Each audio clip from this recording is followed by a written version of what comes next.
I raz. Sześć. Jedno, dwie, jedno. I sześć.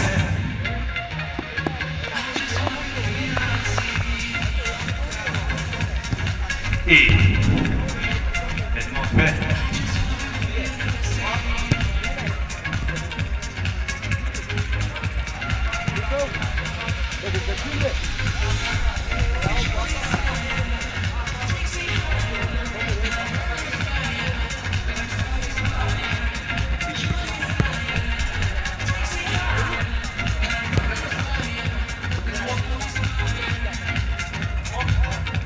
Azerbaycan. Azer. Foto.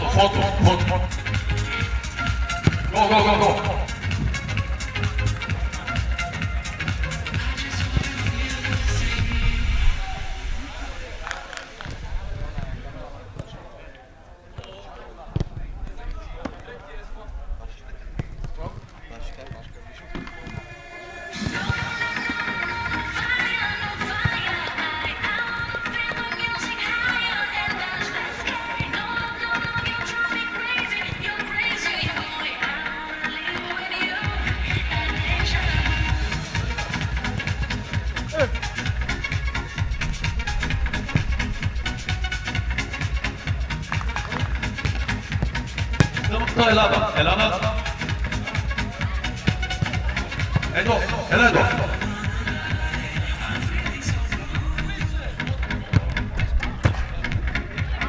Kapitana. Big post.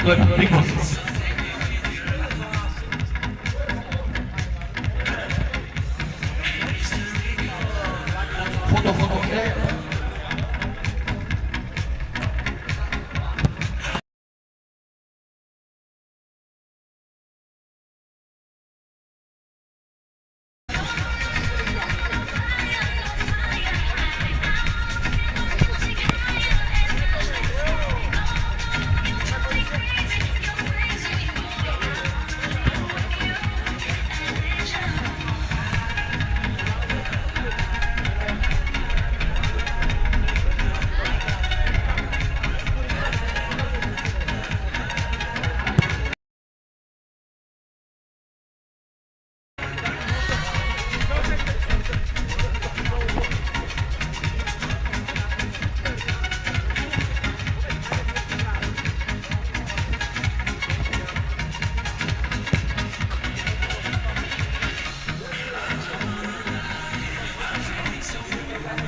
I ragazzi ne dopo la facciamo dopo ci stiamo iniziando con lo ciao con tornerà. EUROCUP Gradnia.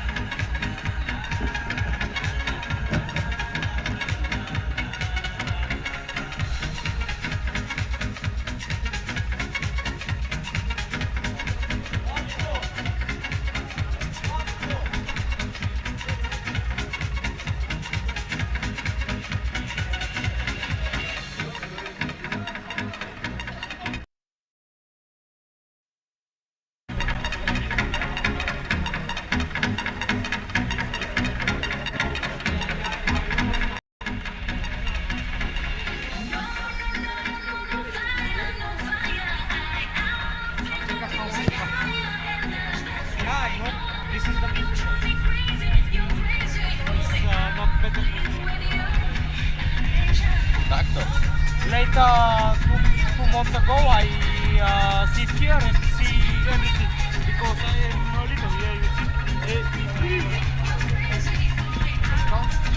vedi come sei. It's nice. Okay. nice and cool. Tak to. Jak śpiewa bez tak. It's a little bit low. It's pretty bad angle of you. I think I'll have to stand up. Yeah. Like a singer. Because of the emotions. Yeah, karaoke.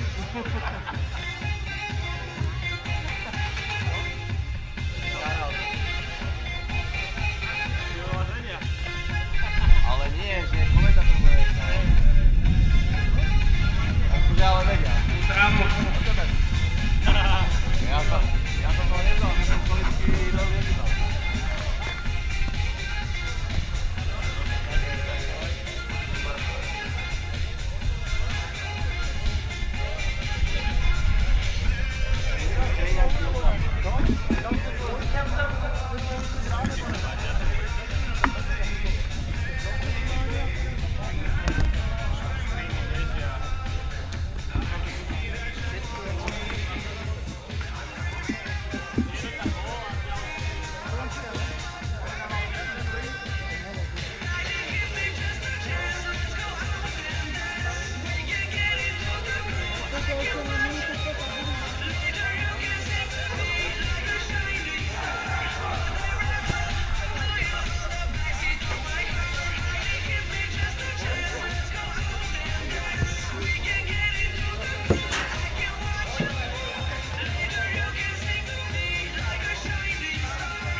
Ja sam htjel na maču.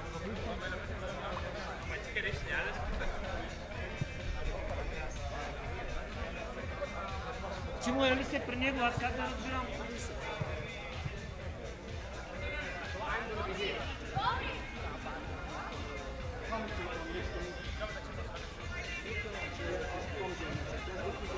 Okay, but is it possible to have a lead which go in the stand? No.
Tamam, çay çıtokta izledik.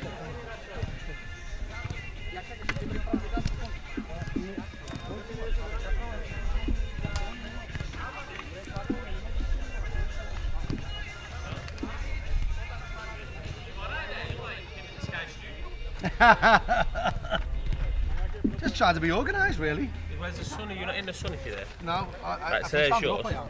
Well, ideally, I could watch it on my telly, and then I'll be all right. On my laptop. Well, as long as I got the link, I'll do it. Behind. Oh, right, yeah, of course, yeah. Of course, I'll be behind, won't I?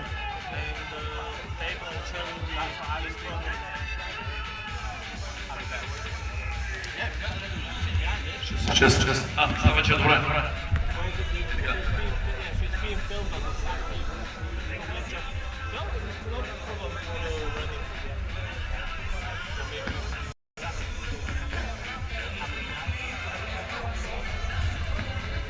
Подготвил ли си такъв микрофон? Само носи ли? Имаме два сърца. Приготви, че ще се покажа. И ти си. 22 roční moment.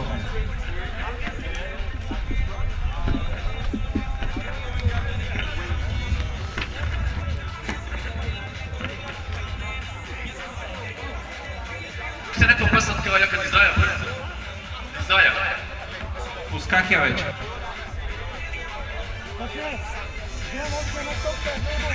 You okay with this? Everything okay? Yes, I think so. Do I can't hear nothing, just talk through that? I'm gonna. Tell the referees if they don't know to put the t-shirts in their shorts, not like that. You can't referee like that. Some Well, the referees? Yeah. Oh, yeah, I can see it. No, the players can play, obviously. Yeah. Anytime I see you the like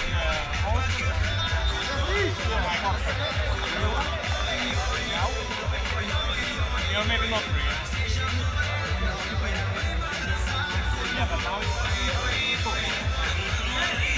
Okay, I'll bring it to I'll bring it. Okay, let me give a like a go now. No, let me make it into box. Yeah, because I really don't get time.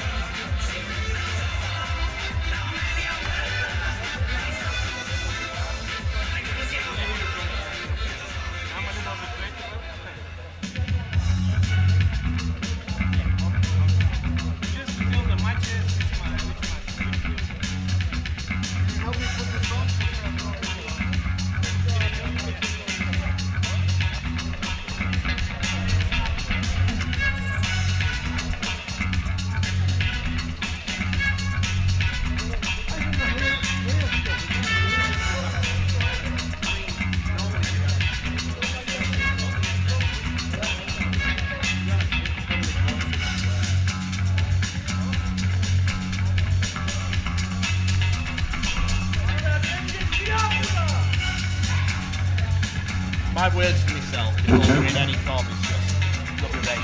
Oh, yeah, I'm not nervous, I just... Veska počty trošku toho za načalo toho It doesn't feel like just talking to a mic, I don't even know if you can hear me or not. Or when it's on or anything. Good afternoon.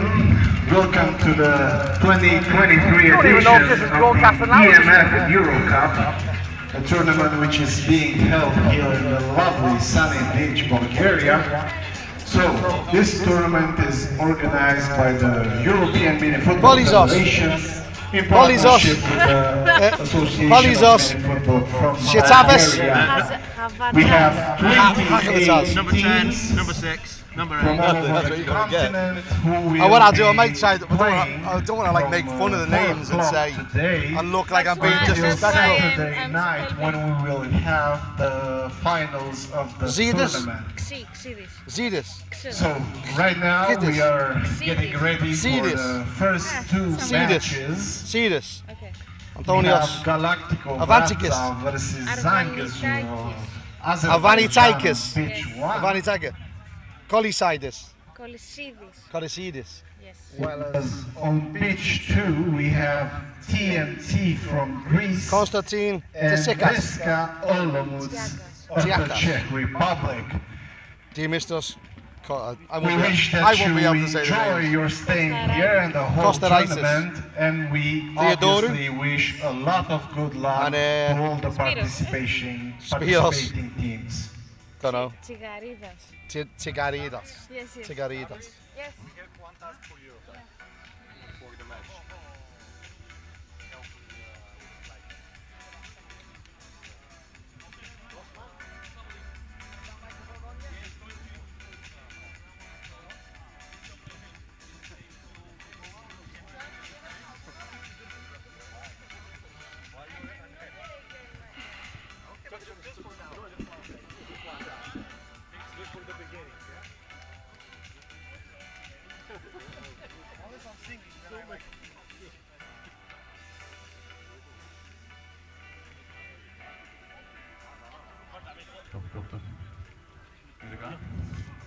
Готови ли сме? Телевизията? Колеги от телевизията? Режисьорите на пул, чувате ли ме?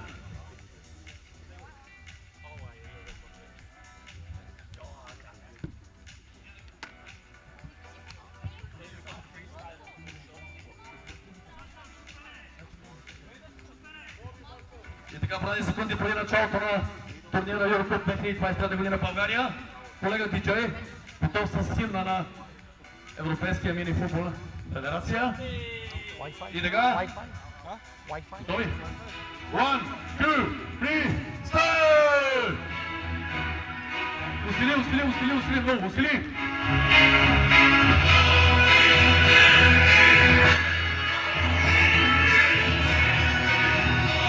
Hello, welcome to the first game in the EMF EuroCup in the beautiful setting of sunny beach, Bulgaria. Two teams today, T.M.T from Greece in the yellow and SV's Veska Olomouc.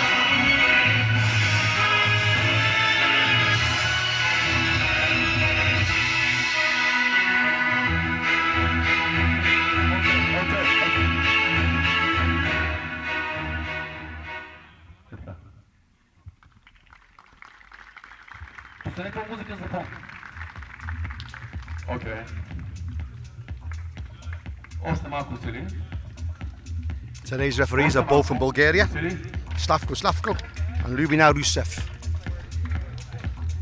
Both have said to me today that they're really looking forward to this game. The weather's perfect, pitch is perfect, conditions are perfect. And I have to say, the hotel we're all staying in, teams, referees, commentators and staff is a beautiful hotel, Imperial Palace Hotel in Sunny Beach. So everyone has had brilliant preparations for this game, and like everyone associated with the tournament, we're all really raring to go. You'll have to forgive me if I get some of the names wrong, but I'll do my best to pronounce some of the names. Let's just hope we all enjoy the game. It's played in the spirit that we would like it to be played in, and everyone enjoys a professional experience and a very fair and sporting game.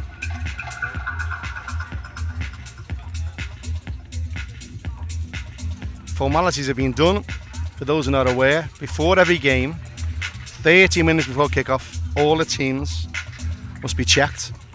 The IDs must be checked with the team sheets and the numbers of the teams on the numbers on the shirts with the teams, with the players. Passports or ID, photo ID, are used to identify that everyone who's attending the game are who they say they are. Those checks have been complete and we're ready to go. SK to kick off, attacking the goal to our left.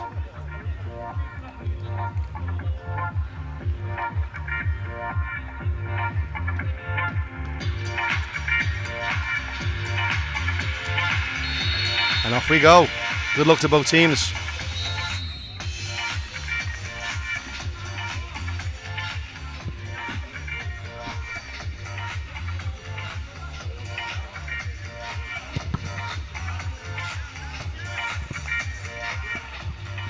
Ambitious strike there. I don't know really what he was doing there, really. Just had a bit of a punt. Blocked by the player. Out for a throw-in. Throw-in to SK. Referee's talking to the player to make sure his throws complied with all the rules of the game. Nice touch by the ref, that. Some of these players sometimes can forget some of the rules, and it's always nice to try and prevent something happening. So pleased to see the referee do that.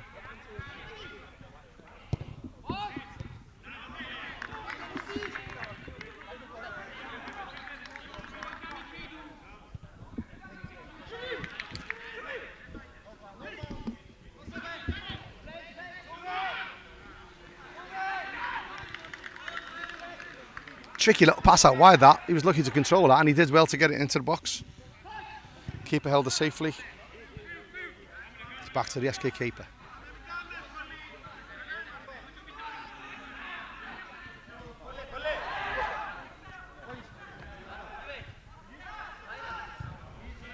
Nice feet. Good ball into the box. Oh, strike unlucky. Heavy fall by the defender, but he's up. Not much of a smile on his face, but he's up.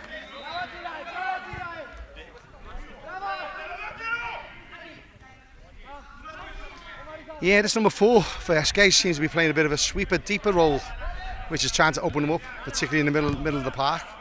And you see the movement seems to be really good from SK, and he seems to be taking the first couple of minutes of this game. It seems to be all of them. Shot coming in here.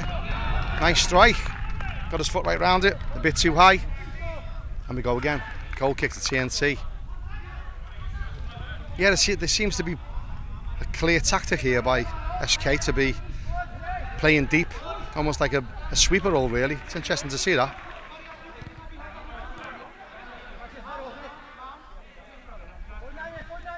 Movement doesn't seem to be as fluid with T.M.T. as it is with SK. Veska certainly seems to be a lot more smoother in the movement. Good ball into the box. Oh, unlucky. Unlucky. Again, for those who might hear it, referee talking to the players to make sure they don't dive in. Something I like to see from referees, trying to encourage and prevent things happening. So well done again to that referee. Again, we got this one man at the back for Veska. Lots of movement up top. Here's our number 4, he looks really, really good on the ball here. Give it to 14, 14 doesn't get anywhere near it. It's a really hot day.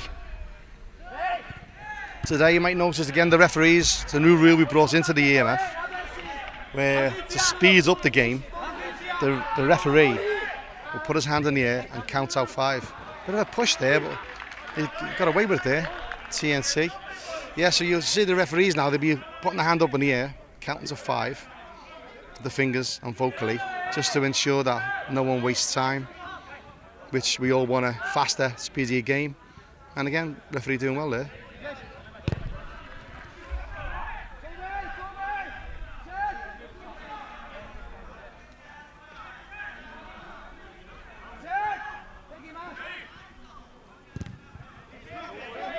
Not the cleanest kick in the world. Well taken. I think we don't want to see an advantage here yet. Referee plays the advantage. Good advantage by the referee. Doesn't come off. Great to see. That's what we want to see from referees. Trying to keep that game going. First real attack there by T.M.T. Slowly getting back into this game.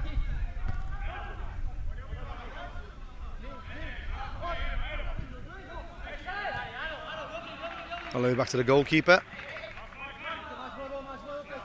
Keeper hasn't got that many options, so he goes wide. Up again, long ball in.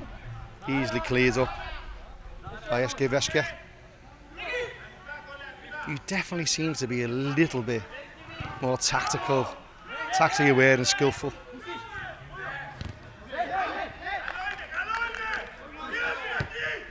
Nice little knock by number 3 there. Counter attacks on. There might be a clumsy tackle coming in. Unlucky, unlucky. Good play that, I like that play. Just think here you see the referee again trying to speed up the game. You know, you'll often see tactics like this where one team seems to be on top of the other team, where the other team will try to slow the game down like what you're seeing there. So, other good stuff. The referee of the other side of the pitch, encouraging the game to get played quickly. Benefit of everyone.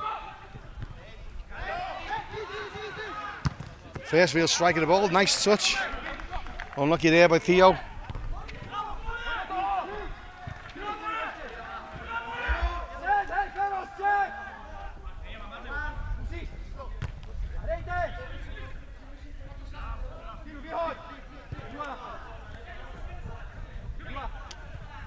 Got 2 good feet that number 3, I must admit. Chance out of nothing here. Oof. Well cut out by our number 4. Seems to be shining for me. I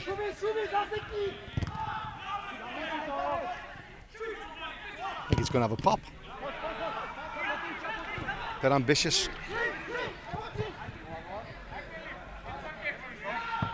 All gone.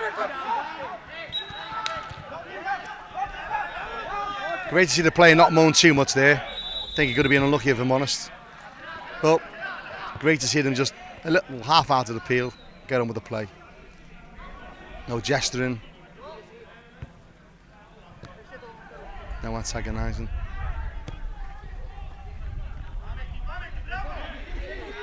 And T.M.T are starting to get back into this. See, oh, unlucky, hit the posts.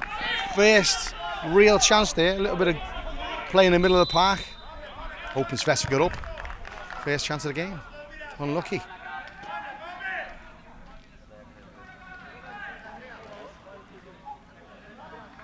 I must have said that this setting is really, really nice.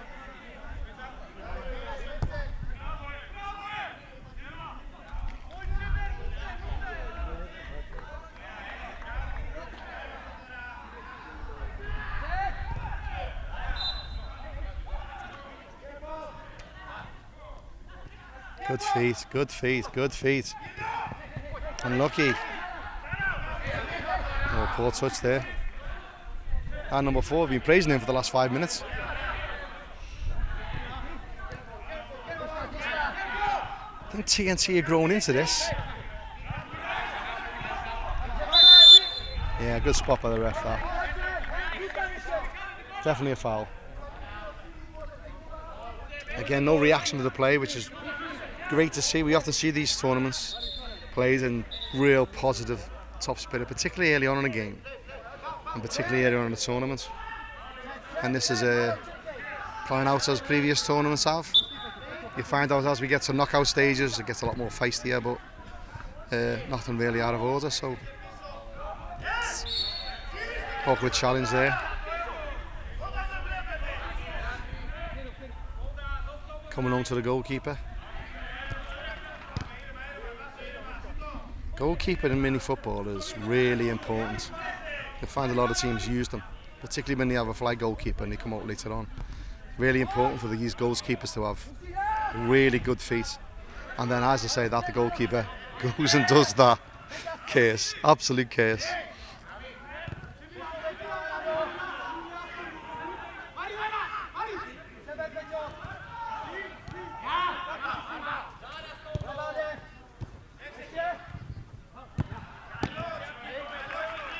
Another good strike with his left peg.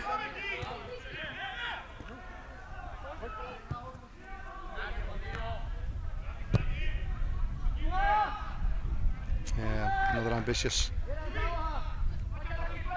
I think he had better options than that, I must admit.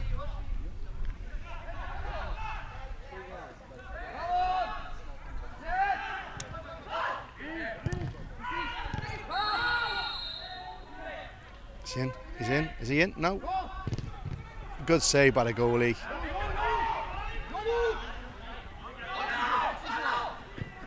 Yeah, that's gone out.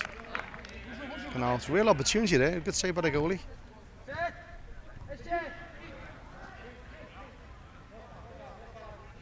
Nice feet.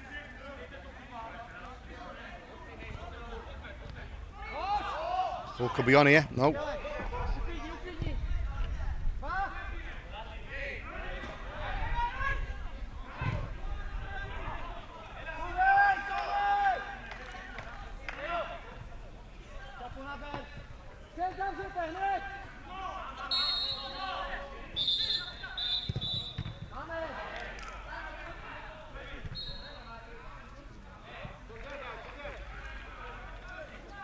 Another rule in mini football is where the substitutes change.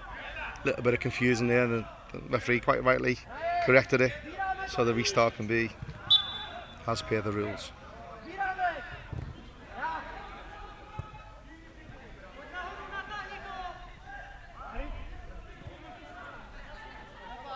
I've got a feeling they might start testing the goalkeeper for T.M.T. He certainly isn't the most impressive goalkeeper I've seen with his feet in these tournaments.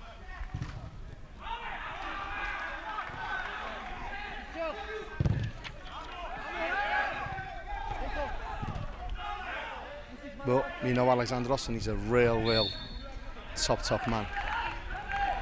The previous tournaments in Romania, he was there helping out.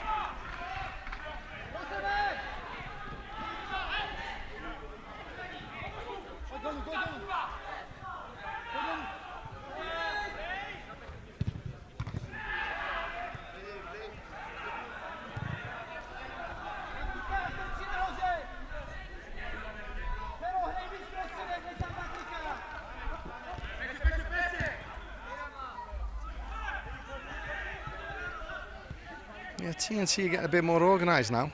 It's good to see. I think early on it was fair to say that Veska were definitely the more dominant side. It's definitely more balanced now. Movement up top seems to slow down a bit.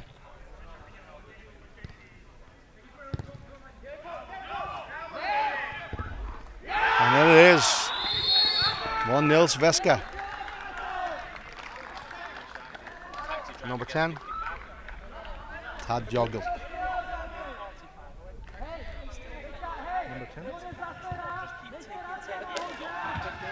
And we have our first goal of the tournament, scored by Veska Olomouc, number 10, Ian Total, 1-0 for Veska.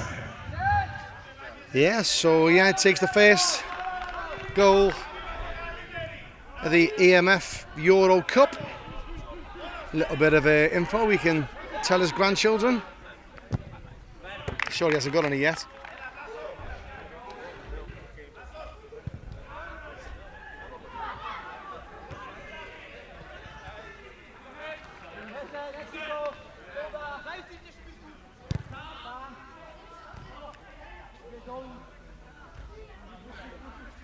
The setting the players are in, away from the game, is the beautiful Imperial Palace Hotel in Sunny Beach.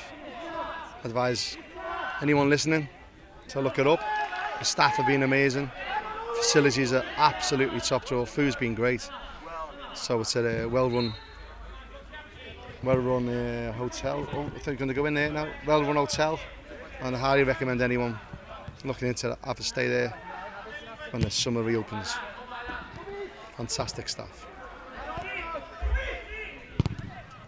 Ooh. I said earlier that I think they might start testing our friend Alexandros, and that's an example of that.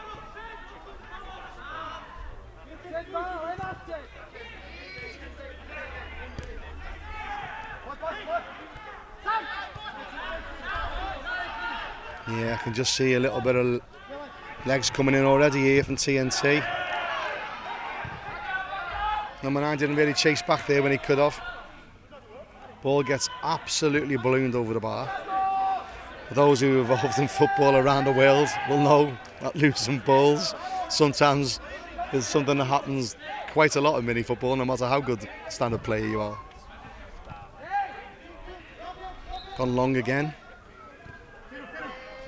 on T.M.T, and immediately they lose the ball. Nice bit of defending there. Knew what he was doing, shut the door. T.M.T win possession back in the last third. Number 2. Got a chance here if he has a go. Goalkeeper saves it. Nice play from T.M.T. Seems to be having 2 minutes. We had it on top and then they go flat a little bit. 2 minutes again.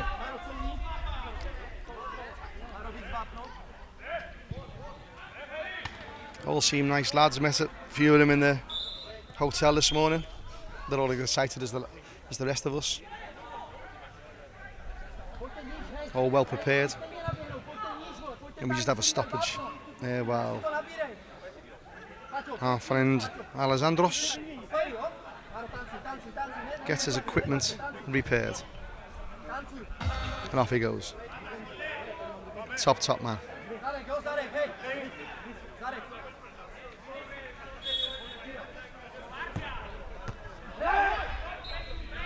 Easily cleared by Veska. Oh, nice touch. I think a bit of pace might be in here. He's going to give it to him. No. He's having a go and he puts it away. What do I know? I think he drew that defender out wide. And our number 9, the Veska, Velasquez, scores to make it 2-0. I think we might see a restart here. Not quite ready. They are now 2-0 up against Veska. T.M.T of Greece. Make a couple of subs, keep that tempo up. I think it could be a long game this for T.M.T. I think that was just accidental. I don't think it was intentional. But nice to see the captain there. just go over, show concern. Lovely to see, lovely to see. Big part of mini football. This positive relations between people, and really nice to see that happening. So well done to both.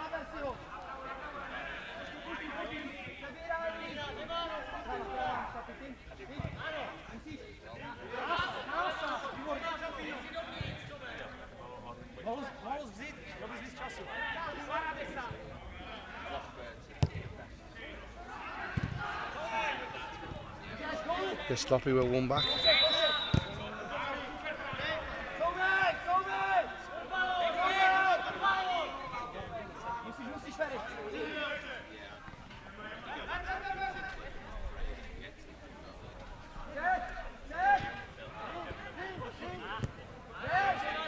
Getting a bit scrappy. No options. Oh, unlucky. No options, took his chance and hit the post. It's twice they hit the post now. Fair play to them. Goal to leave it. Unlucky, unlucky, unlucky. Yeah, great play there. Bit of frustration. Just didn't strike it as sweet as he wanted to. Nice little play by T.M.T.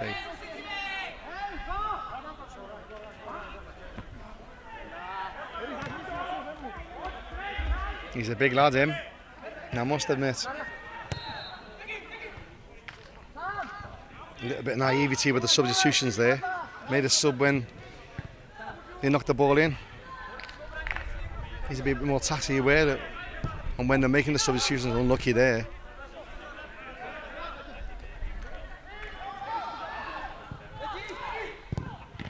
Oh, great save. Great save.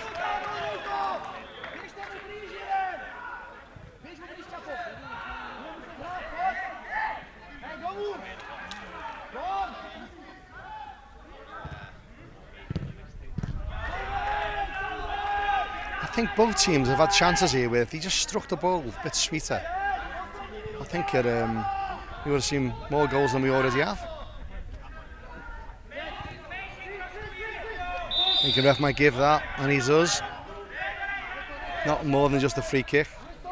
Both referees working well together there. You can see the eye contact. Both of them gave the free kick at the same time. Really good to see.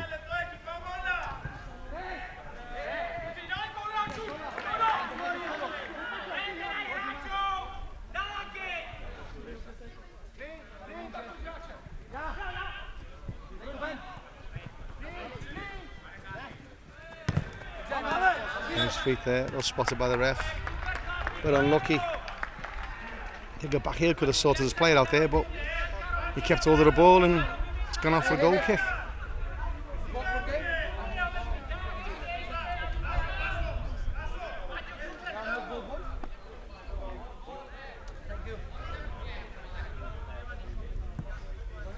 Get a bit of delay as the ball comes back.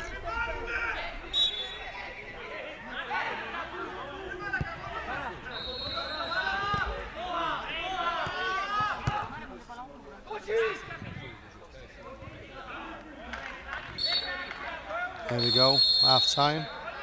T.M.T 0, SV Veska 2.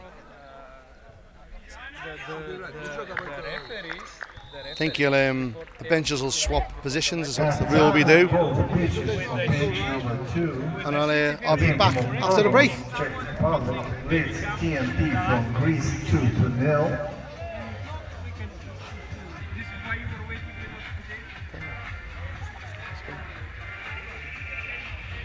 And on pitch number 1, it's a draw so far between Zangazur of Azerbaijan and Gradnia of Bulgaria 0-0. Lord, careful. Push that button in.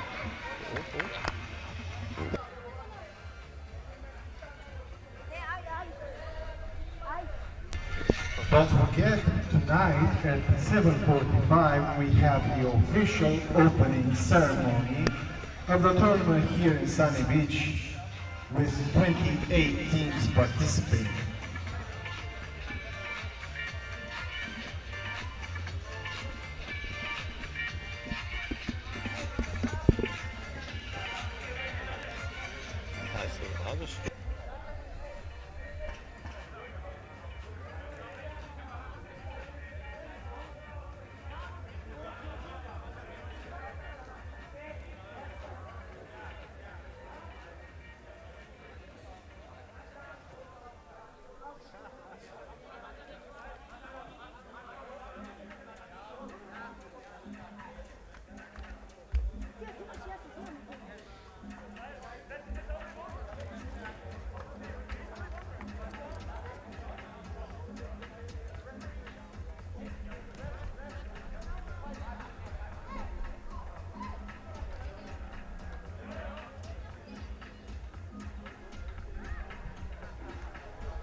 Second half about to begin.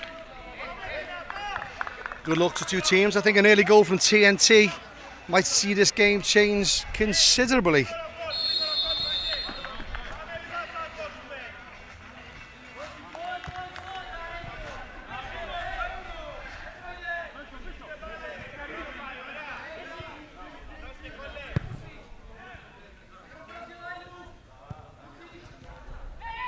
I don't know if someone's had a word with T.M.T.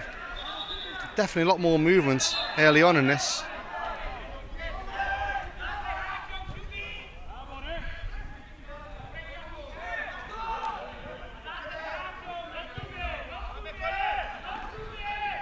Yeah, as I said earlier, the commentating team and the staff and EMF have had a couple of days break from the EMF Champions League and EDERA, Romania.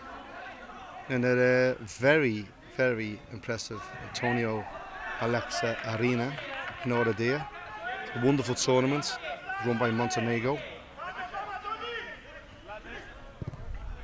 And we're all hoping that this will be equally, if not better, than there.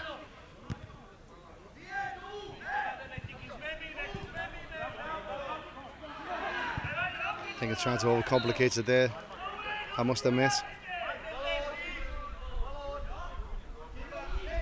Yeah, just like the teams from all over Europe, we have a referee group of 15 referees from many different countries.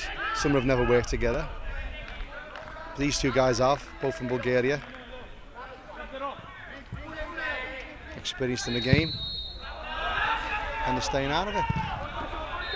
Letting the players get on and play.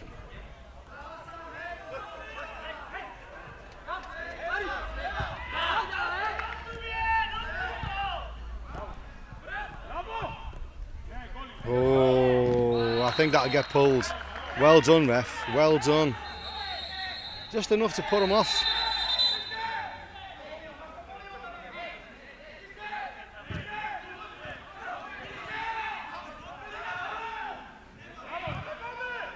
No one up there. I think he might press him here. Well played, Alessandros. Well done, mate.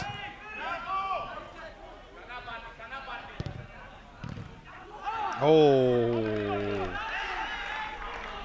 that could have been the goal that T.M.T wanted.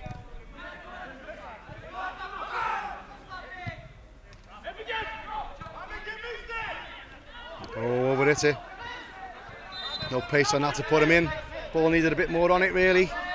It was right to him as well, not ahead of him. He's done all right, number 8, this second half. Oh, picks up a foul. Could be more than just a foul, this. I think it could be a first yellow card of the tournament here. Quite rightly too. We don't want to see those sort of tackles go unpunished. And I think there's been a couple of little in the last couple of minutes, so the referees have stepped up a bit. And correctly cautioned that player. For any of the older people who was watch any kind of football, that number 8 reminds me of a player called Steve McManaman. Famous for playing for Liverpool and of course for Real Madrid. Liverpool players used to call him Shaggy out of Scooby-Doo, if anyone knows that programme. But yeah, he looks quite tidy, and there he is on the ball. Gets another foul. I think these players have identified him as someone who's a bit of a threat. And that's the 3rd foul on him in a couple of minutes, and again, great refereeing to come on in and just say, listen, I know what's going on. I think the perfect scenario here might have been to say to number 8, look, I've recognised this. I'm not going to allow them to get away with this. So yeah, good refereeing and good play by number 8. Over it, such a waste. Such a waste.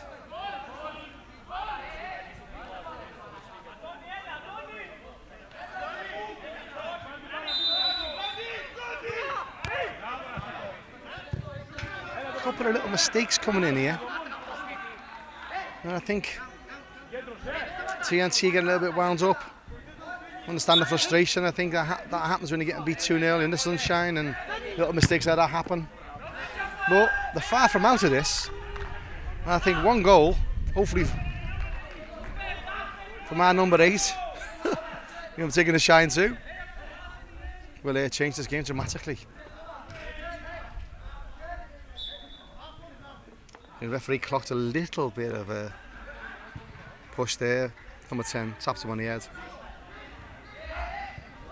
And everyone gets on with it.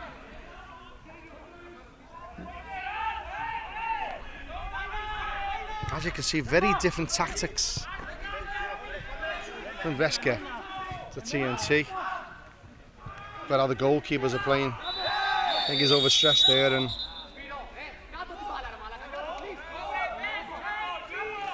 they are attempting to play it out from the back.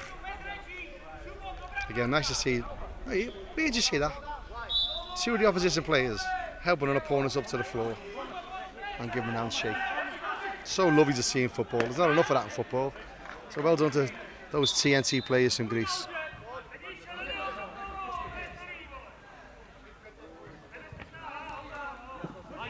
I think the next goal in this game is going to be crucial. I really do. Let's see who's going to get it. Counter attack, but no one there. One of the Veska players playing for a free kick, but nothing in that. Yet again, referee spot on not to give anything. Oh, tricky there. T.M.T seems to be camped in Veska's half. They're definitely having a purple patch here.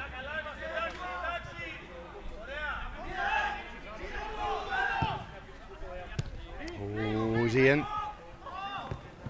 Oh, nice there. Oh, unlucky. I think that's that third goal that might kill this, I think. But never write T.M.T off. There's always a little bit of explosive in the T.M.T team. And I want to apologise for the dad joke, but I just couldn't resist it.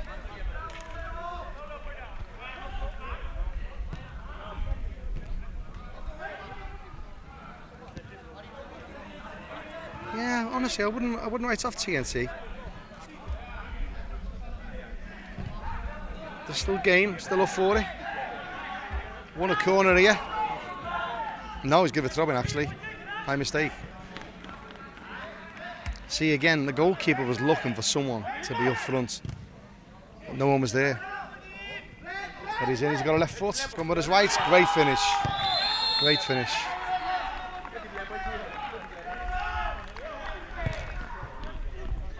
That's what I mean about the goalie here. Now they distribute things with the feet and the hands.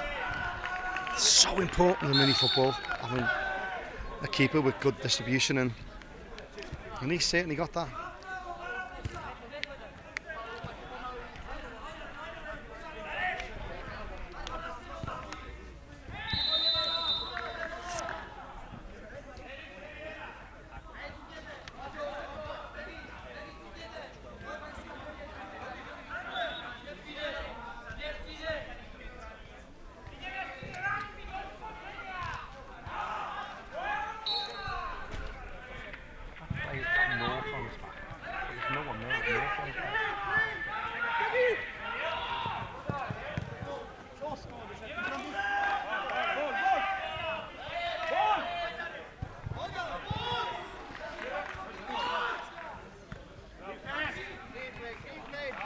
Nice little touch, brought that down well. That'll come with it. Unlucky. I was interested in that because a player who was about 15 metres away appealed for that going out. And the only person who had a really good shot at that was the referee on the far side, and he correctly clocked it. It's a hell of a clock. So fair play to the match officials. No one's argued, got on with it. Which is something we love to see. Let the referees ref and let the players play. But the behaviour's been brilliant here from both teams. particularly T.M.T, have been a really well-behaved team. Some good sporting touches, particularly helping their opponents up earlier. Something we all love to see.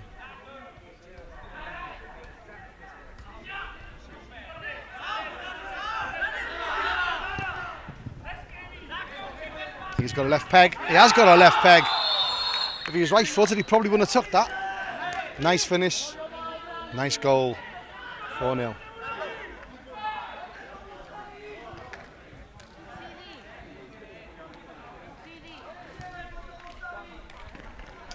I've seen in the past when teams are getting beaten significantly like this, 4-0. I see tempers fray. The temperature of the game goes up. It certainly hasn't happened here, I must admit, and hopefully that'll be the way it stays.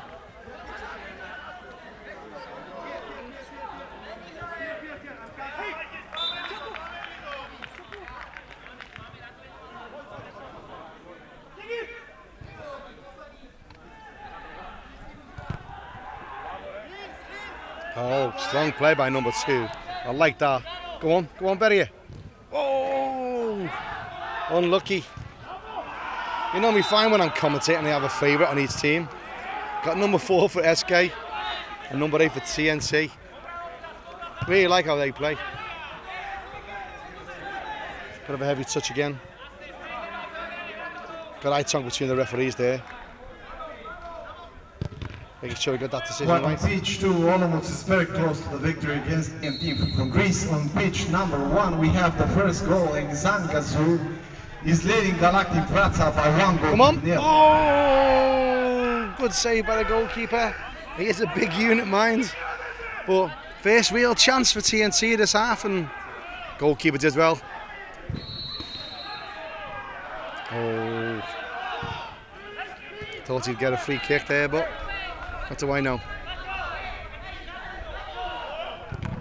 See, I don't often say this when I'm watching football or certainly commentating football, but I really feel T.M.T deserves to get a goal. They're really plugging away, and it's great to see they've kept the composure. You know, I've seen many people cleared up there, but a sitter missed. A sitter missed, absolute sitter that is. I'm not surprised he's angry with himself there.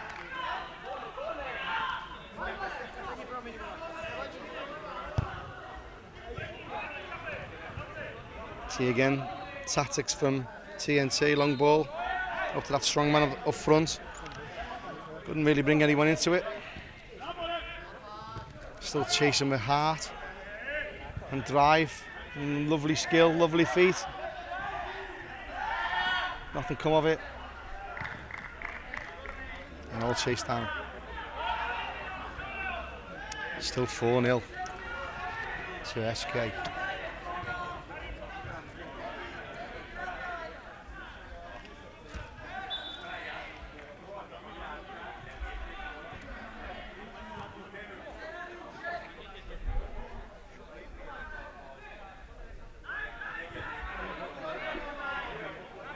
I don't think he's got many options here. I think he's surprised he wasn't chasing down there, but T.M.T did well there. He could have done that a lot earlier. Would have really changed this game. Give him absolutely no options. Is he in? No, he's not. Well defended.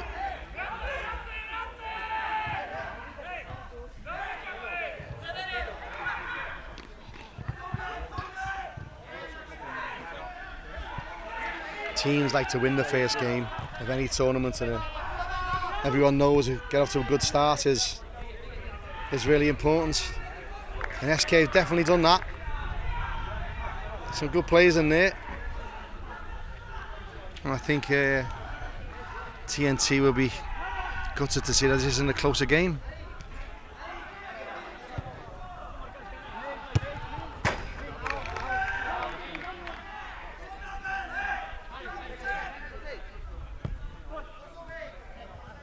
T.M.T starts to play out from the back now. Bit of space over the other side here. If you can see him, he's going to put him in. Oh, number 11 seen it. I think a second or two early. That might have been more productive than it was. But well spotted and unlucky. T.M.T go again.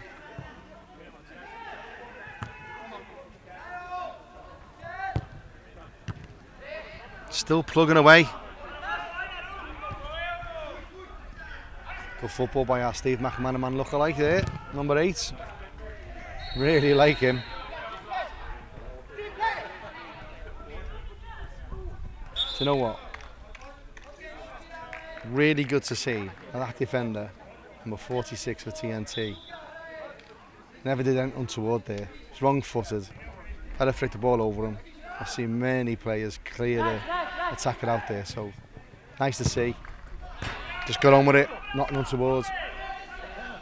And T.M.T go again.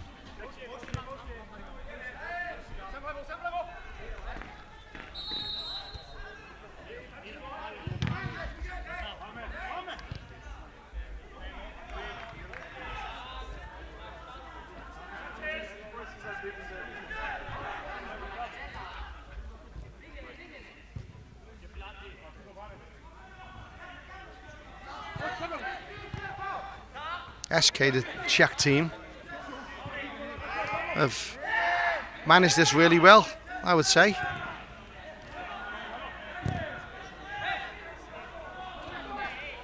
Certainly got a little bit more tactical awareness than T.M.T. By no far a greater team. This scoreline, I think, could have been closer scoreline this if T.M.T had took the chances.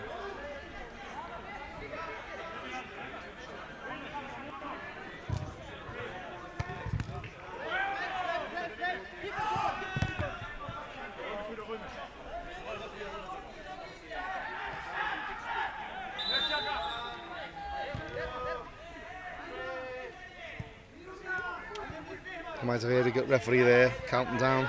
Some courage the throw to be taken, but you can't see T.M.T time wasting, to be honest with you.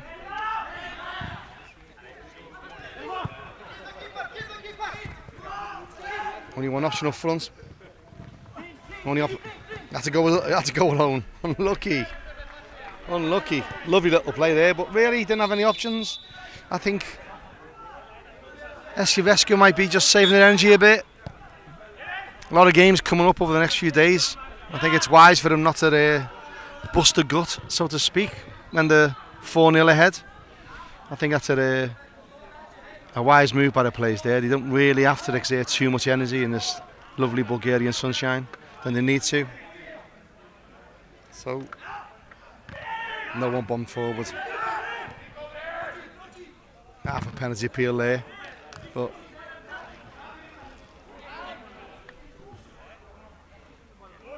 don't think there was much in that, must admit. I think there's a little temperature's going up a little bit here. Hope everyone can keep the composure. Is it on? Is it on? Is it on? I think he's going to get this.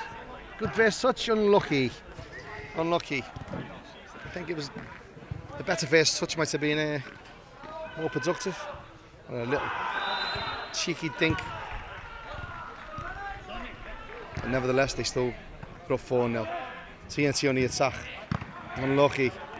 I think that was a fair spot by the ref, just enough to put him off balance. Couldn't get a green strike, and I think he might get a yellow card here. And rightly so, he does. These are the little things that we want to. I know they don't sort of break anyone's legs, but these are the little things in football that we need to cut out. Those little pushes there. You know, he could have been in on another touch there, and I think rightly so in refereeing terms. You know, that was a bit of a push on stopping a promising attack there. So good spot by our referee from Bulgaria, Stamanov.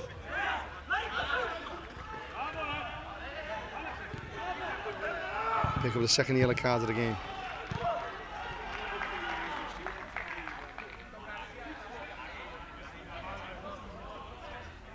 Yeah, mini football's played by millions across the world. And the EMF, who are running this tournament, our friends in Bulgaria, are affiliated to the WMF, the World Mini Football Federation. They're holding a World Cup in the beautiful United Arab Emirates town of Ras Al Khaimah.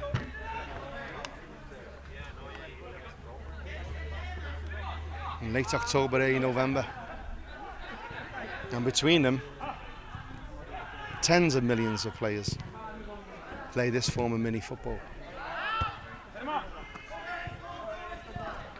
It is the fastest growing brand of football in the world.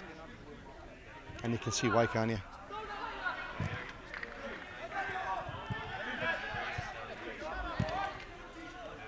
Nice ball. Can't see a T. T again, you see none of the SK Veska's teams wasting any energy. They don't really need to. 4-0 up. Lovely sunny day. And a few hot games coming away, and there we go, we end up. Be honest, I would have loved T.M.T to score a goal here. The hard work never got much productivity. But the first game of the EMF EUROCUP here in the beautiful sunny beach. And 4-0 loss to T.M.T. The game played in a great sporting manner and a beautiful, beautiful settings. Next game starts approximately 15 minutes. See you all then.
In green from Iulia versus the Anagennisi and Veska.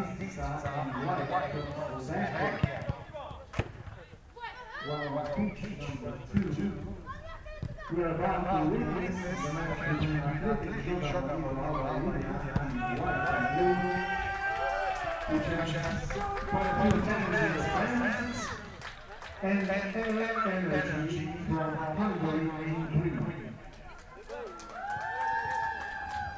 Also, sometimes we remind you that the night quarter to 8 will have the official ceremony of the EMF EUROCUP 2023.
Welcome to the second round of games here in a beautiful sunny beach. Where we have Atletic, Joga, Bonito, Alba, Iulia from Romania, playing Airnergy FC from Hungary. Airnergy are in the blue and white stripes, and Atletic are in the green.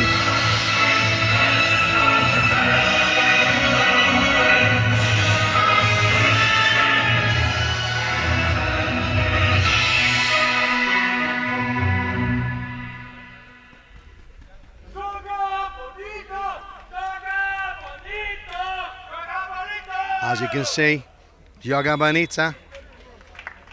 I've got some fans here. It's only a short trip from Romania.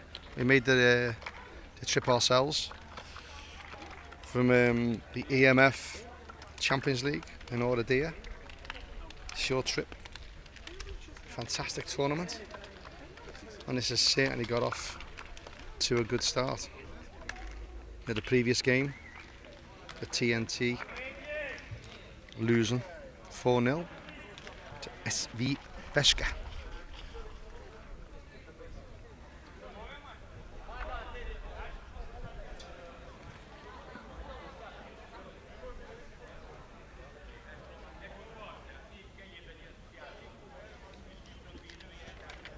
Our 2 referees today. And again, both from Bulgaria. Dragan Majkic and Stefan Branovic. Stefan is the referee with the grey hair. Hope he doesn't mind me saying that.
Apologies, there's no sound there. There was a problem with the microphone, which we've now fixed.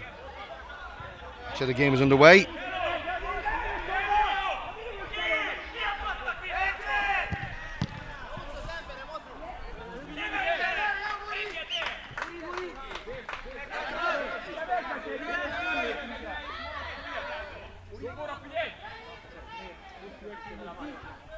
Be interesting to see what the style is between these two teams.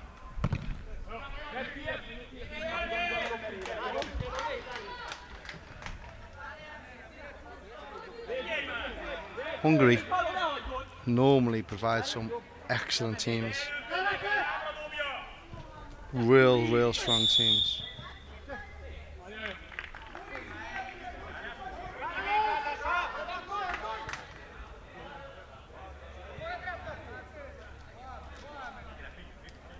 And Romania are world renowned for the quality of their mini football. So it'll be interesting to see how this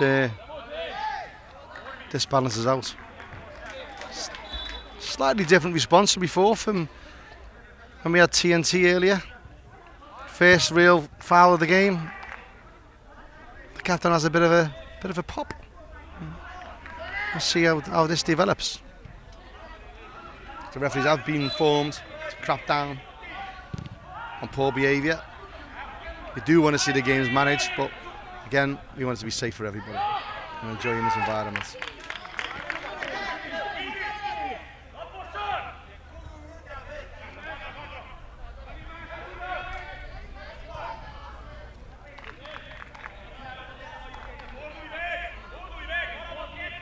I think they're just sizing each other out here. Ball kick from the goalie. They're lucky to get it back.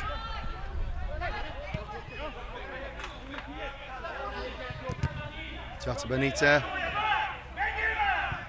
Just giving the ball away too easily so far. But again, you see a good distribution from the goalkeeper with his feet. A lot of these goalkeepers are really confident on the ball. Let's see what these two keepers are like.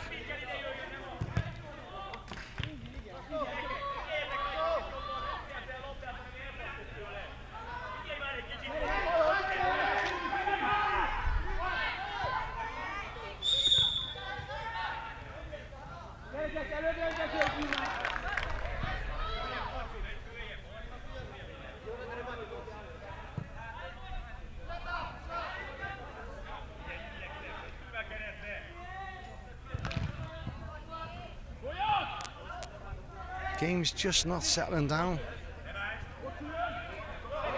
Nothing really happening.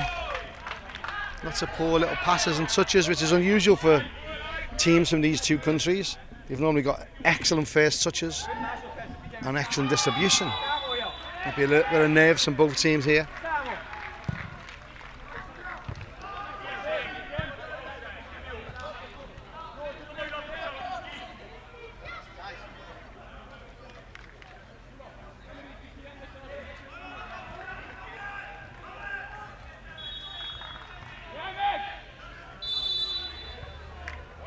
Yeah, nice spot ref.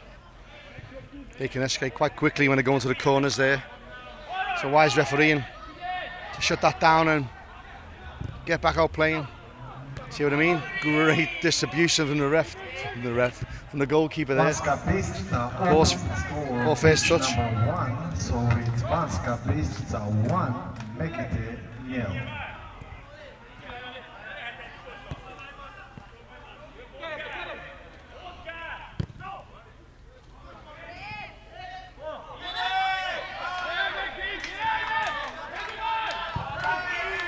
Yeah, in fairness to T.M.T, player there, did look like a little bit of a push there. I think our captain is trying to work the referee here. This captain of T.M.T.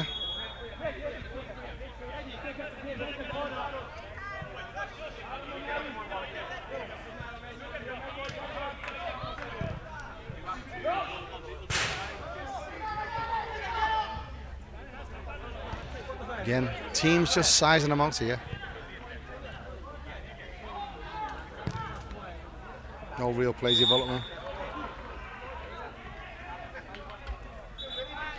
Clumsy foul to give away.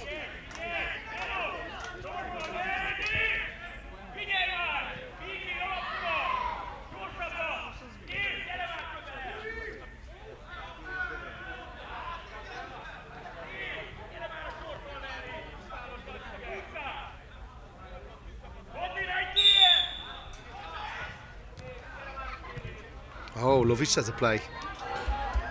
Unlucky.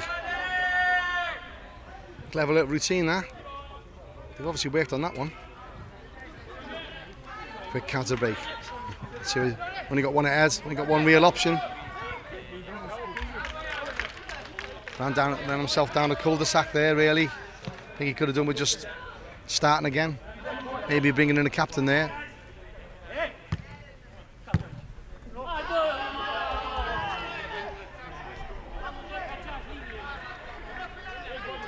Again, nothing really settling here.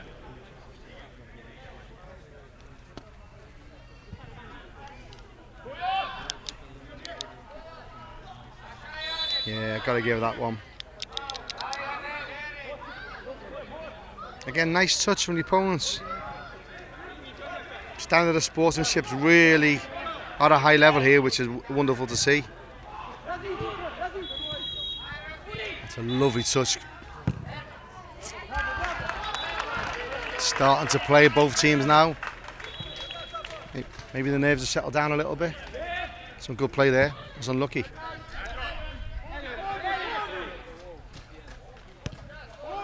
Good football. Really, really good football. These next 5 minutes, let's see where this tempo goes. Both teams are moving more up front, giving players more options. It's certainly open. What a strike and what a save. This is what we say. Great to see this. Great football by Airnergy. Good strong defending. Can't argue there. They're a big size. Bonito. Yeah, nice pick up.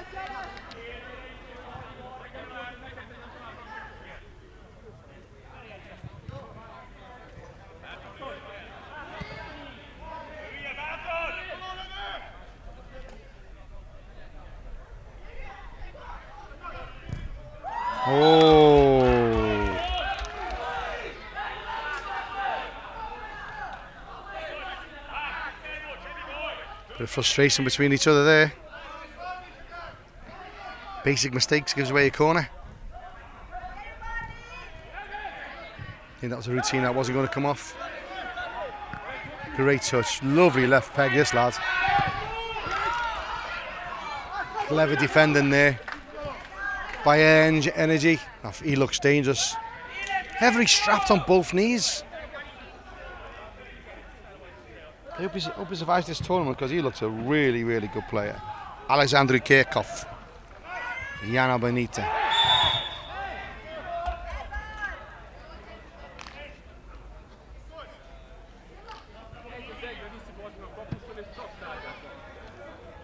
think he's given a yellow. Is he giving a yellow card here, the ref?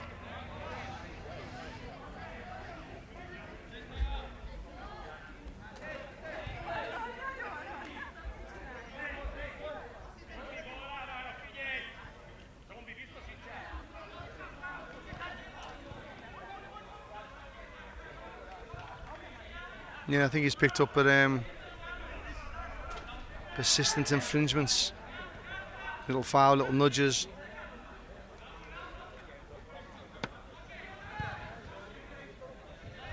It's a big unit. There's our Stefan Branovic. Not a ref to be messed with. Dominated in a real nice way. Touch of Howard Webb about him. Explaining more decisions, understanding, explaining handball. Good refereeing. Let's see what comes of this. Another routine. Oh, it's the post. A couple of routines they've done. They've obviously been working on this. And as I said earlier, these two teams are from two powerhouses of mini football. So you are going to see these routines. You are going to see these little clever moves. And that was really unlucky for their energy there. And they hit the post. And Bonito to go again. Nice play by number 10. Good defending again. Definitely got the shape back. I think they're just letting them off the ball here.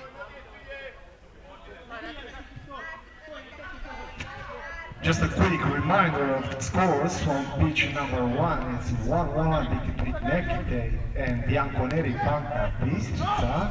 From pitch number 2, it's also a draw, nil-nil between Atletic, Joga, Bonito, Alba, Iulia, and Airnergy from Hungary. Oh, he's nutmegged them. Oh, unlucky. Must have made it deserve the goal, that. Cracker play.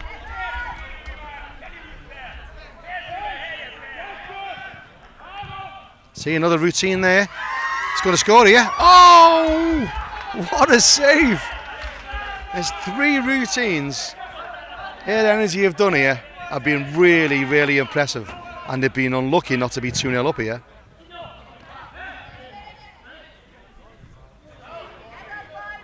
They're definitely coming into it. Definitely showing that they're the stronger side.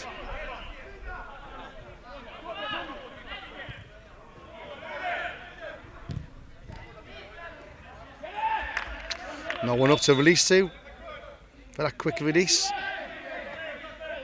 Airnergy had a good shape, cut him down.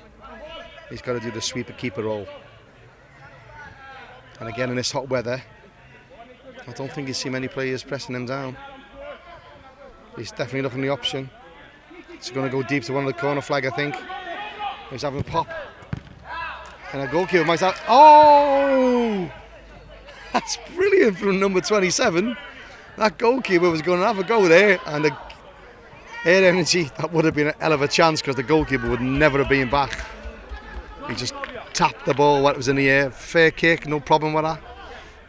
Really, really nice bit of play.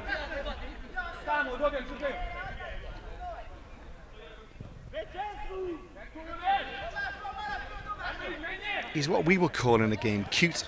That's not captain. Like Bonito. Little clever little players, clever little pushes, legal pushes, just to put people off balance. He's obviously a wise owl.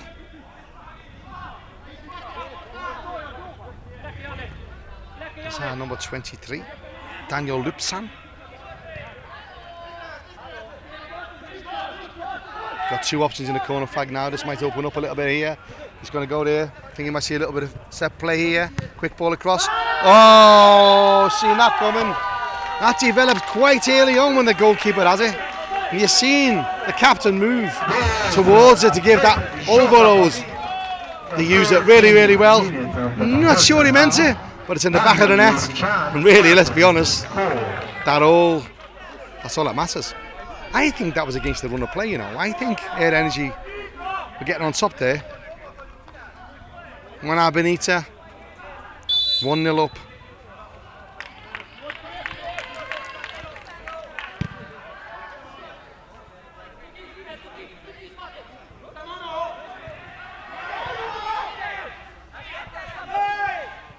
Tell you what, this looks promising. I think he went down a bit early there.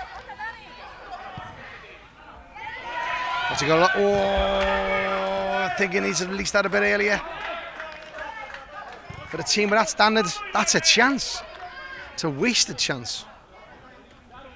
But he's come forward again.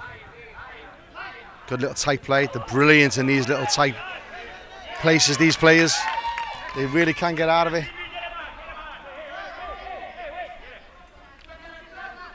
Don't think there was anything in that to keep him down. See, he's up and he's gone.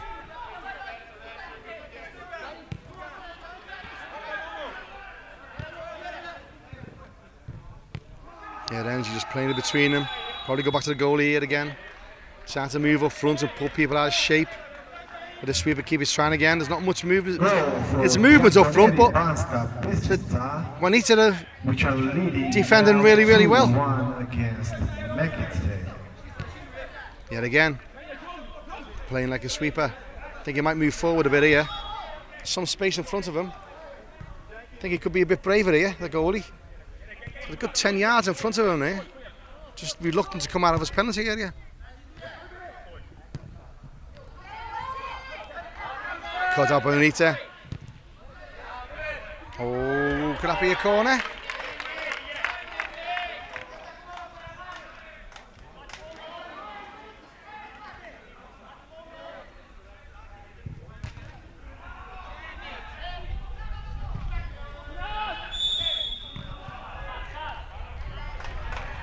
I talked about this early in the earlier game. Prior to the tournament, all the referees are invited by the EMF tournament committee to explain how we're going to referee this game, explain these rules. And the EMF want to speed up the game. There's lots of time consumed with silly tactics on goal kicks and throw-ins, and they're being told the match officials will count to 5. They'll put their hands in the air and they'll tell you 1, 2, 3, 4, 5. obviously, that player just didn't listen to the referee. So we turn around and throw in. These players got to realise mini football's fast-paced, skillful game. And we're here to encourage that to the nth degree. So nothing wrong with that by the referee. It's not fussy, it's as per rules. Good refereeing. No one complains, they've got on with it. So keep an eye out for that. This new rule we've brought in. Anything that encourages a faster, less time-wasting game is welcome by all in the game. He's having another strike. Oh, it's an own goal. Own goal. Airnergy gutted. Joga Bonito. Nowhere near on target. 18th minute of the first half. No. Come on, Airnergy, don't keep your head down. You're still winning this. You look a very talented team.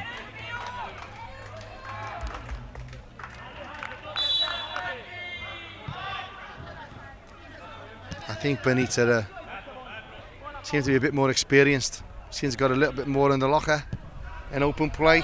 Airnergy's definitely got more in their locker at set pieces. So again, I wouldn't write off Airnergy here.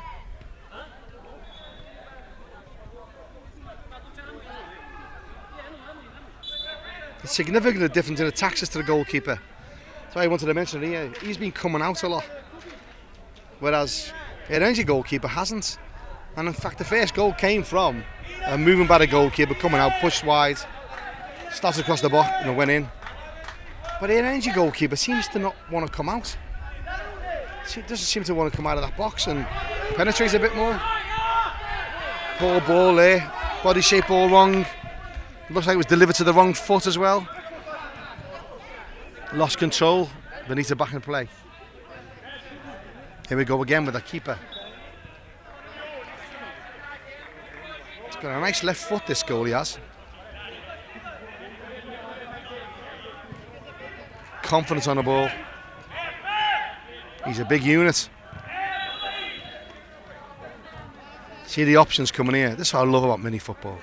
How can you not like it? And then the goalkeeper goes and does that. Commentators cares. But that's what I love about mini football. This short passing option. It's just great to see when you get two talented teams like this. As we get later in the game, in the tournament, you'll see. It is the first time the goalkeeper's come out. And look what happens, he nearly scored. I think they need to do more of that. Just change the tactics a little bit. Just before halftime, FC Mekkai to see if he pushes on more here. Yeah, come on. Push on a bit more. I think him totally different when he does that. I think he'll come again. See, he hasn't done this. I think in the second half, you might just see that goalkeeper do more of that. Here we are, half time. Bonito 2, Airnergy 0. Set up nice. I think you get a early goal in the second half. I think this could be excellent game. See you all in the second half. On page number 1, it's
I just confirmed with the referee at half-time, Stefan Branovic there, because I was just taking some notes and I looked away and I seen he cautioned someone, and I hadn't seen who he was, and it was number 23 for Bonito, which is someone I was talking about earlier, that he was cute, he was wise. He was just having too many little fouls, and Stefan clocked it and shut it down. So I'm even more pleased with that yellow card. Not that it's all about yellow cards, but again, those little tactics, like I said in the first half, those little spoilers, a lot of players get away with that, but not today.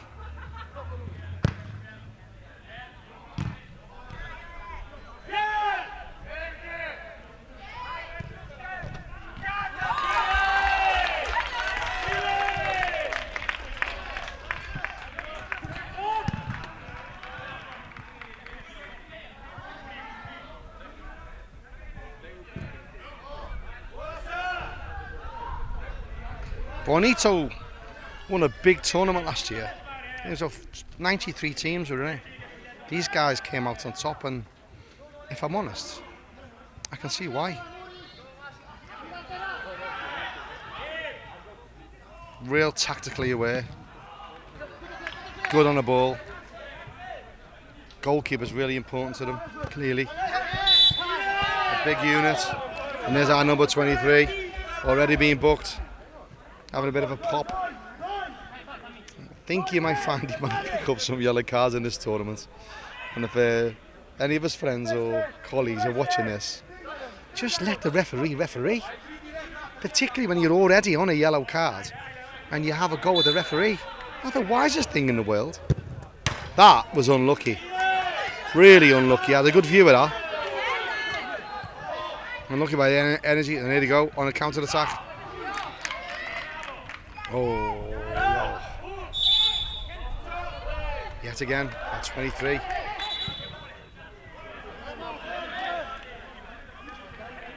That's 2 more fouls early in the game.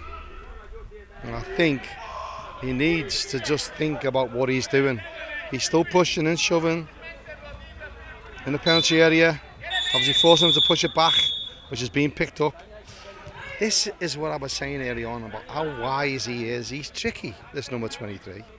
He's doing those little nudges and pushes. Doesn't get spotted. And the player responds to him pushing, and the player gets told off by the referee. He's a wise owl, as our number 23. Daniel Luptan. Oh, goal's gone over. Hope everyone's all right. Didn't see who scored, to be honest. Goal for Airnergy reduces the difference to 1 goal. Joga Bonito 2, Airnergy 1. Didn't see who scored that, but as I said at the start of the second half, a goal by Airnergy changed this. There are no mugs. Let's see how they respond.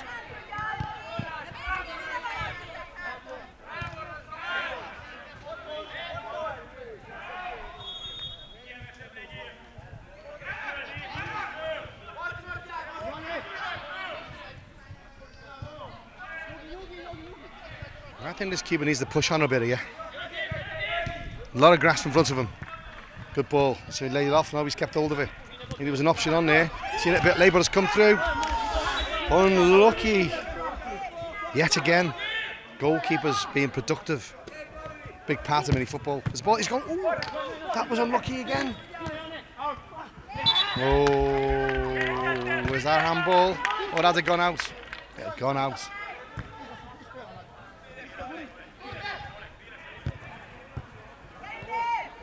Yeah, gotta be. A little tugging, a little bit of afters.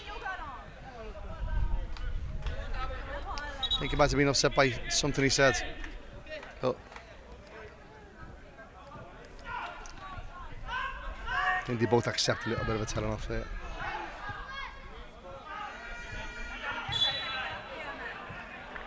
Let's see what our left-footed goalkeeper can deliver here. See. They were lucky there. I think that was a poor ball back to the goalkeeper. Give it to him on his wrong foot. Had to turn his body shape and end up giving the ball away. But they were lucky. They moved upfield and got this free kick. But this happens when players can see what foot the goalkeeper kicks with. It gets played on the wrong foot or not clear to him. They'll close him down and force a mistake like what happened there.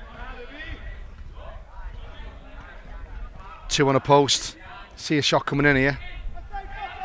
I wouldn't be surprised if there's a different set piece. Oh, that wasn't too far away. Hell of a strike. Unlucky.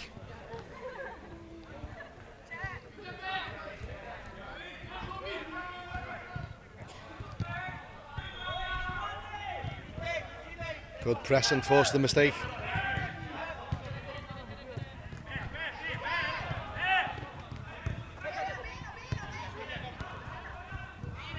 Good football, good football. Really good football. Referee plays advantage. He's going to pull this.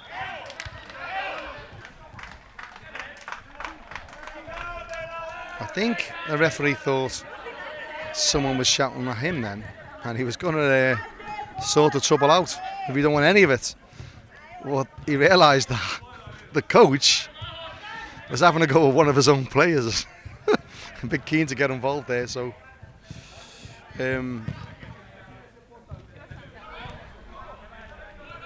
calm down a little bit.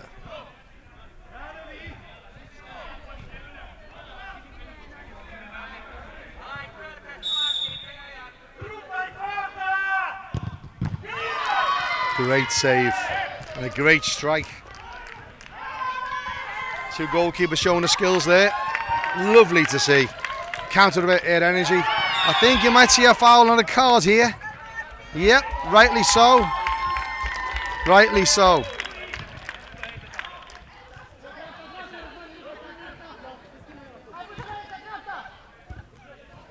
Temperature's going up a little bit.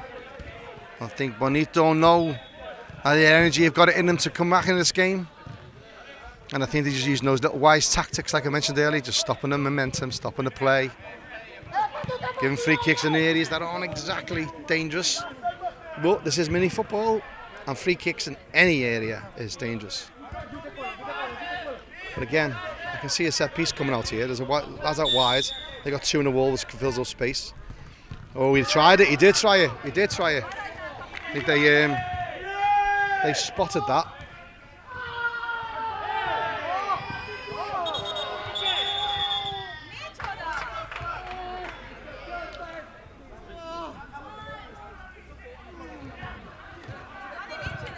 Nobody seeing anything here, and unfortunately for me, I haven't got the monitor in front of me to see any replay on that.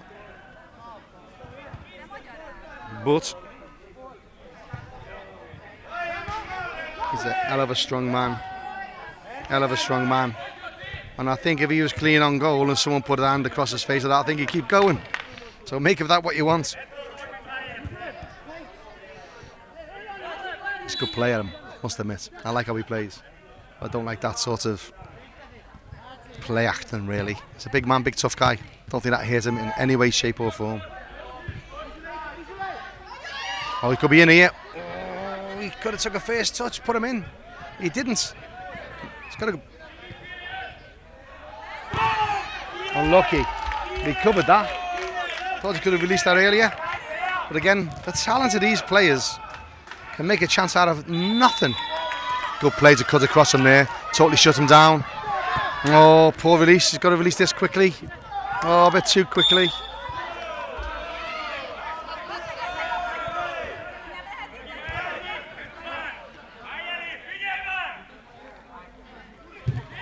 I think they both realise what's going on here, both these players. Lots of screaming and players go down. And then they get up and they can run the 100 metres, no problems at all. What a strike. You know, he's a wise... He's growing on me, this Daniel Loopsan. He knows all the tricks of the trade. A wise owl, and can he play? What a strike that was. That play, Daniel.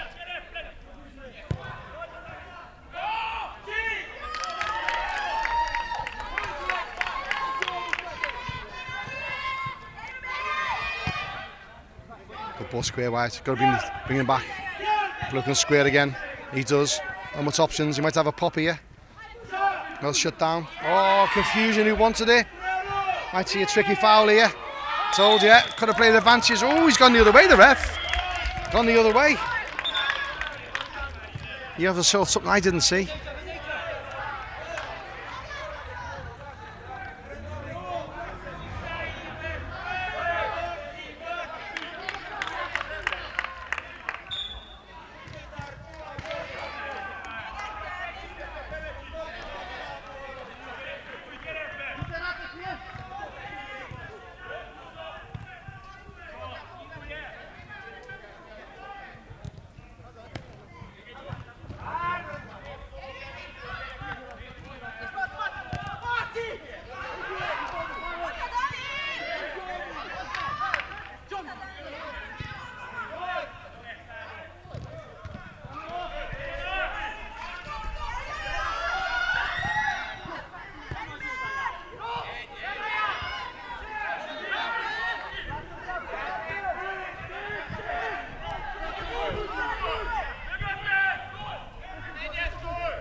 He's shutting down a little bit here. I think they find his tempo will start going up soon.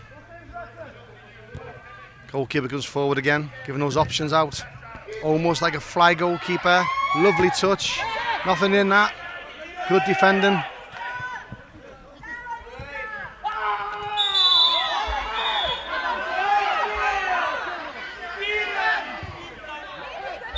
It was in front of me, that.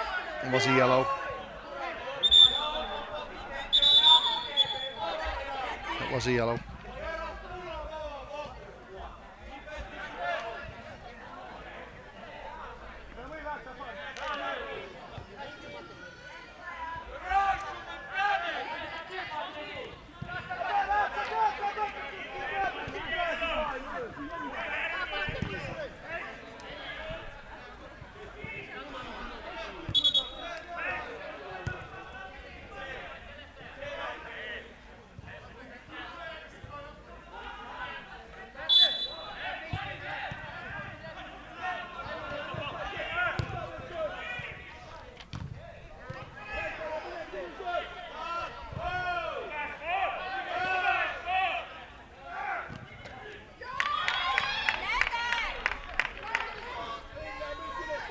I think you might see them trying to shut this game down here.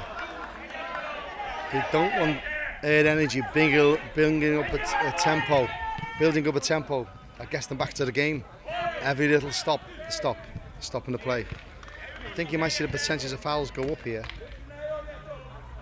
Lots of little things going on off the ball.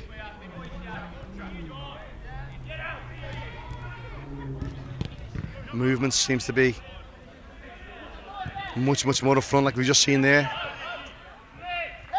Number 17 just sold 27 down the road. Played in here. Oh, good stop by the goalkeeper.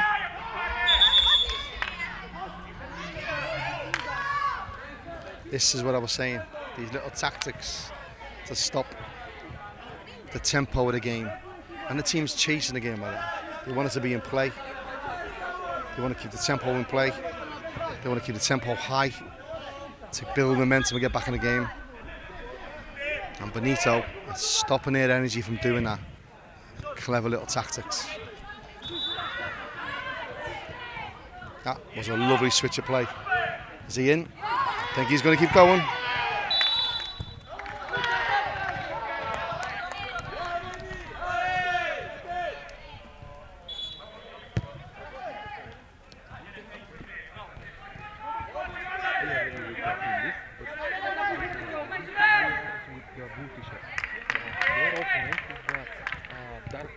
Did you bring your bed sheets?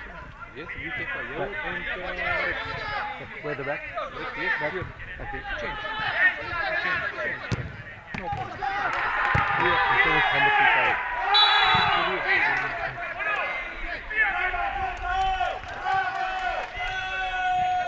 Another yellow card. You can't really argue with.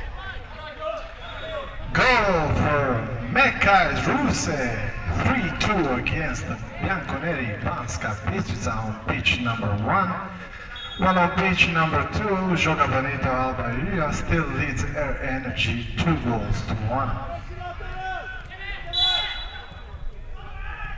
I haven't seen Daniel go off. He stayed on almost all this game. He's obviously a really fit player. He's crucial to this Bonito team. Absolute crucial. And obviously a good captain. But like I said, he knows every trick in the book.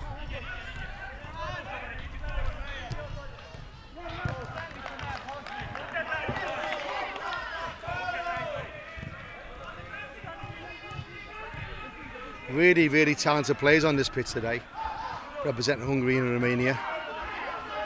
A real, like I said earlier, real powerhouse of football.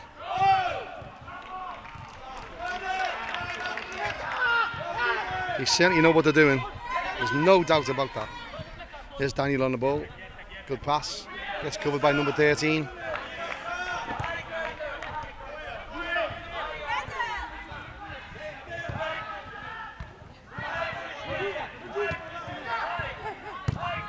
That's got loads of space. Lots of promising attack this is.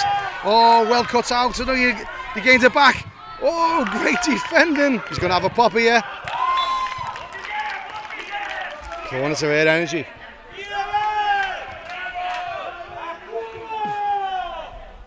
Really good football. Really good football. You've seen 2 set pieces earlier. Here. I think I can see another one coming here. Yet again, not paying attention to the referee. 5 seconds. He was telling them, no attention. The referees are being told, 5 seconds, keep the game playing. If you don't, it goes the other way. That's what's just happened there. So each team are being guilty of that. Yet again, goalkeeper coming up more. Going to be chasing the game. You're going to see more of that.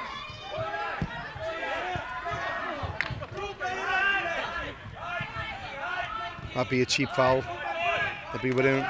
Good defending.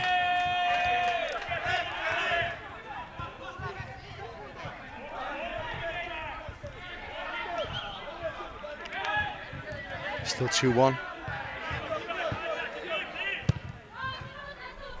To Bonito.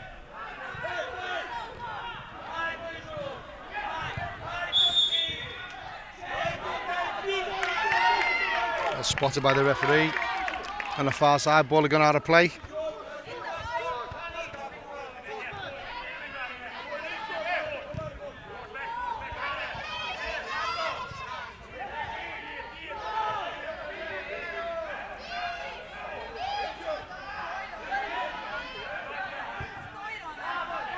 What a throw. What a throw.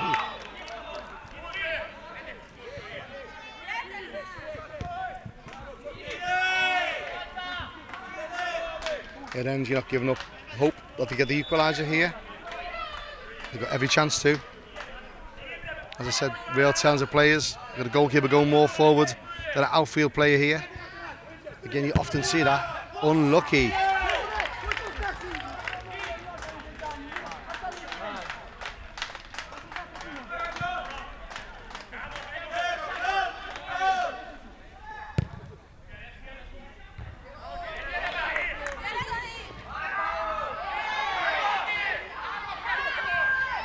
No foul there. No foul there. Definitely no foul there. Absolutely no foul there. I dare say, if that was the other way round, they would have carried on too. I do hope he's alright, but I don't think it was a foul. Airnergy manages to equalize against Joga. And in fairness, they deserve that. They deserved it. And I think a measure of whether this player is really injured. We'll see what he does next. That was just what we would call a strong tackle. Nothing in it. Absolutely nothing in it.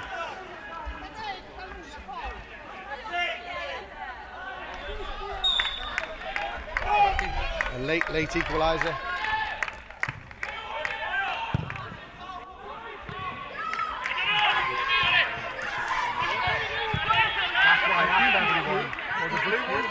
What about the blue t-shirt? Yeah, but Apple is more soft, isn't it? Our blue t-shirt is darker, isn't it?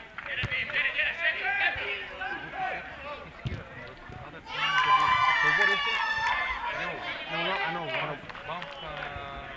Bulgarian, yes, Federation here. Federation, not a football. Official. Fine. Well done, boys.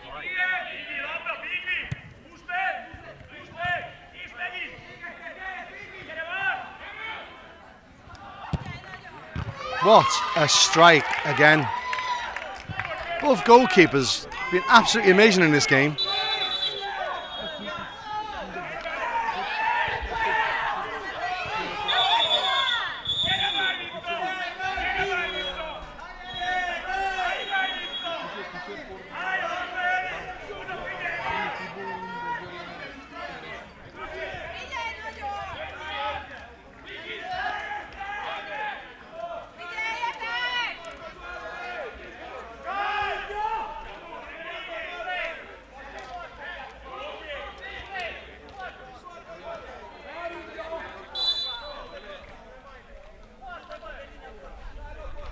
I wouldn't put past this lad scoring. What a save.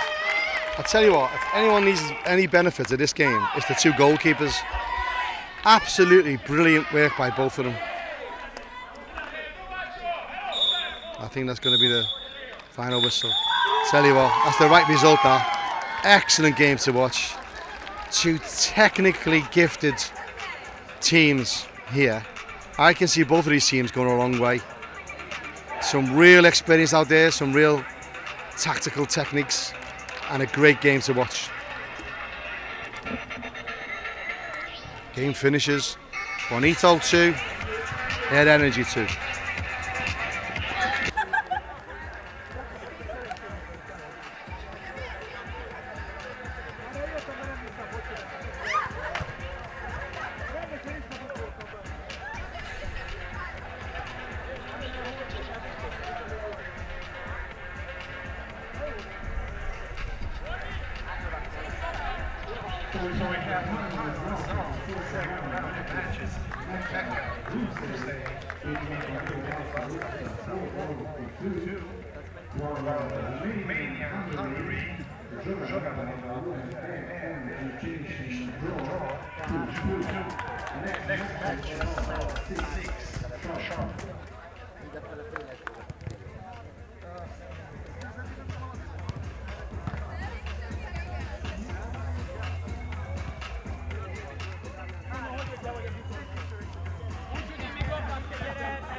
Hello and welcome to another match from EMF EUROCUP here in sunny beach, Bulgaria. On pitch number 2, we have a duel between a Romanian team, Reggio, Liriada, Brasov in blue, and a red meat Tadiran in white from Israel. We're just gonna give a quick read of the two lineups. We start with the hosts for this match, who are Reggio.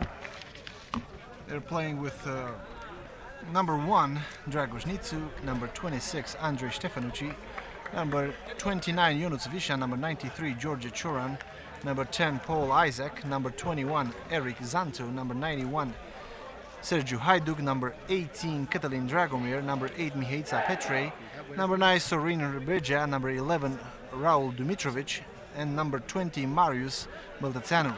The head coach of the team is Alexandru Tomiță, assistant coach Marin Mitrache, and the team leader is Remus Rebergia. In the other team, Red Meat Tadiran, we have number 4, Omer Bazarano, number 23, Guy Raffaelli, number 3, Dor Navon, number 6, Matan Iota, number 5, Tom Iota, number 11, Sher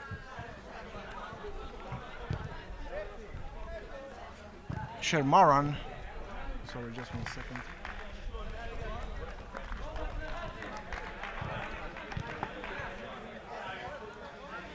Number 0, that's an unusual number, Amos Kles, number 55, Portal Kobe, number 7, Elbaz Shlomi, number 15, Ofeg Malul, number 1, Israel Zekaria, number 9, Ofeg Behun, number 10, Yehel Silboa, and number 21, Amir Abeles. The assistant coach for this match is Mr. Ofer Cohen-Skali.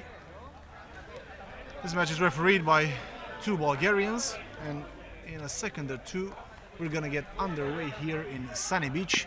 I have my colleague Mark Staines from England, very knowledgeable person, who I will give the floor right now to.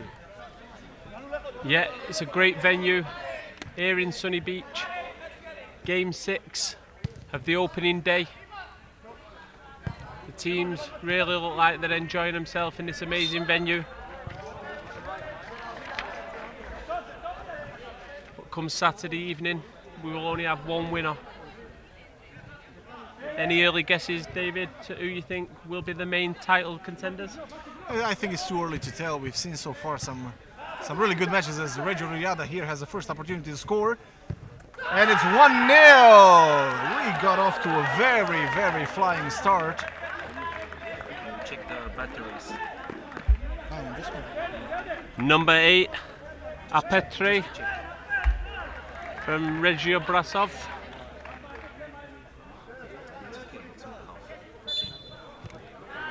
It's a great start for the Romanians.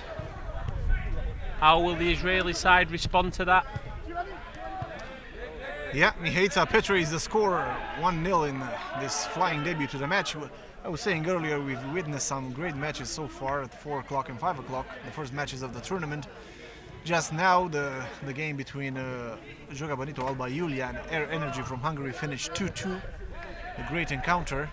And we still have plenty of matches to go until the end of the evening at 11 p.m. And we also have the opening ceremony of the tournament at 7:45. To answer your question, Mark, it's too early to tell. It's too early to say we have a favorite. Of course, we have Nova Vita Targu-Mures here from Romania, which is the reigning champion. But we'll have to wait and see all the matches today to determine how strong the teams are. So far, it's looking quite good. It's looking like a strong level of mini football. I think this evening we saved the best game till last. As David said, 2022 EuroCup winners, Nova Vita from Romania, take on 2022 Champions League runners-up, Dadi Gradnja from Montenegro. The two countries dominating mini football at club level at the moment. It could almost be the final on the opening night. It's a very strong group with Dadi Gradnia, who we know how strong they are. We commented it last year on their final against AEK Oradea. And obviously Nova Vita Targu-Mures, a very strong team. Also there's a team from Bulgaria in that group, and Stars League from England. What can you tell us, Mark, about Stars League? How strong they are? Or what kind of a chance do they stand in a group like that? They're still new to this international level. But they competed at the Euro Business Cup in Antalya, Turkey last year. They did themselves justice. It was narrowly beaten in the semi-final against the Romanian side, who dominated the tournament. But they know this evening it's a different level altogether.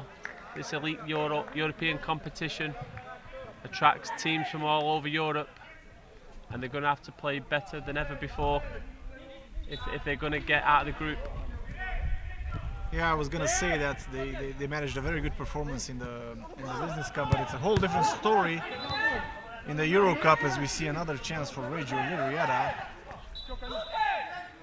As we said, 1-0 up against Red Meat Tadiran. We were speaking about the Champions League, and Red Meat Tadiran were there in Herceg Novi last year, putting in some good performances, so this should be a strong match. It's not going to be a walk in the park for either team.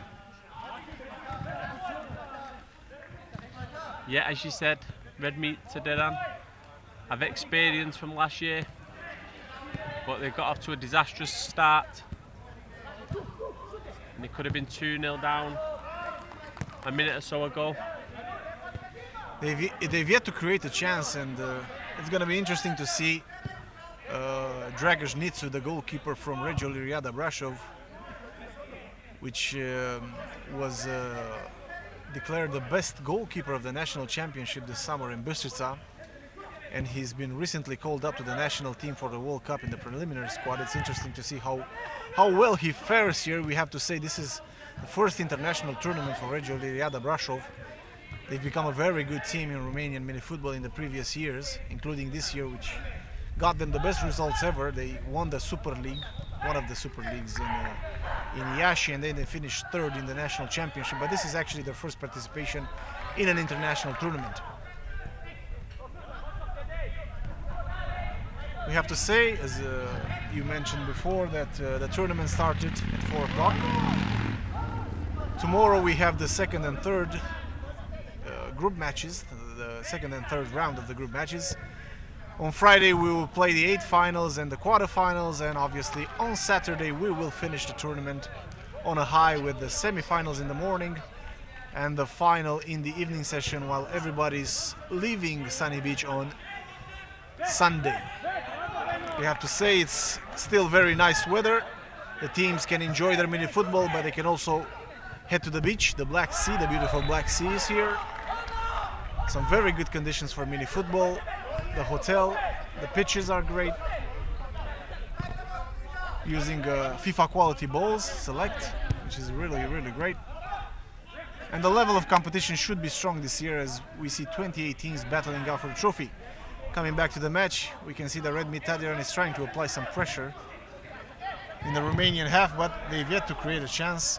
And this one goes to begging as Reggio resumes possession. Yes, Reggio look very compact in defence. They're not allowing their opponents to have any chances. Looks like it'll take something quite special from Red Meat to unlock the defence. Yeah, it's only the 7th minute. A lot can change. We saw in the previous match between Joga, Bonito, Alba, Iulia and Airnergy from Hungary, Joga, Bonito were 2-0 up. They were equalized in the latter stages of the match, and they could have even lost in the overtime. A draw between the two of them, 2-2. Maybe a fair result in the end, but quite hard to take for Joga, Bonito, who were leading up until 40 seconds before the end of the match. We have to say, as we see this shot from Claes over the crossbar, the goalkeeper with the number 00 on the back of his shirt, we have to say that this is the second major tournament the European Mini Football Federation is organizing this year after the EMF Champions League last week in Oradea, Romania. Great tournament with an amazing pitch, indoor pitch, similar to what we experienced last year in the EMF Euro in Kosice, Slovakia. We were playing in the Antonio Alexe Stadium in Oradea as we see a first shot on goal, which Nitsu easily parried. I was saying the Champions League took place in Oradea, and we had 4 amazing competition days there, and we had a winner from Montenegro, Saborno Crama, a great team, a very strong team, which defeated the champions of Romania, Ajax Dulcissimo Galați, in the final. We also have here 5 teams from Romania, second best number of teams after the host Bulgaria, which bring to the starting lineup 7 teams.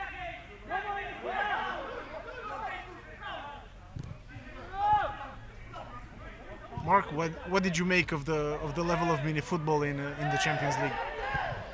It was strong as usual. Romanian and Montenegrin teams in the final. They seem to be the strong countries when it comes to club mini football at the minute, and we're expecting a good showing from both sets of countries this evening and for the rest of the event. But Bulgaria will be open. They can have some joy with one of their teams. Like you said, there's 7 representatives of them. Just watching Tadiran here, just keeping possession. They've grown into this game. They're using the goalkeeper Claes quite high early on. Well, they kind of have to, and we saw this from Red Meat Tadiran last year in Herceg-Novi, using the goalkeeper as an outfield player. He's done well there to win the header. He was outside of his area.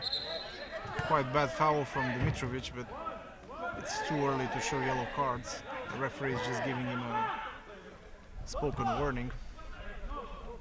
I've never understood that comment, David. Too early for the card.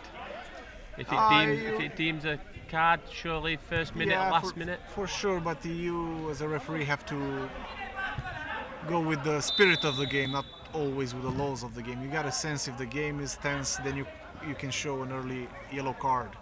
But if the game is quiet like this one is, first you give some formal warning, and then you reach to your pocket. So far it's been quiet.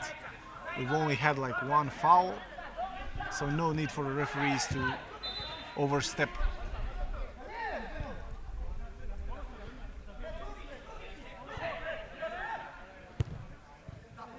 Let's see what Red Meat Tadiran can do here. They're trying to open up the defense. Number 23 on the ball. Passes to number 9. But they have to start all over again because Reggio is closing up the spaces quite well in this first part of the first half. They're looking for an opening now. Maybe there's a chance for Red Meat Tadiran. A shot. It's deflected by... The shot was by number 9. Let me just see. Ofek Benun for Tadiran. They're looking much better now, Tadiran. Dominating possession without really creating much. But the problem when you're playing against a team like Brasov, who are very tight defensively. Having your keeper so far up the pitch can lead to you being exposed and them scoring into an empty goal. Yeah, and the fact that the Reggio managed to open up the score so fast within 40 seconds so far has kind of prevented them from playing their usual mini football. They usually play with the goalkeeper quite high. Nitsu is a very good ball player with his feet. Let's see Isaac now what he can do. He's definitely the most technical player of the team. Passes to Dimitrovic and a bad pass. But Tadiran can't launch a fast counter-attack. I was saying about Paul Isaac, you should keep an eye on him, number 10 from Reggio. Very gifted player, very technical. He actually played for the national team at one point. Doesn't have the strongest of physiques, but he's really good with the ball.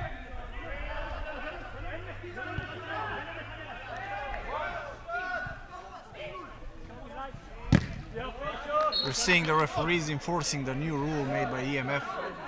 Every corner kick, every goal kick, every throw-in is being counted.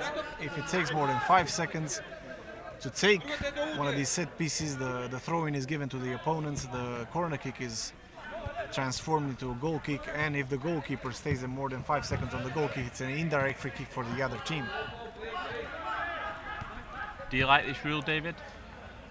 To be honest, no. You know, I know the system we have in Romania. I think it's unfair to transform a corner kick into a goal kick, but it seems to be working. I saw it in Liriada. People were taking their corner kicks fast because of this rule, as we see Keynes trying a shot from long distance, but Nitsu deflected it easily into the corner.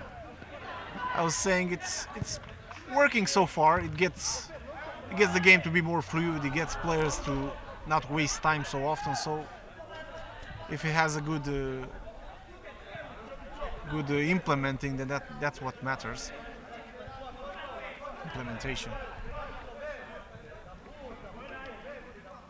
That's in Malul. I think the rule was needed though. You do find teams trying to waste time. Therefore, the EMF needed to implement a rule, and this is what they decided on bringing in. And like you said, it is working. Teams are playing quicker from throw-ins, goal kicks, etc. So Red Mid is pressing high right now. Let's see if Reggio can escape this trap, and they do. Starting a counter-attack. Good shot there from number 93, Choran. But Keynes was there to deflect it. It's a corner kick.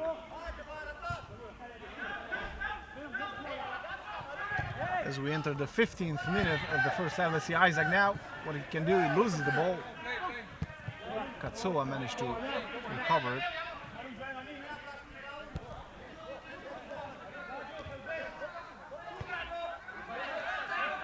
I was saying this is the second major competition this fall after the Champions League. We also have the Business Cup in Antalya in October between the 18th and the 22nd, and obviously right after that we have the biggest event of the year, the WMF World Cup in Ras Al Khaimah, Dubai. Should be a really exciting end of the 2023. Yeah, I think it's going to be amazing. 32 best teams from around the world battling it out to be crowned world champions. It's always a spectacular event in the calendar. Yeah, 2015 in the USA, 2017 in Tunisia, 2019 in Australia. COVID put a stop to 2021, but now we're back in 2023 in Ras Al Khaimah in the UAE, another spectacular location. That's exactly what I was gonna say as Redmi Tadiran applies the pressure, is that we've only had spectacular locations for the World Cup so far. We remember Australia 4 years ago, which was amazing, going to the other end of the world, and now we have the Emirates, which should be an amazing event. I know their capacity to organize such events, and We are absolutely sure they're going to put on a good show. Let's see how... Oh, and it's a huge chance, and it's a goal! Excellent shot by number 9, Benon. And with 4 minutes to go in the first half, Red Meat Tadiran manages to equalize against Reggio Liriada Brasov. Great shot, great left-footed shot. Hit the post before going in. Nitsu had no chance. I think they've deserved that. All the plans, all the preparation went out the window in the first minute to fall behind so early. They could have gone into the shell and hid, but they've come out. They've looked to still control the game. And just before half time, they've got their rewards. Speaking about shell, maybe the Romanian team went back a little bit too early, just allowed the other team possession, allowed it to control the tempo, thinking they're going to defend and maybe counter-attack, but they haven't managed to create any real goal-scoring opportunities, and in these cases, the pressure from the other team always brings a goal. That's the thing with mini football. Teams often, when they take the lead, become more reserved. They take a step back rather than pushing on for the second. They look to close out the game even from an early stage, and it's a long, long time to sit and defend. I think you invite pressure, and that's what's happened there. And now we're going to see the usual game of Reggio Liriada with Nitsu up there. Let's see now number 93 on the right, in front of the goal. It's a foul. It's a foul on Kleiss. So this is the first stage of the group matches. Tomorrow morning we'll have the second stage, and in the afternoon the third one. The best 16 teams from the total of 28, which obviously is the first and second in all the 7 groups, plus the best 2 third-place teams will make it to the 8 finals on Friday morning. It's going to be interesting to see who manages to get to the third day of the competition. While for the others, maybe it will be a short vacation here in Sunny Beach until Sunday. Let's see Nitsu now. There's worse places in the world to have a short vacation.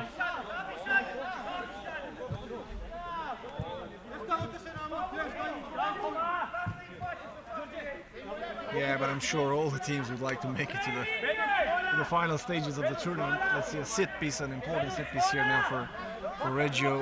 Number 19, Vishan is about to take it. Yes, obviously all the teams have come here with the intention of winning. They all believe that they will be the ones lifting the trophy on Saturday evening.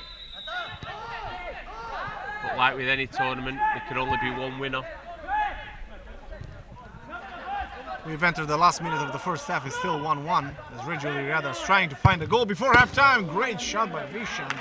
Really strong and powerful shot, but it went wide.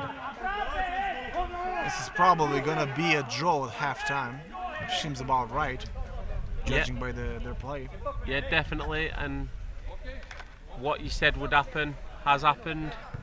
Reggio now have come out more since they conceded the equaliser. And it is 1-1 at half time.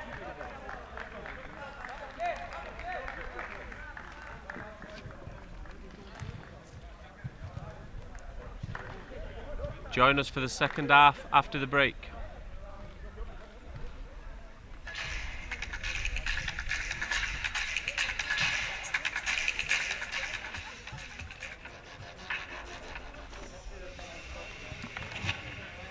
So, on pitch number 1, it's 0-0 against E-Dynamics and Gladiators in Warsaw, while on pitch number 2, it's also a draw 1-1 between Reggio Liriada Brasov and Red Meat Tadiran.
What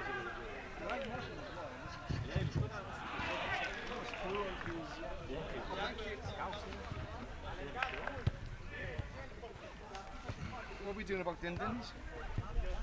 About dinner? After you...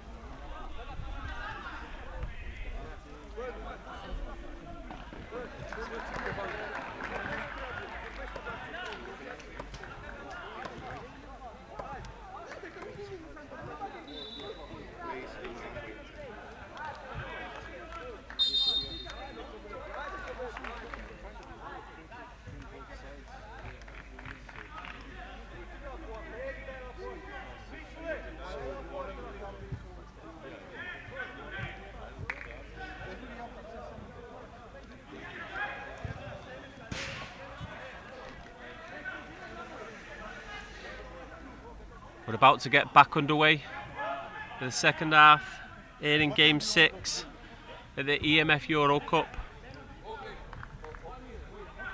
Referee number 1, Antonio Antov, is about to start the second half. His colleague, Denislav Kirillov, both Bulgarian referees. There's just a slight issue with one of the nets that's just being addressed. But after a tight first half, the teams went in at 1-1. And David, how do you think the second half will go? I think it's gonna go in a balanced way towards the end of the match. I can't see any of these teams running away with it. Vishan tries again, but this shot is poor. Yeah, with shots like that, I can't see him running away with it. Finishing would have to improve.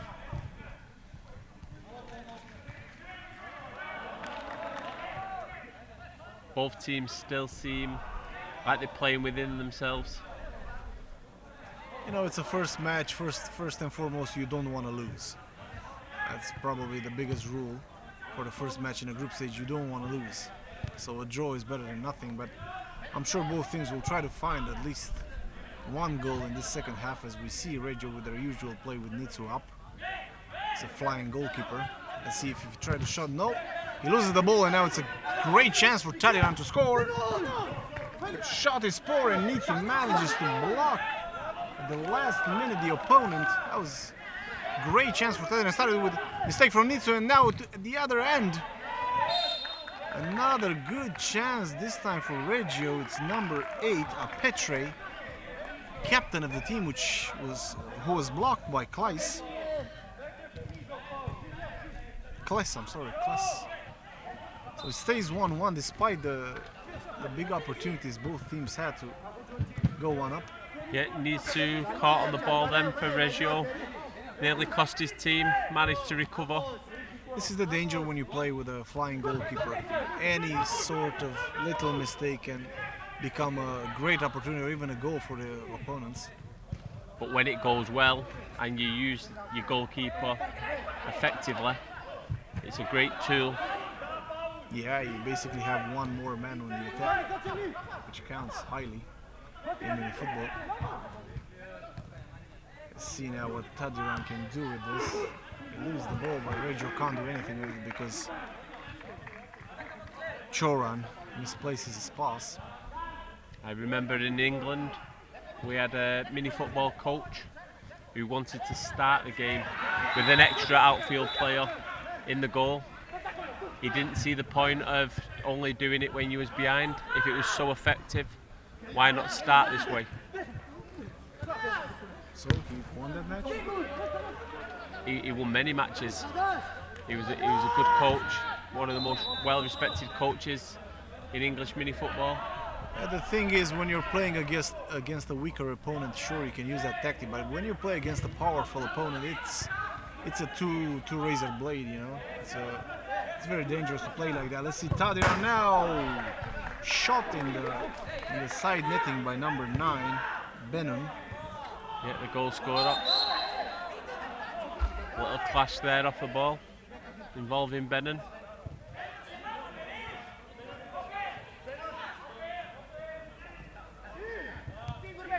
I know what you're saying about teams not wanting to lose the first match. It is important, but at the same time, you might be playing the weakest opponents in your group in the first match, so it's important to get off to a good start because you'll be playing the better teams later.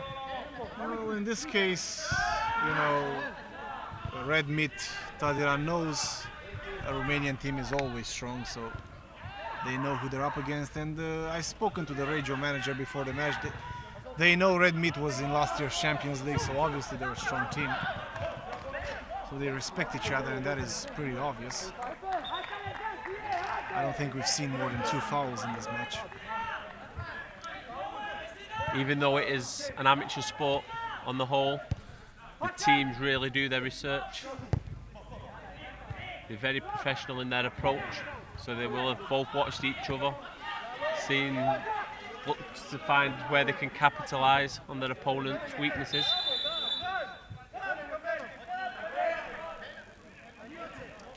Israel actually had a team in the Champions League as well, even Yehuda. So it's a place where mini football is obviously happening. It's a country with great history in mini football. As we see Nitsu now trying a shot wide of the post. I was saying Israel is one of the teams with a great tradition in mini football. Obviously Romania is also. Kles now on the ball, being dispossessed, and he goes out for a throw-in, but Reggio can't make anything of it. Dimitrovic is now to take the throw-in, throws it back to Nitsu, and we start all over again with another attack. As we see the floodlights coming on, it's a little bit too early because the light is still great here in Sunny Beach, but the floodlights have been turned on now. It's a beautiful night for football. These was always the best nights that you enjoyed playing in. I think when the floodlights are needed a little bit later on, it'll be even more spectacular. There's something about playing under floodlights. Adds to the drama in football. Yeah, I've heard people saying that they feel more of a player playing in the floodlights. Champions League and all of that. Reggio managed to get the ball on the right to Isaac, to Dimitrovic. In Romania, David, did the teams play more in the evening, or did they play in the daytime also? Well, it depends on the local championship. Some championships play from Monday to Friday, and obviously they play under the floodlights in the evening. Good chance there for Reggio. While others play in the weekend, then it's kind of a sorted out between playing during the daylight and in the nighttime. In England, most mini football is played in the evening. That's what we're used to. Even on weekends? Yes. 11-a-side football would probably dominate grassroots level on a Sunday morning. And then in the afternoon, evening is when the mini football leagues will take place.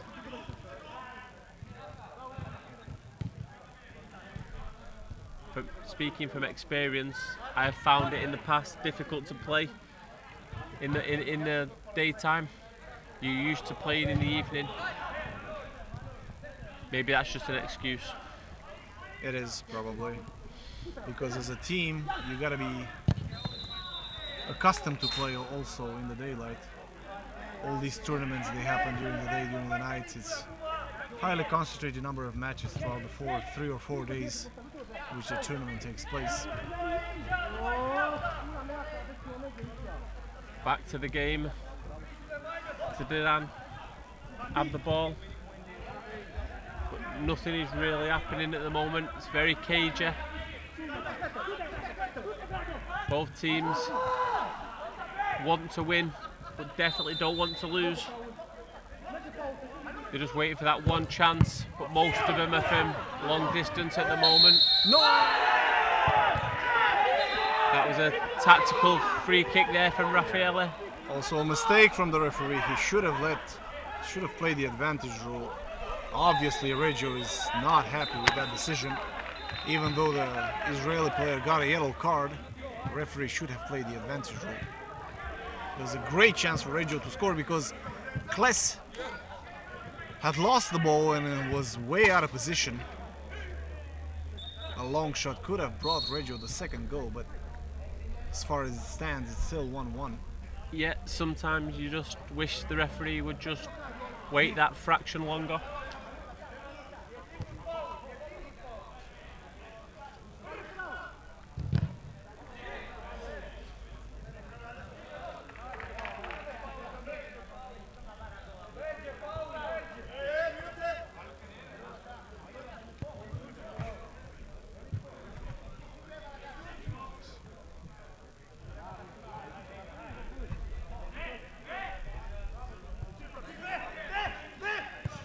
As I was saying, we have 28 teams here in Sunny Beach in 7 groups.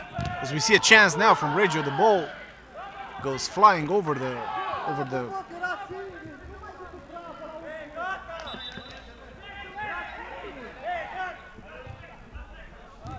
post.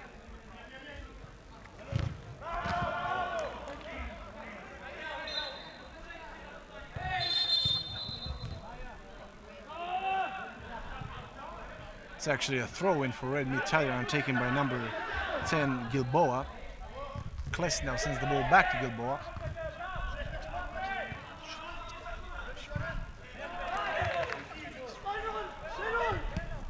Here's a great chance, and it's 2-1. Tadiran, they turn the score around. Then on pass to the left to number 23, Guy Raffaele, who scores with a shot at the long post, and it's now Israel 2, Romania 1. As we enter the final 10 minutes of the match, great comeback for Red Meat. No, Mark? Yeah, great turnaround. I think you got carried away there with the national teams, the same Romania and Israel. Red Meat done really well to turn it around. But how can Reggio respond now? Here's a chance. Great save. Really good save from Kles.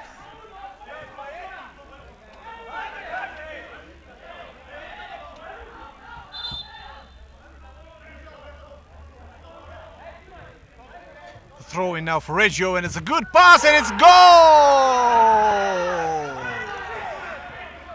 Very nice set play from Reggio, and number 93, George Choran, brings it all back to square 2-2 in the 32nd minute of the match.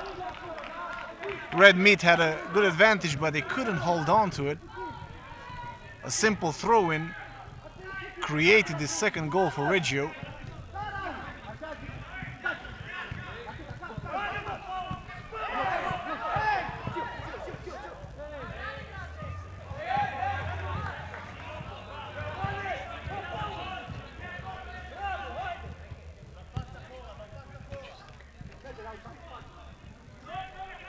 Reggio now are coming back into the game.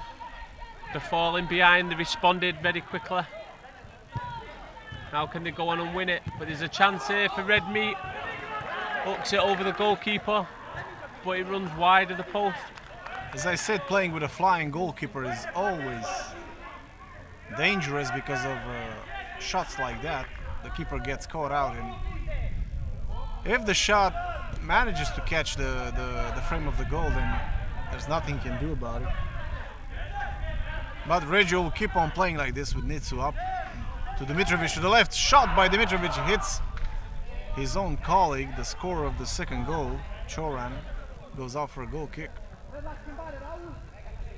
Less than 8 minutes to go here in Sunny Beach, Bulgaria. And this competition organized by the European Mini Football Federation in partnership with the Association of Mini Football from Bulgaria. Kles now really tries to be more technical than he actually is, and he lost the ball, thankfully for him, and only went out for a throw-in. Reggio couldn't capitalize on that. Dimitrovic passes it back to number 18, Dragomir. Goes out for a throw-in again. This is exactly the set piece Reggio scored 2 minutes ago. Let's see what he can do this time. Just a back pass to Nitsu.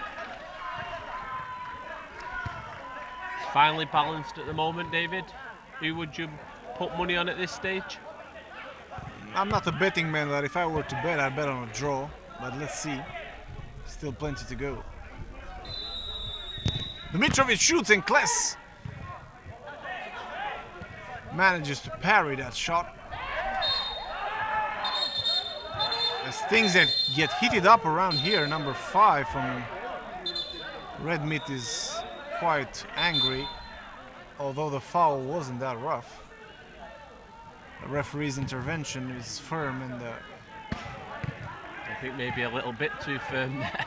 no, it was good, it was good. He managed to calm everybody down very fast, but it was Katoa versus Dimitrovic in that duel.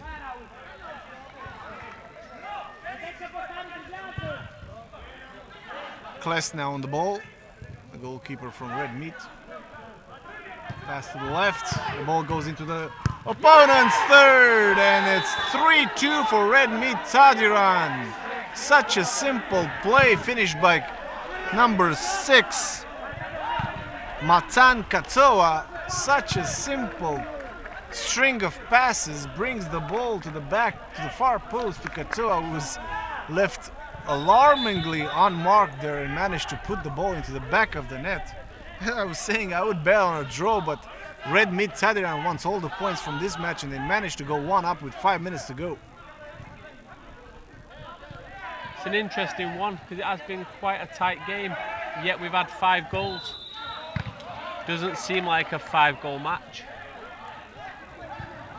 Yeah, because most of their big opportunities were transformed into goal, which is good. We want to see goals, we want to see a show. Let's see now if Reggio can manage to get back into this match and equalize once again, or Red Meat Tadiran can play it out or even score another one.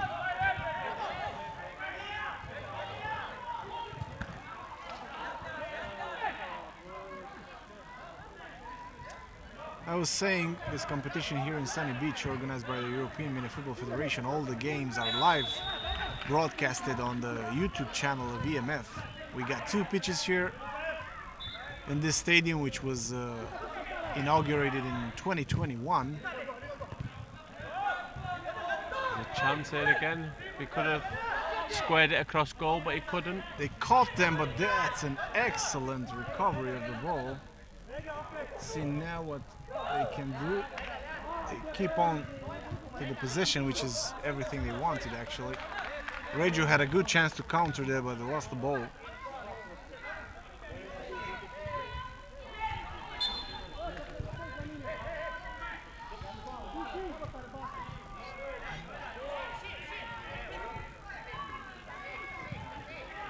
Three and a half minutes to go. Red Meat Tadiran keeps the ball high up the pitch, which is ideal for them in this position. As things stand, they will start with 3 points in Group C, which seems like a strong group already. Also containing E-Dynamics from Bulgaria and Gladiatorzy Warsaw from Poland, who are playing right now on pitch 1.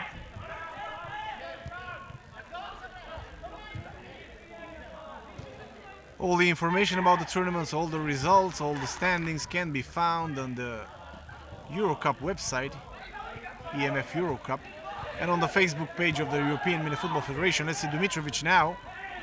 He was fouled there, just outside the box. It's a good position for a set piece. Maybe Isaac will take it fast, or no, he's gonna wait for the whistle. They're trying to play this out. Vishan comes with his fierce left-footed shoot. Set pieces are a big part of mini football. Will they have something up their sleeve here? Let's see, Vishan will try to shoot or just I think he's going to cue it off to Isaac or Dimitrovic. He's going to place it. He'll try to some sort of combination between a shot and a pass. It's been deflected out for a throw-in. They defended it well though, Red Meat.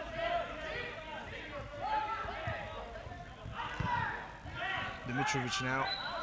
He loses possession and time is running out on Reggio Liriada Brasov, the bronze medalists of Romanian Championship, which are being led 3-2 by Red Meat Tadiran of Israel. This is a great result if Red Meat can hang on to this lead, especially after falling behind in the first minute. If they can win this match. Good chance now for Reggio, but Mitrovic cannot connect to that pass from Isaac, and it's a wasted opportunity in the end. Managed to recover the ball very well, but the pass or the connection between the two players wasn't good enough.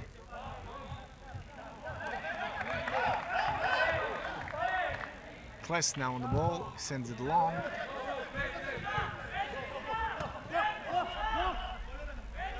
It would be a bad start for Reggio, as I said. They're on their first European competition, their debut. Let's see if this loss, which is happening right now, is going to affect them in the other two matches against Dynamics and Warsaw. The referee's just signalled 1 minute. I don't know if you've seen that, David. 1 minute to go. There's still 40 seconds out of our regular time, and it's 3-3, ladies and gentlemen. I was talking about the fierce shot of number 19, Ionuț Bogdan Vishan. It took a deflection to go in, but it was a great, powerful shot. And with less than 30 seconds to go, it's all square, and my bet is still alive for the draw, by the way. Mark? Yeah, it is. I'm spot on with the result right now. You predicted it. Very, very fortunate goal. He dragged his shot wide of the post. It'll probably go down as an own goal. It wasn't on target, but he had the shot, and it was that caused the problem and led the Red Meat defender into turning the ball into his own goal. We've already entered stoppage time as Vishan manages to block this attack from Red Meat.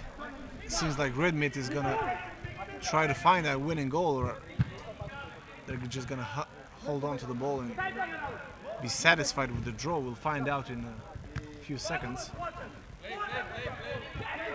Alba to Navon, and now it's with number 6 Katoa. He loses the ball. Careless pass there in the center. Recovered by Reggio. Visha now on the ball, plays it to the left. This will be the last chance if they can get loses play. It's an ugly foul, a very ugly foul there on Dimitrovic, and it's a deserved yellow card for Katoa. We don't need to see fouls like that. It was a very quiet match. Both teams have proven they are full of sportsmanship, so this will go down as an accident, I believe. It'll be interesting if they were to score from this. The referee was about to blow his whistle. Yeah, it's definitely the last play of the match. Let's see if Reggio can capitalize on this. He had the whistle in his mouth. Yeah. And then the tackle came in. We have to play this out, see what happens. Dimitrovic is going to take it. The angle is not great, but let's see what kind of a tactical play will. I think he's going to pass it to Vishan as far as I can see. Yes, to Vishan, shoots! Takes a deflection. Let's see if they're going to leave this corner as well. It seems so. The referees aren't blowing their whistle. Yeah, I'm surprised. Yeah. I thought as soon as that play was over, they would blow the whistle, and there it is. The whistle is allowed it to play on again. Yeah. But now he's blue. 3-3 the final score here in Group C between Red Meat Tadiran and Reggio Liriada Brasov. We're coming back with another match at 7 o'clock. It's mine. Your what? My what?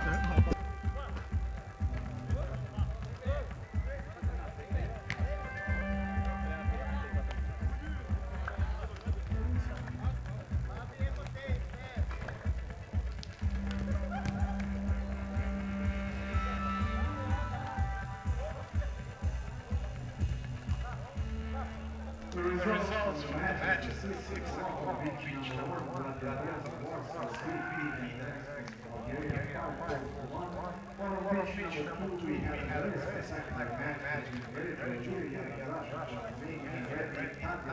from Israel, which finished 3-3.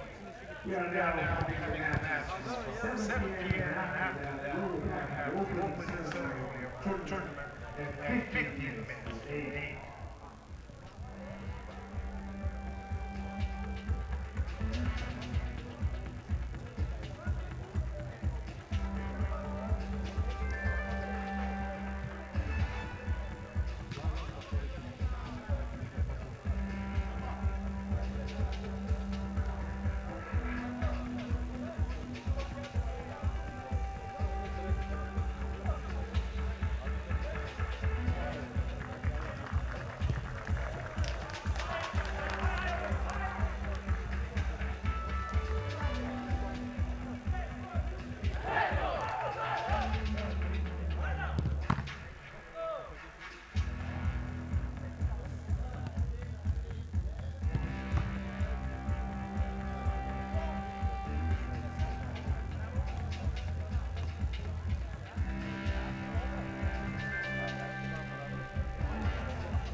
Όχι, λογικά το άσχολο, δεν ξέρω. Αλλά πάλι δεν την είναι.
Saka! You will stay here. Give us the ball.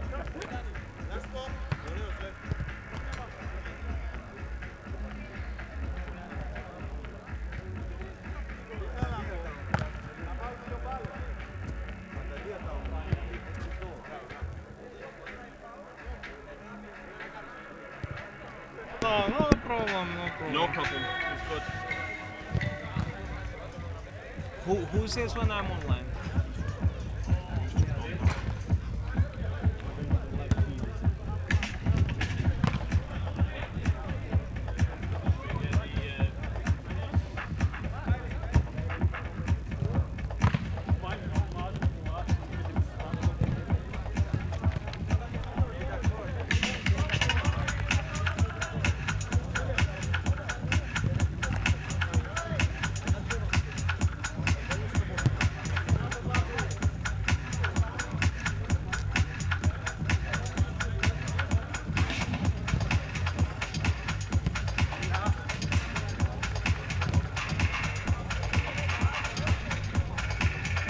Just a couple of minutes to kick off on pitch number 1.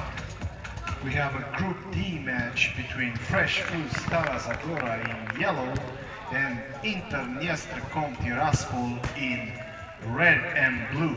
Also on pitch number 2 we have a match from Group D between the Greek team of Anagennisi in white and red and the team from Czech Republic in black, T.M.T, EDERA, Pardubice. After these matches, we will have the official opening ceremony of the tournament.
Hello guys, here we are again with the next match in today's schedule for the EMF EUROCUP. Already 6 games played today in Sveti Vlas, Bulgaria. Now we are waiting for the start of next one. It's Anagennisi, Greece in red colors, and T.M.T. EDERA Pardubice from Czech Republic in black colors. Referees of the match, Dragan Majkic and Stefan Braunovic. So everything is ready for this really interesting match. What is interesting about the squads that I will now read for you. For the Greek team, only 6 players. Really interesting. No reserves at all, which will be quite, I don't know, let's say, in the match to see it, quite interesting to see it in the match. With number 1 Christos Vlastaras, the goalkeeper of the team, with number 10 Ioannis Karagiorgis, the captain of the team, with number 4 Haralampos Zonoros, with number 9 Ermis Ioannidis, with number 8 Yorgos Anastasios Christopoulou, and number 7 Konstantinos Vasarmidis. Manager of the team, Spiros Sigaridas, and team organizer Stavriana Theodoropoulou, which is also part of the EMF crew here in Bulgaria. This is also a match from Group D of the tournament. So, as you see, it's already started. And let's see what will be the result after 1 hour for the team of T.M.T. EDERA Pardubice with number 17, Captain Miloš Švala, with number 20, goalkeeper Jiri Pšenička. Oh, you see already the first goal in the tournament. How fast really. The first goal of this match is already 1-0 for T.M.T. Pardubice. I will now tell you the goal scorer. I think it's Marek Rehak. But let's continue with the squad of T.M.T. EDERA Pardubice. Number 6 Daniel Fotul, number 13 Marek Rehak, number 21 David Lat, number 10 Jan Rosulek, number 19 Josef Stransky, number 28 David Seminko, number 37 Andrei Hajnik, number 15 another goal. What are we doing for 1 minute? 2 goals. Wow, this is really exciting. Number 37 Andrei Hajnik, number 15 Lukasz Gradki, and another goalkeeper in Matej Kuba for T.M.T. Pardubice. Wow, this is so exciting. 2 goals already. I will tell you the next scorer in a bit. But we are starting already with 2 goals. Maybe this will be the highest scoring tournament match.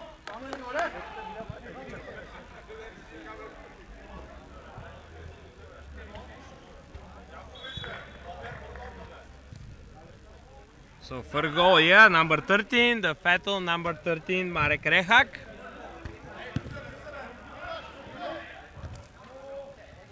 Let's see what the Greek team can do now. They won a corner, I believe.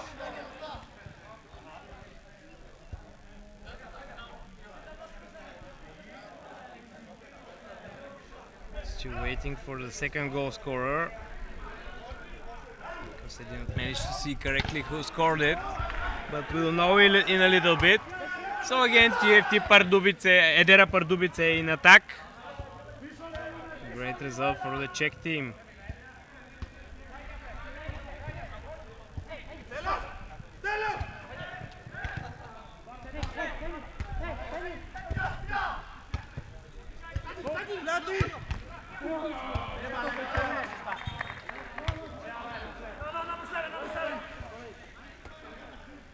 A little bit more about the tournament.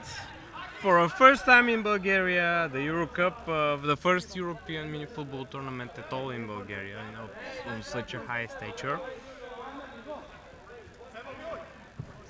Here at the great stadium in Sveti Vlas, 28 teams from 13 countries will be playing for the title.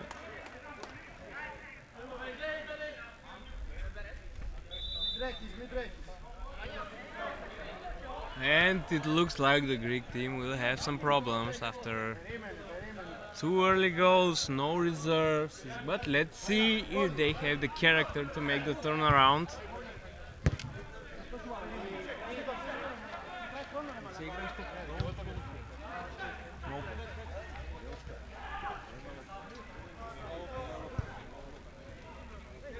So again, T.M.T EDERA Pardubice in attack.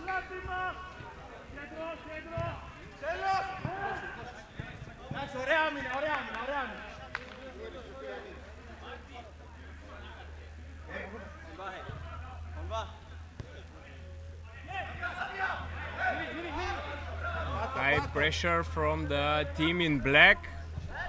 They are trying to just exhaust their opponents.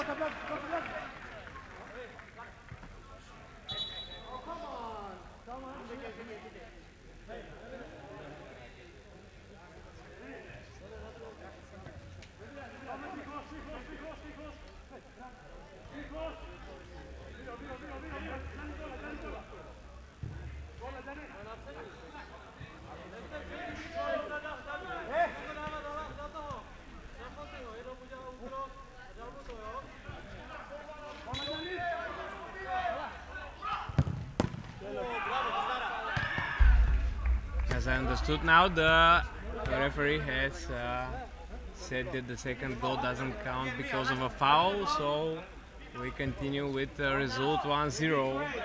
It's just really hard for me to see what happened exactly there. But okay, let's say still a chance for the Greek team. Another interesting moment here. And again, the fate is with the Greek team.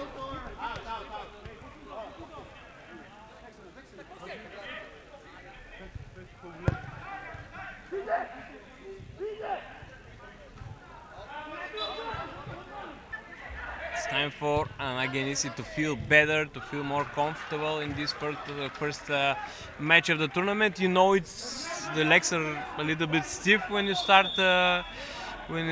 in a new tournament. In the first match, it's really important to be cool-headed, to feel okay, to feel comfortable, and to believe in the win. Now, what a great pass! What a great pass! Oh man, great attack! And another chance for the Greek team. The Greek team had a chance to save this situation. Of course, the goalkeeper is the guy responsible here for the result to still be 1-0.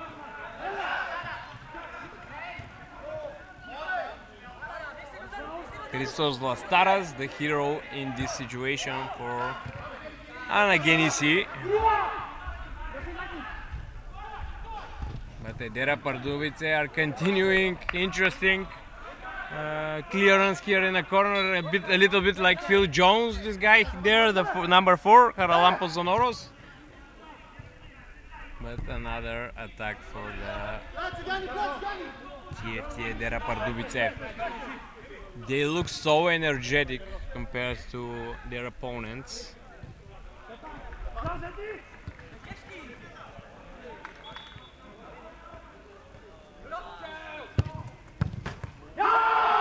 Now this one won't be cancelled, so it's 2-0 now, and it's getting worse for the Greek team. Another goal, this time by David Lat. 2-0 now, and I believe we see one very one-sided match.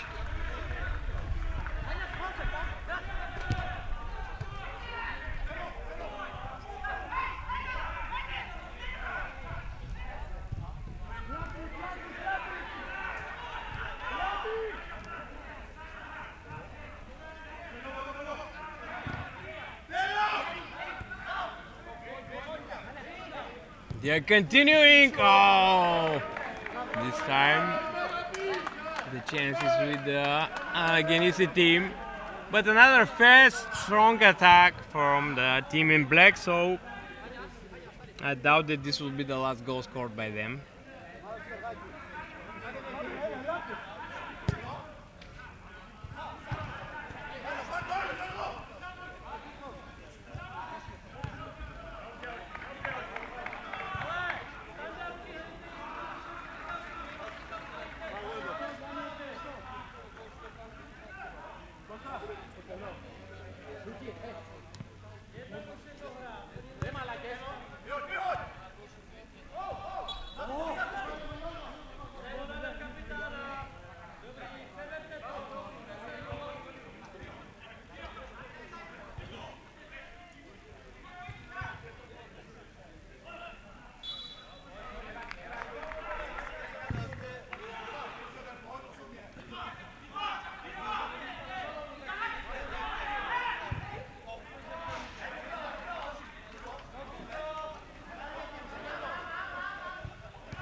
2 goals against 0. 12 minutes after the start of this match. Now maybe the first chance for the Greek team, and very bad injury there, hit in the face. The number 13, exactly the goal scorer, I believe, Marek Herekak, has been hit by an opponent trying to make a scissor kick.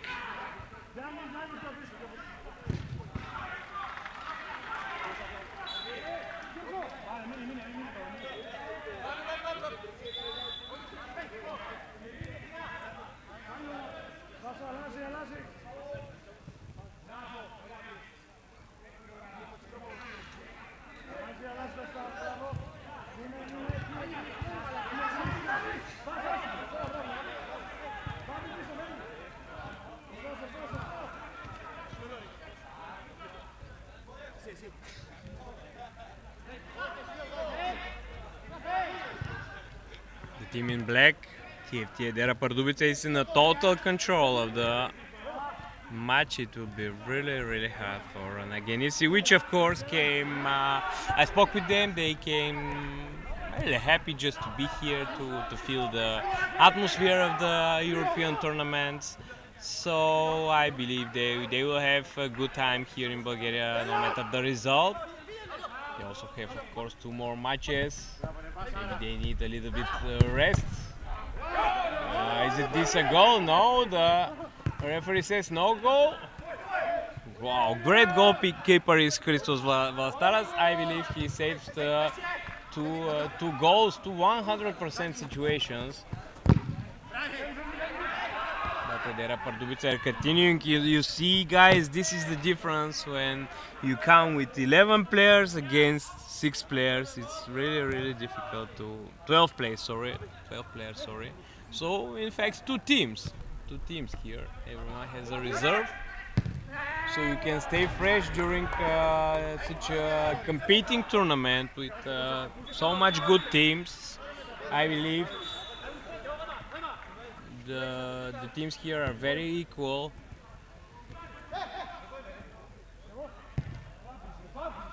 I cannot say that there is a clear favorite.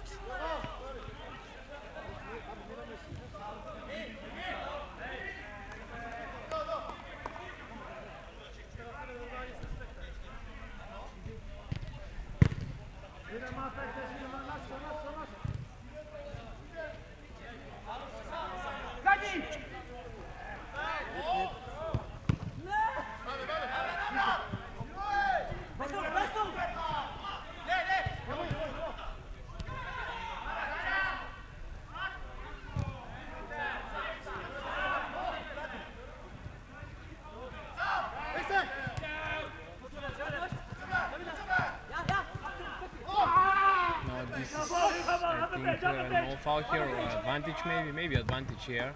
Now even the post is helping the great team.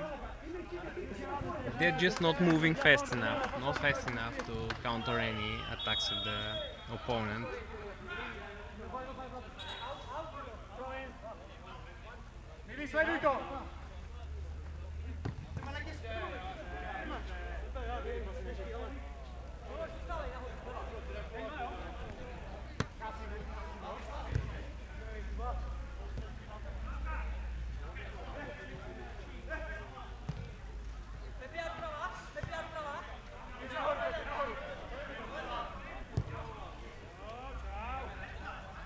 Now one of the rare attacks for Anagennisi. There will be a foul. Yeah, correct. Correct. It was a foul. So great job by the referee, Dragan Majkic and Stefan Braunovic, the 2 referees of today's match. Great refereeing also in the tournament. These are the best referees in Europe and even in the world. Some of them for sure will be part of the delegations for the World Cup in Ras Al Khaimah later this year. World Cup of mini football, of course. No, not a bad shot. Ioannis Karagiorgos, yeah, he sent one of the very few shots by Anagennisi through this first half, which I believe is close to ending. We have something like 2 or 3 minutes.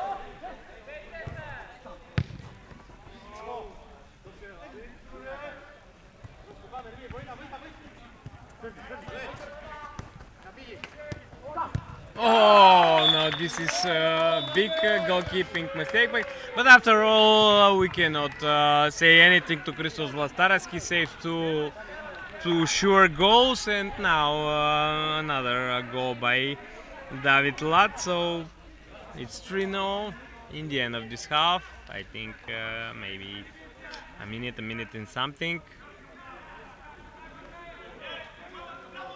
But it's a great experience. It's a great experience just being here, meeting with strong teams, with long squads, just to see what's the difference, see how more organized you need to be. Oh, there's another goal, another great fast attack, great assist there by Milos Škvala, the captain of the team. I think David Seminko scored the goal, but I will tell you in a minute when we confirm it with our live statisticians.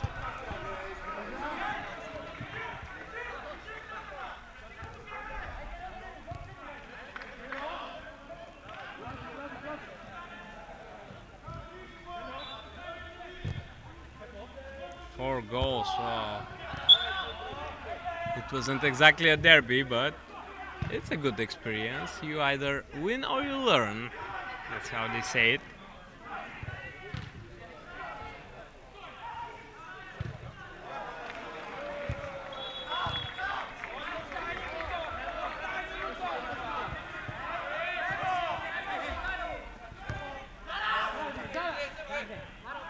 Pardubice in attack again. We'll see a shot.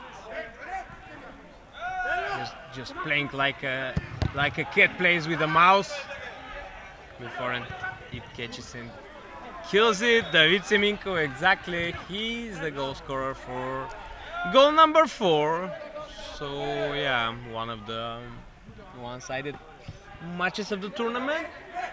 We'll see if Pardubice will maybe save some of their strength for the next matches. You know, it will be really important to be fresh tomorrow when they have, every team has 2 matches.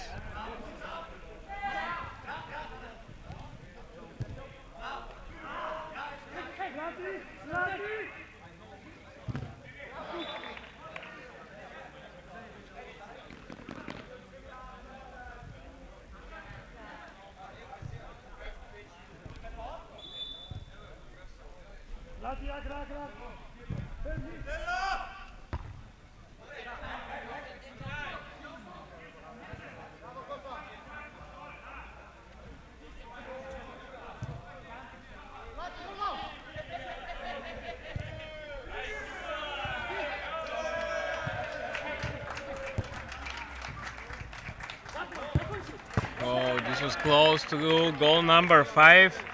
Not strong enough shot by Josef Stransky. Now a chance for Anagennisi. Oh, is this a long ball? Well, they want the ball back, and now we will wait for the ball. We'll need to wait a little bit. Okay, we are playing again.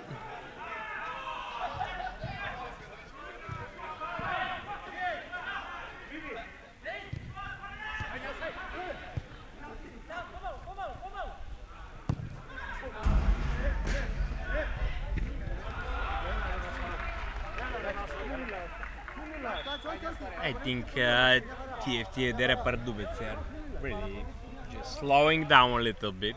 waiting now for their chances. They know that they will be the winner of this match.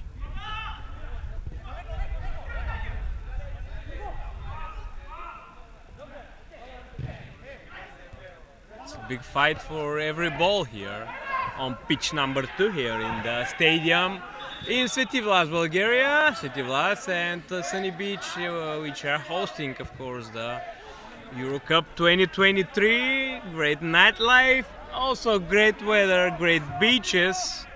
Still in September, they will stay like this through the tournament. The weather will be great. So yeah, for sure, one full experience for every team, every delegation, every fan here. And yeah, great reason to come here, to come to Bulgaria. Let's hope we have more tournaments. Oh, what a shot, one of the goals of the tournament for sure. Andrej Hajnik is scoring goal number 5 for T.M.T EDERA Pardubice.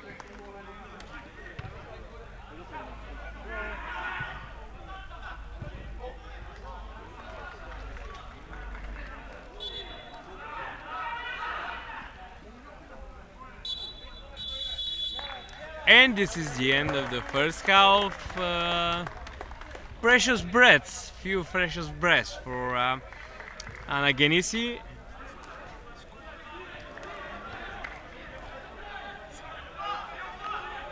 Which are losing 5-0 to T.M.T EDERA Pardubice at halftime.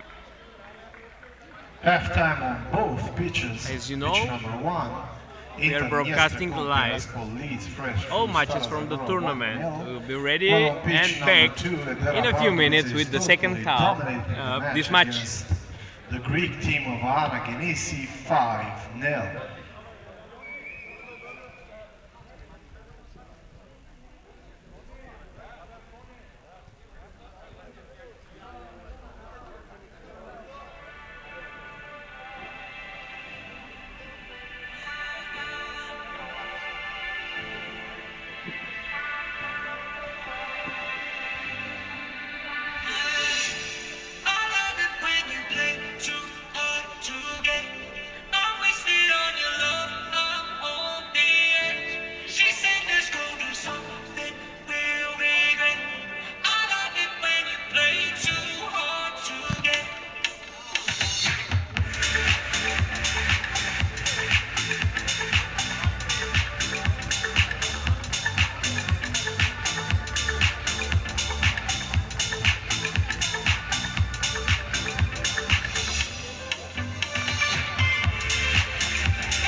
Okay, ready for the start of the second half. 5-0 for T.M.T EDERA Pardubice against Anagennisi. The Czech team are leading convincingly against the Greek team, which has twice less players than its opponent. Let's see what happens in the second half. Will we see a goal by Anagennisi? This will be probably the interesting team to follow.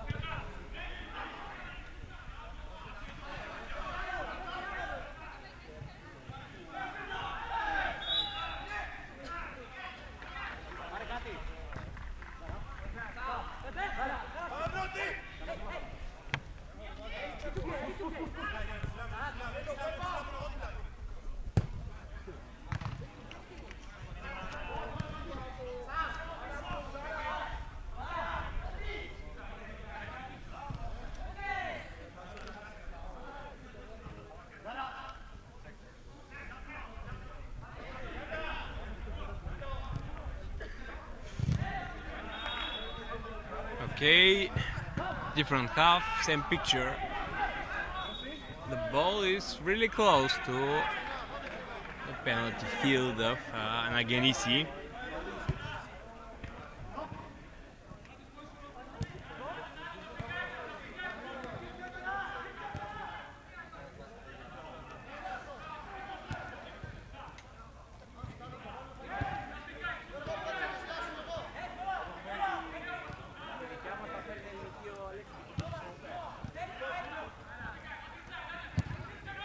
Do you see where is the goalkeeper of Pardubice?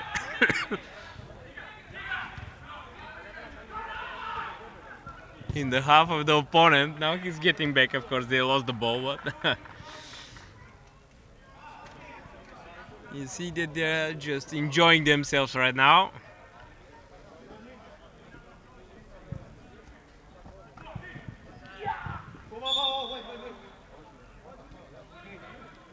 The good thing is that there is fair play between teams.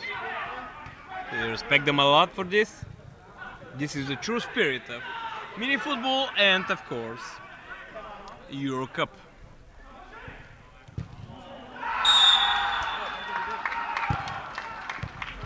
Oh, this is—we can count it as a shot for Anagennisi. And the second goal for Inter Mieste Tiraspol, which now leads 2-0 on pitch number 1 against Fresh Fruit Stara Zagora. On the other pitch, Inter Nestercom is leading 2-0 against the Bulgarian team Fresh Fruit.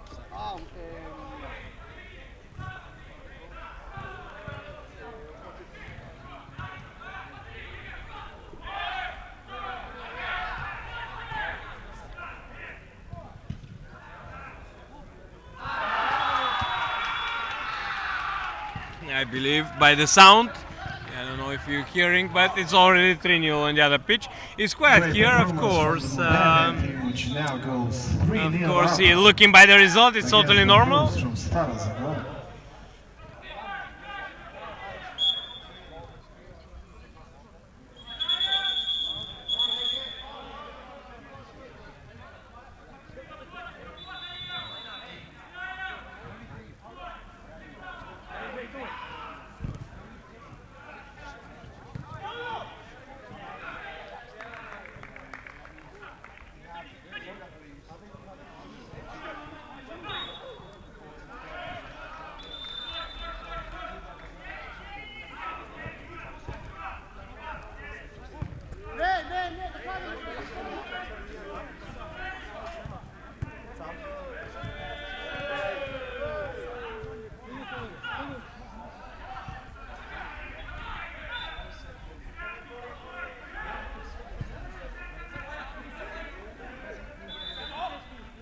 Quiet here still, playing in the middle, of course. Again, the ball is in T.M.T EDERA Pardubice. Now the goalkeeper, Christos Vlastaras, catches the ball and sends it in the opponent's half. And now 3-on-3, but it's a long ball, so it will be a throw-in for the team in red.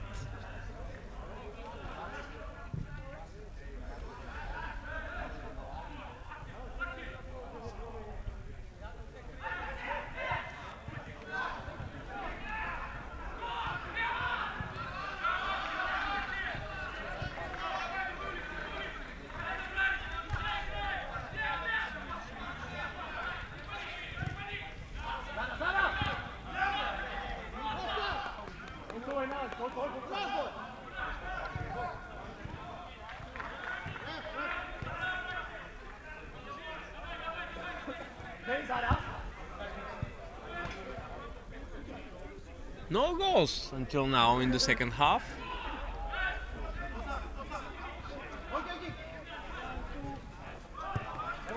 I believe Anagennisi are feeling more comfortable now. Looking to finally score. It's too soft for a penalty. Some problem for a defender in black. No foul, of course.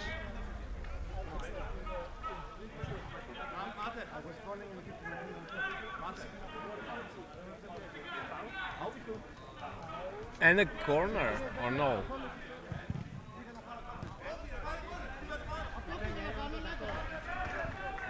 Yeah, it's a corner. Yeah. the guys from Anagennisi didn't believe it. It's a throw in. Oh, and now that's his fair play. Oh yeah, claps to this. Yeah, great.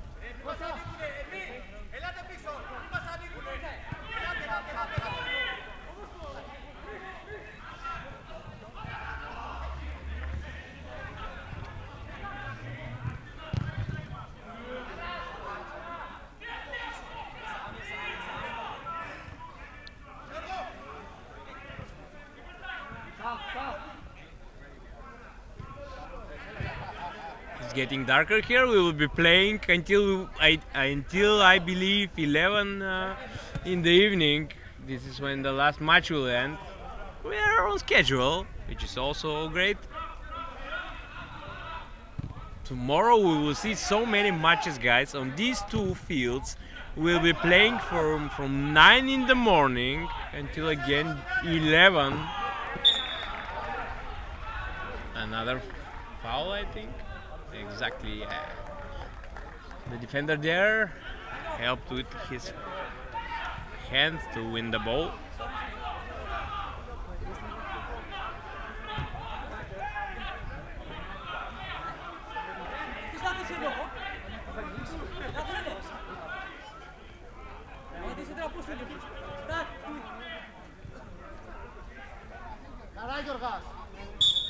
So now this is a good chance. Oh, so close. A good shot there from a very small angle. It was a great cross from Yorgos Christopoulou.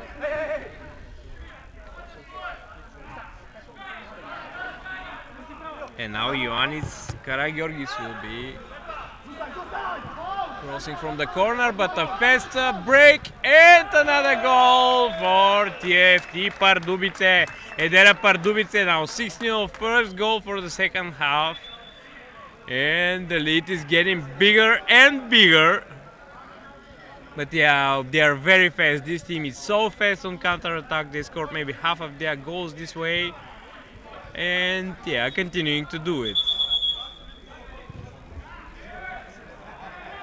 I will tell you now who scored the goal, of course.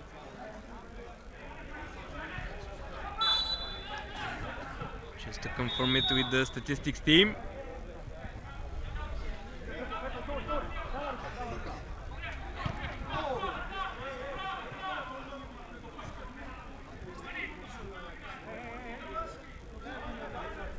Josef Stransky is already among the scorers.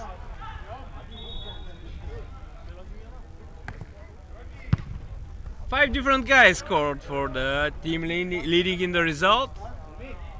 I believe that this number can grow even more. 6-0 until now, maybe. We have another 10-12 minutes to go until the end of this match.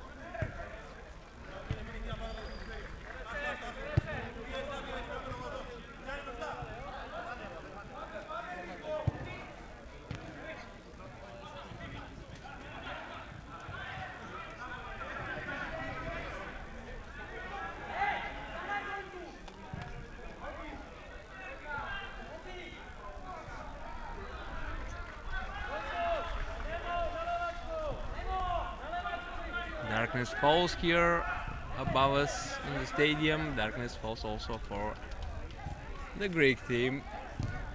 Oh, what a save! Oh, what a great save there, but by Christos Vastaras. Yeah, he made one mistake leading to a goal, but apart from that, he's playing just terrific. The stand-up guy from Anagennisi. Anagennisi, based in Athens, arrived today.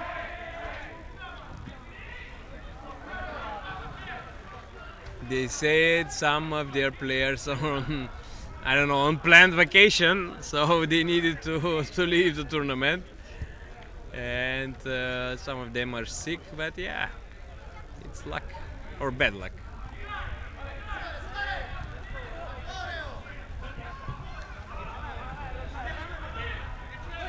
Maybe if the guys need another player for tomorrow, I can join them just to help, to be more fresh and take part also in the EuroCup.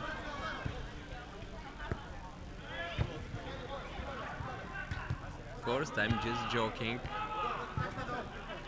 So many things to be done here by the team of EMF and the Bulgarian Mini Football Association, who are also helping with organization.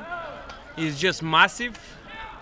Maybe 50-60 people in total, maybe even more, are helping with organization of this tournament.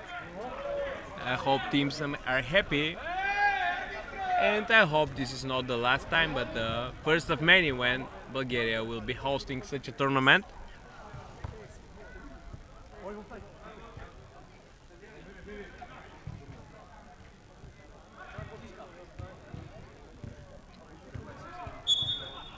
Great conditions for football.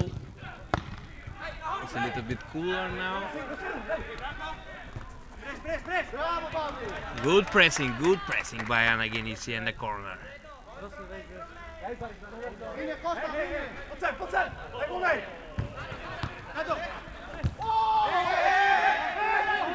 Oh, no penalty here, says the referee. Although the screaming of the Greek player is really loud. It's number 9, Ermis Ioannidis. Their main striker, I believe, judging by his number. Our doctor is right behind me, looking if the guy needs help, but he's okay. He will continue. Good for him because they don't have a substitute.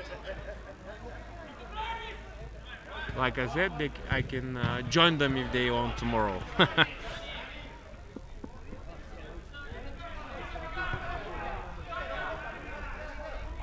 International transfer.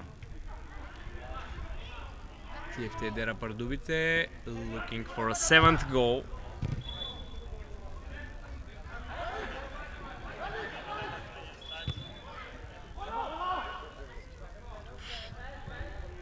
Right after the end of this match, you can watch again on the live streams the official opening ceremony of the tournament. Borislav Alexandrov, the president of European Mini Football Association and Bulgarian Mini Football Association, will be speaking to all the guests and players.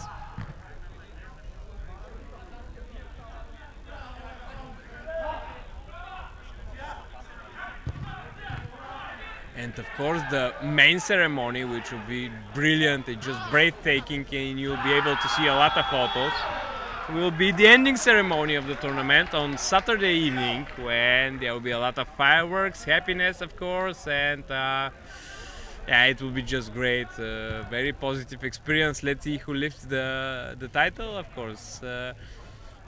Also being among the medalists here is a huge honor among so many teams from different countries. Like I said, 28 teams from 13 countries.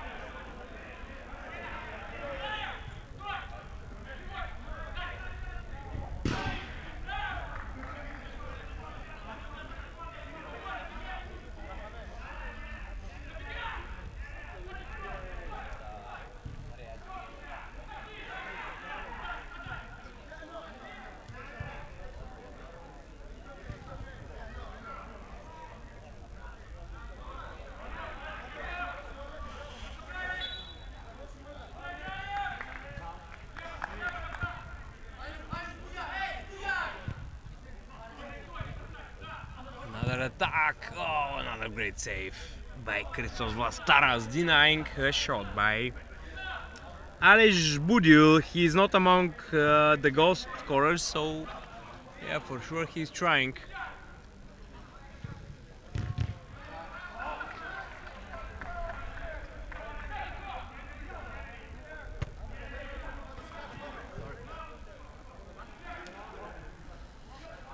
Throw in for T.M.T. EDERA Pardubice, who will start with a great win today.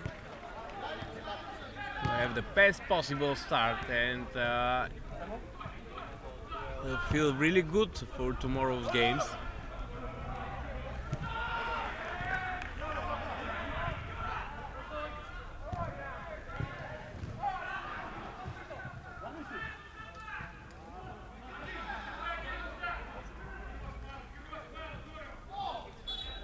Now this is a clear foul. I think both teams are waiting for the referee to whistle for a final time in this match.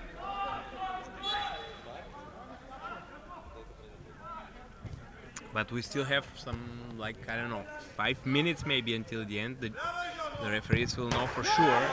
Oh, this was the best chance for the Greek team, applauded by their fans.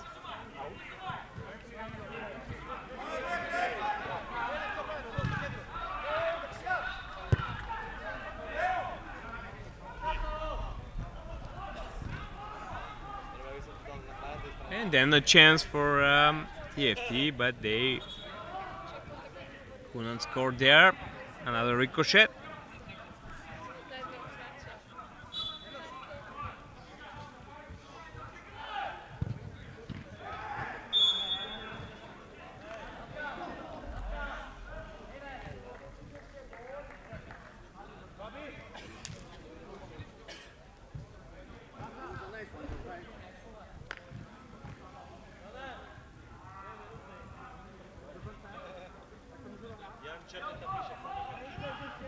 Now a little bit of a break.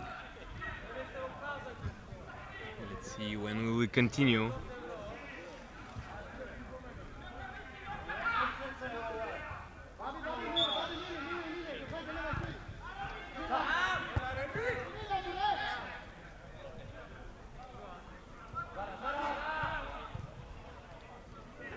I think it will be hard for Anagennisi to score today. This is not a goal.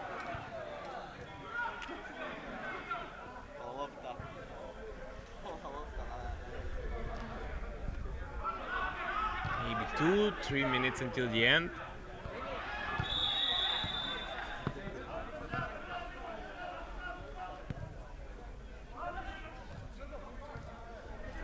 Oh, this could be another goal, but this guy, Christos Vlastaras, is still a force in his field and denying at least a couple of goals by the opponent. Imagine if Anagennisi had more players and they could have been a lot better opposition for T.M.T. EDERA Pardubice.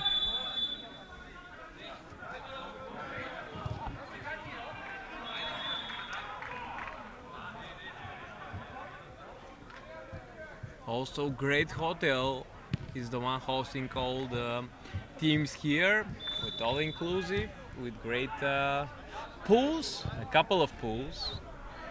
Like I said, for a full experience here in this, let's say, amateur sport in most countries. But again, also developing so much every year. So we see we are broadcasting live. We have so many people, so many fans here watching the games. Oh, yeah. This time Christos Vlastaras couldn't do anything. This was the final whistle by the referees, and the goal scorer again is David Lat. Second goal for him, and final result is 0 for Anagennisi and 7 for T.M.T EDERA Pardubice. It was an interesting match with a lot of fair play here, so I hope we continue like this. So now pause until the next game.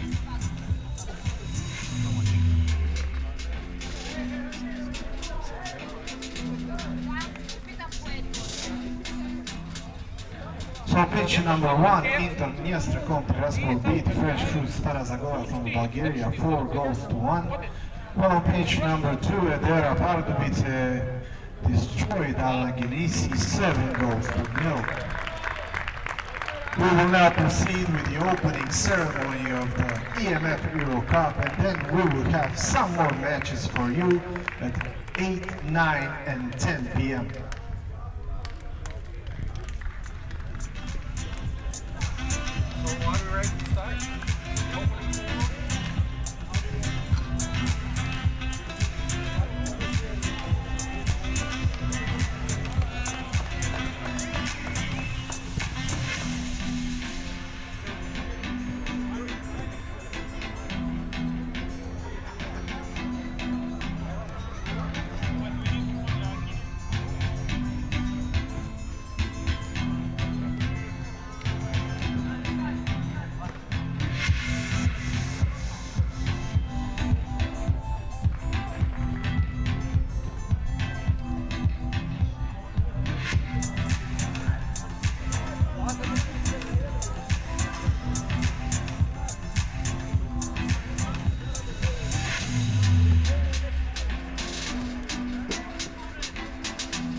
Ruska.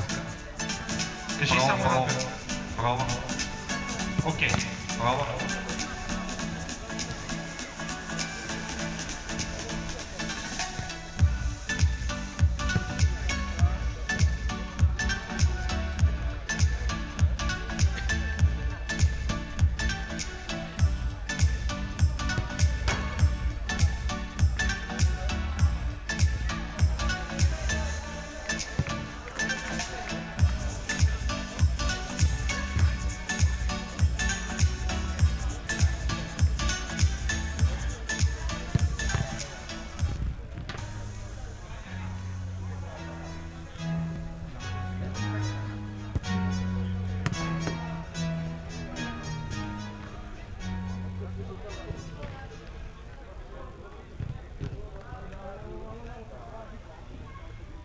Good evening, ladies and gentlemen, and welcome to the 2023 edition of the EMF EuroCup.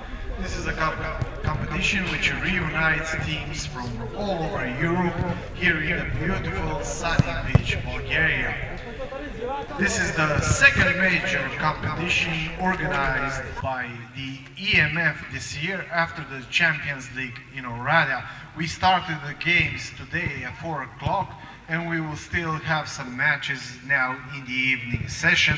The final of the competition will be played on Saturday night.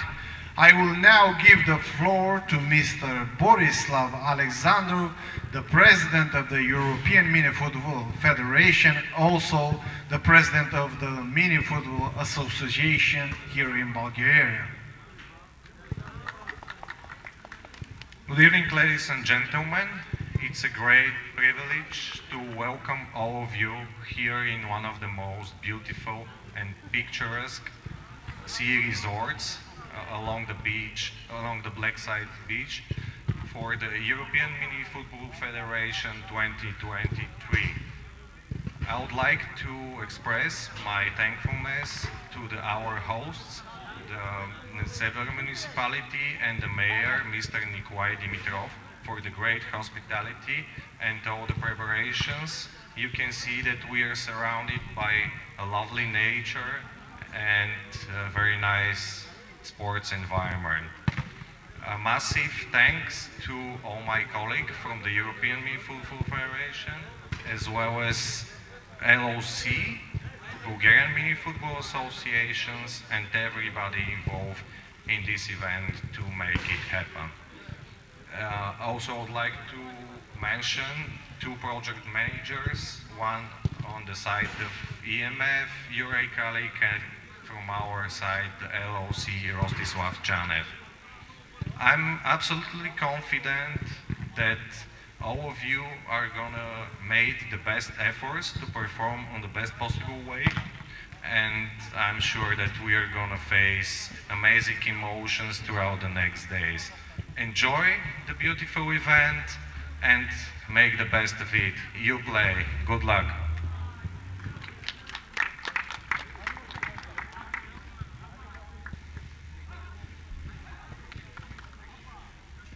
And now we get back to the mini football part and stay with us because we have matches until 11 p.m. Good luck to all the teams.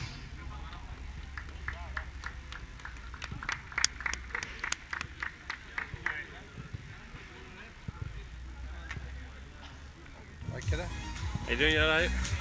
You're on now, aren't you? Oh, you're on now, aren't you? Right, let me just save this for a second.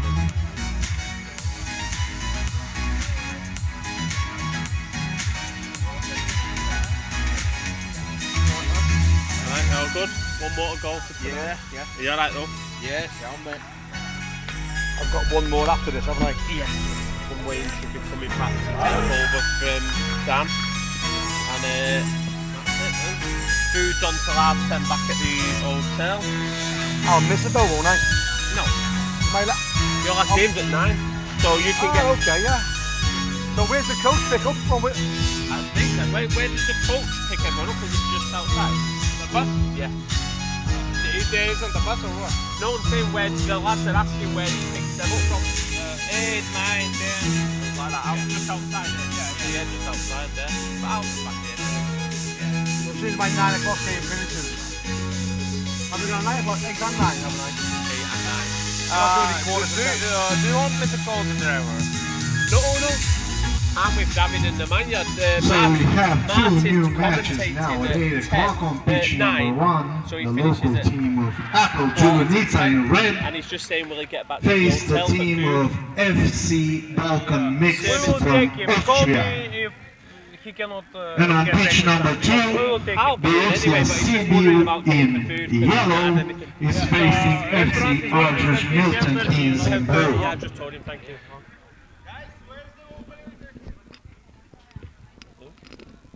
Deo, open it 1 second. Deo, check it. We need the operator.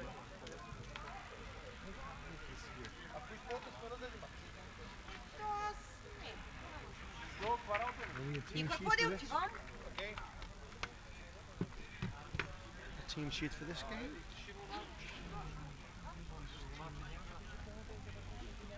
Цветина, имаш някой да регистрираш ли или какво? Някой не е дошъл да бъде. Team sheet. You're the start.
What's the name of your town in England?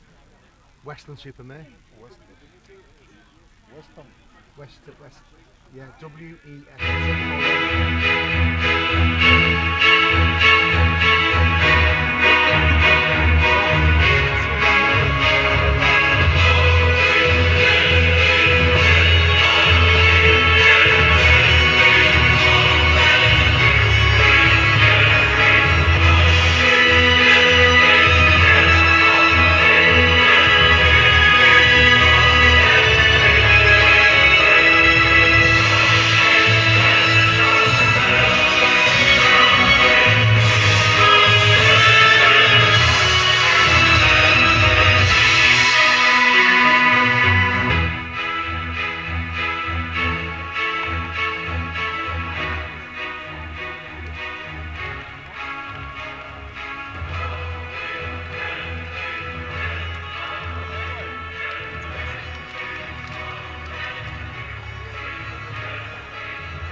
Welcome to the evening games, immediately after the closing ceremony, where we have Borussia Sibiu from Romania playing FC Arges from Milton Keynes.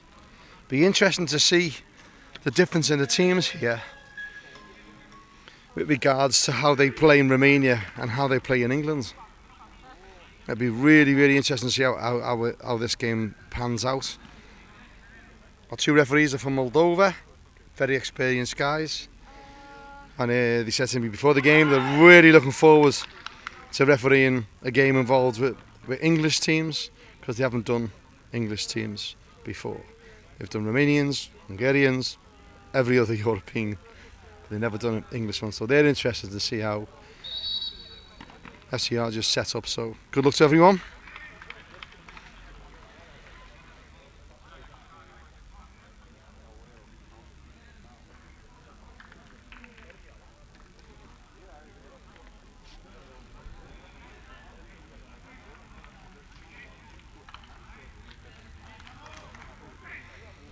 For us back in England that have been watching it, beautiful place, Sunny Beach.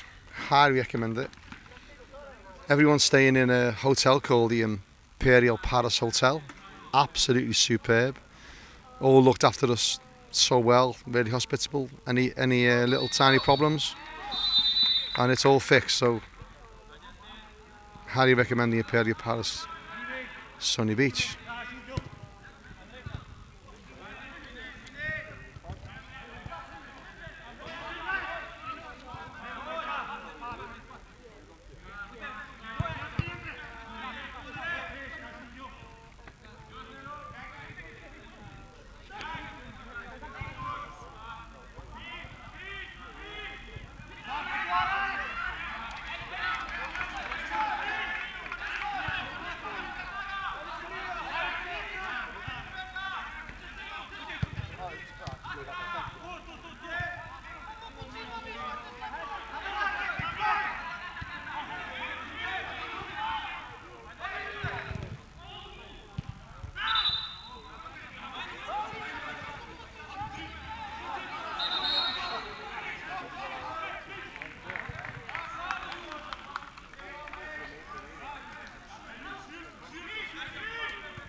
Slight technical glitch which we fixed on the microphone. FC Arges, first attack of the game. Slight problem with one of the Borussia players.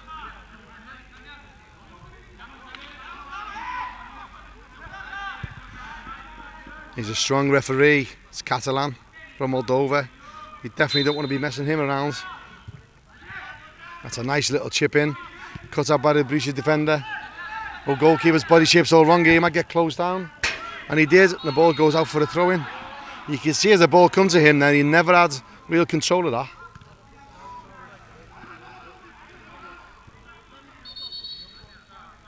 A lot of goalkeepers so far this tournament have almost been playing like a sweeper. And you might see it now where they'll bring this ball forward, almost go in front of the last defender and start playing. It's a common technique in mini football, and some goalkeepers are really, really good at it. A big strong part of the mini football game is goalkeepers must be really good to distribute the ball with the feet as well as the hands. But also most of the good shot stoppers as well, to be honest.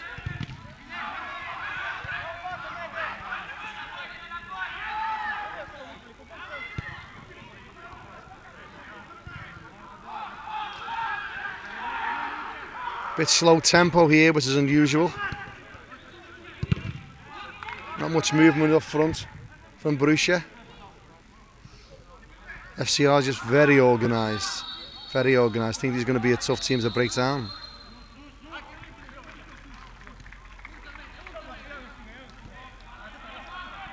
Build up again by the keeper. I think he might get a shot off here. Oh, unlucky. Got a nice left foot. There I am, going about how well goalkeepers should be able to distribute the ball, and kicks it straight out for a throw-in. Commentator's case. Real quiet start here.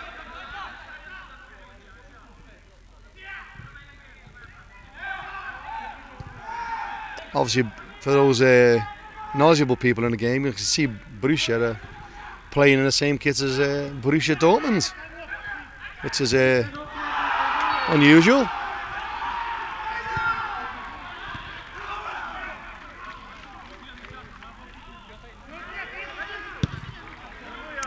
Another wasted effort, really. Don't think he read what the number 8's movements was doing there. Like I said earlier, I think they're just settling down to see what they're up against.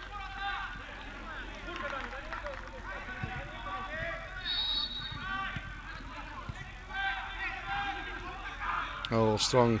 Both players really strong there. He'll probably get a shot off. He does. Not enough paces on the shot, really. No problem to the goalkeeper. Goalkeeper would be happy just to collect that ball and get a feel of it and get into the game.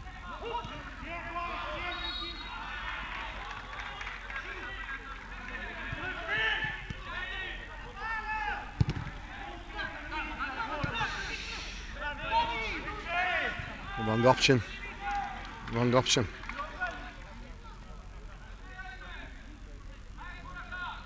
Really quiet. Not much going on here in regards to between the two teams. Well, the afternoon games, some of them were real high tempo, real exciting games. Some brilliant games so far today. Great sportsmanship. No real serious offences with the players. The normal 1 or 2 yellow cards during the game, but nothing.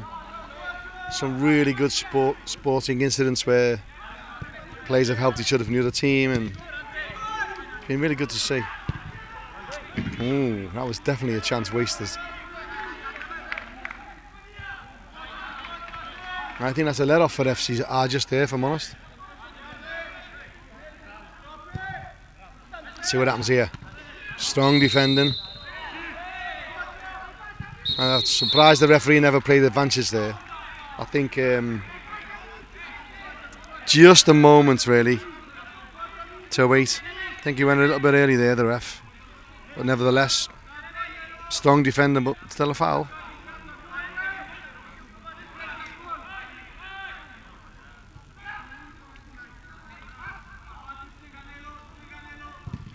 A lot of teams have had really good set pieces at free kicks from this position. It'll be interesting if they do something here rather than just have a shot. There you go. Done the same. Left footed. Unlucky. Unlucky. Yeah, be prepared to see some of these set pieces.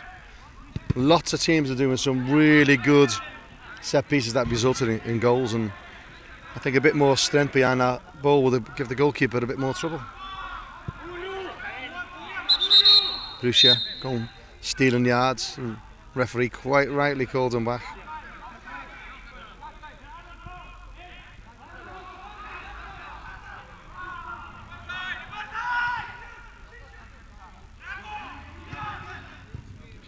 Good movement up front, good build up. Oh, give it away again. Both teams just need to settle a bit, giving the ball away way too much.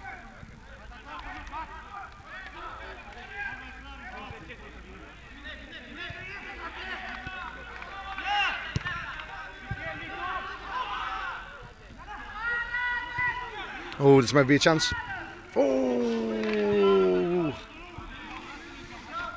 An old-fashioned toe poke there. It's obviously landed on his wrong foot.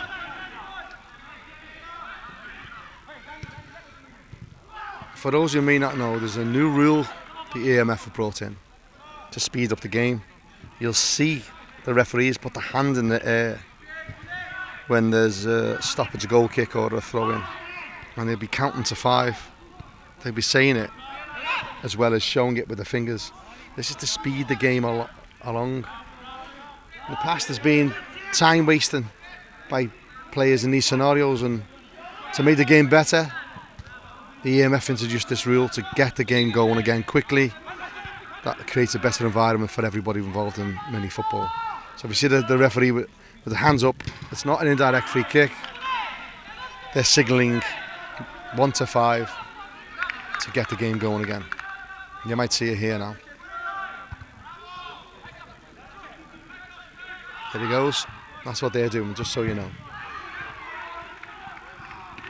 Oh, I think that was a bit of a kicking each other really, but sometimes screaming out like that gets you a free kick.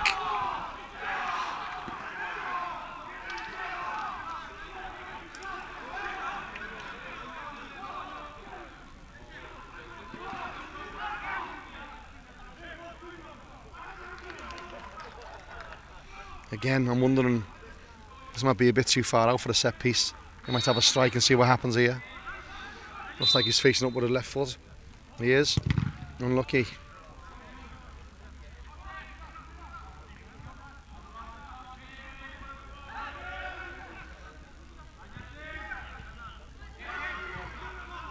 Both teams will be looking to win this opening game. As you'll always see people say in tournaments, that try and get that first win under the belt and build on that. Sometimes a draw early on isn't the best result, depending on what happens in the other game in the group. But great feat by the Borussia player, fella, and too far forward. Good defending. Throw in Borussia.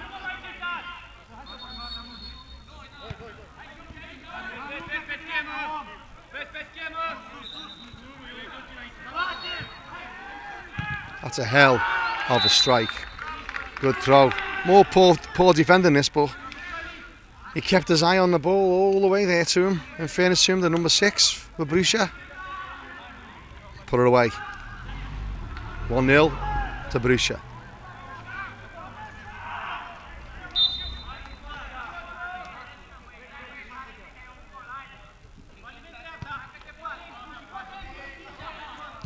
Ian Timmins put the ball away there.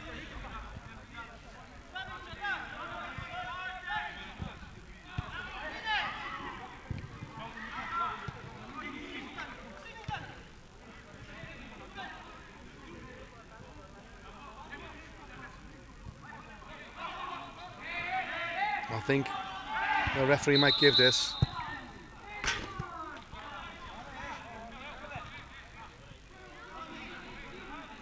Corner to Arges, I think. Referee's signals weren't as clear as they could be.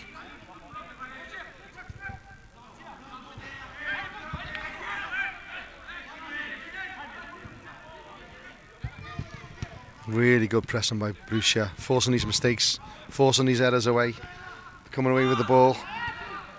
Might put us across the box. Oh, he stuck it with his left foot. Great strike. 2-0 Borussia. One of the benefits of having someone who plays on the right of the field, who kicks majority with his left foot, I don't think that would have been a chance if he was right-footed. Great finish.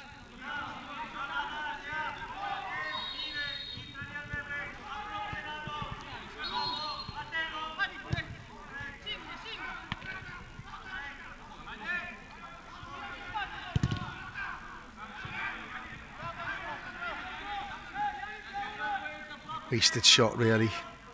Don't think what he was going to achieve having a pop from there.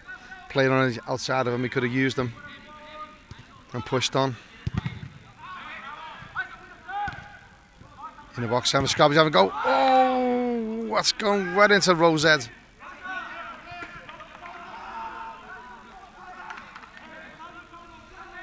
Just seem to be, they're getting that last third. They just don't seem to be composed and letting off shots like that. Whereas Borussia are far more clinical up front. Could be a brace. No. Possession, go back, gone again. Borussia with the ball. Borussia build again down this right side. Looking for options. Oh. Could have been put under pressure there by the Arges, but no one seemed to press on him. Keeper come forward a bit more, see what his distribution's like. Decided to go square, I think it'll come back to him.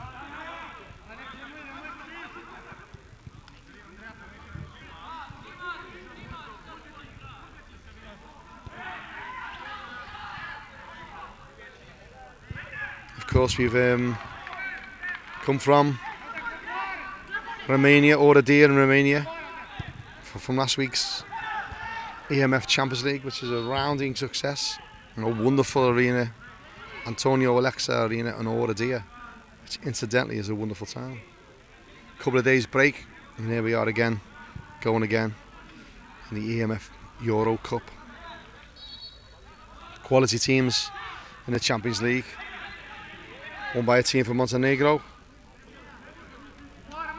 and the Masters was won by a team from Romania. We had an all-Romanian Masters Champions League final.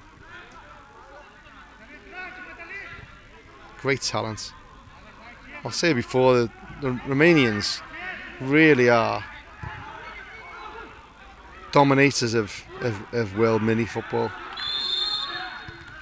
A real powerhouse. And some of these players from Milton Keynes are from Romanian descent, and I'm sure they'll show their talent once they start settling down.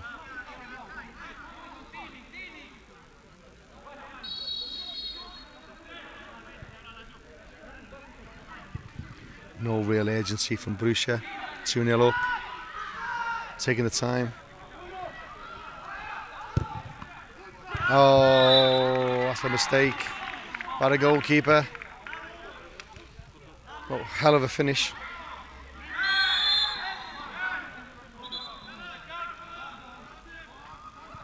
I'm just wondering, FC Arges heads to go down here. 3-0 down. Halfway through the first half. Could be a long night for these guys. But they don't look like giving up.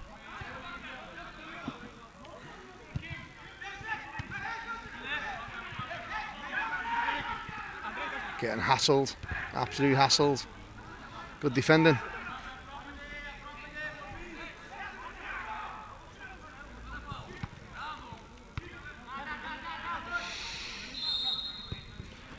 And just not as comfortable on the ball is Borussia. Needless pass just given away. Not put up any real pressure there. Borussia do the same. Oh, it was a great attempt. Unlucky. Number 9 for Arges. That was a real good attempt. Would have been great to see that go in.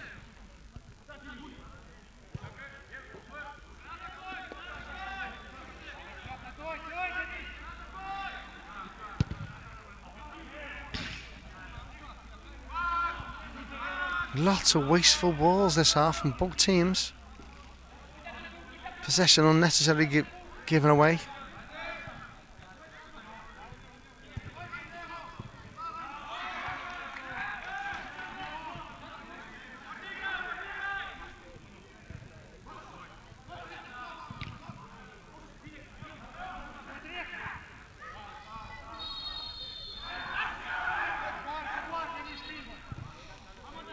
No real movements up front for them. Not a bad shape by Arges at the back. Just think they need to get it sorted out up front. Try to get a goal before half time. And see if that can change the tempo of the game for them. He's got a chance here. Oh, wrong option. That was a real golden chance there. Let's see if we go again. Lovely pace here by number 10 for Arges. Player made it. Oh, the lads up front just made it more difficult, didn't really give him an option.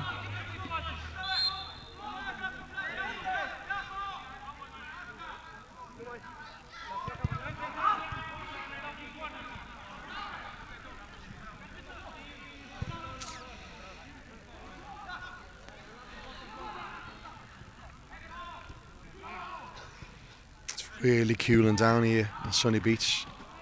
Really lovely hot weather today, most of the afternoon. I think a lot of the teams will want to play in this sort of weather. I think it'll aid their high tempo game and approach. And I think the organisation tries to share out evening games as well as daytime games for teams for that exact reason. But the tempo, I thought, would be a lot higher than it actually is. Another rosette. Most people who play six-a-side football around the world will see that an awful lot.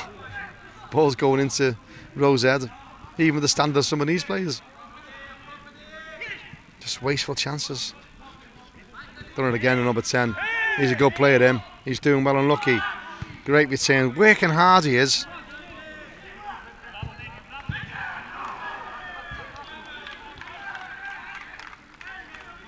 Well done, Dennis. Dennis is straight. Really trying to raise the tempo. He's working really hard. Looks a real skillful, dangerous player.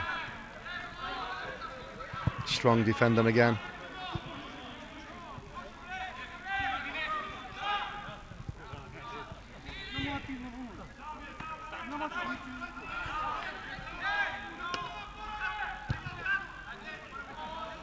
Nice little dink from the goalkeeper there. Unlucky. Never really come off.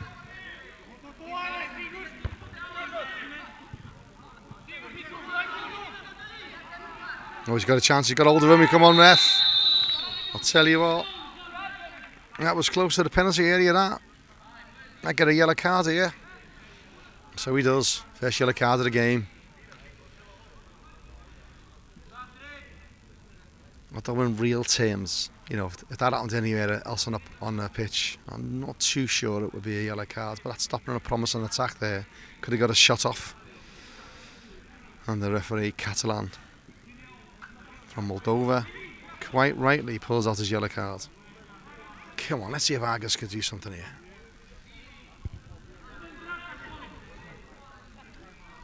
Like I said earlier, a couple of set pieces here. But I think the way he's shaping up for this, you don't see many players doing the draft excluder behind balls in this game, like you do in the 11-a-side game.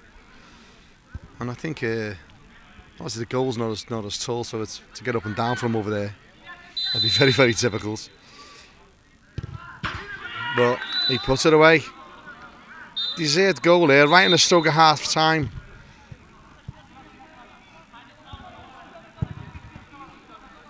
It should give them a little bit of confidence that they're going to do something.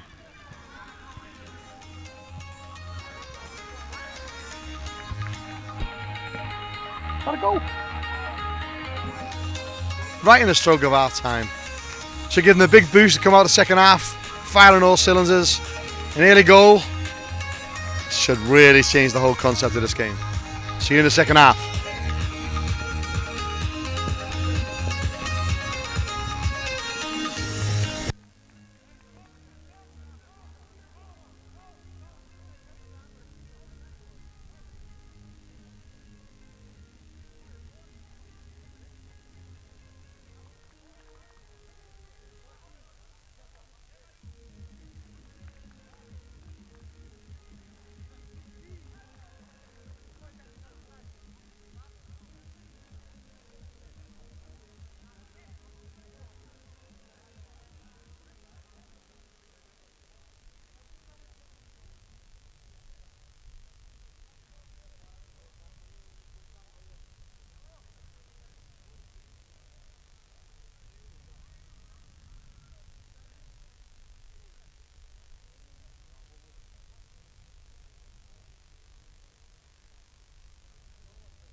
I live in 2 years in London.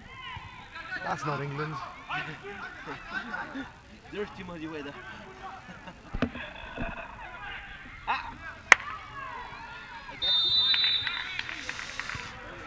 On we go.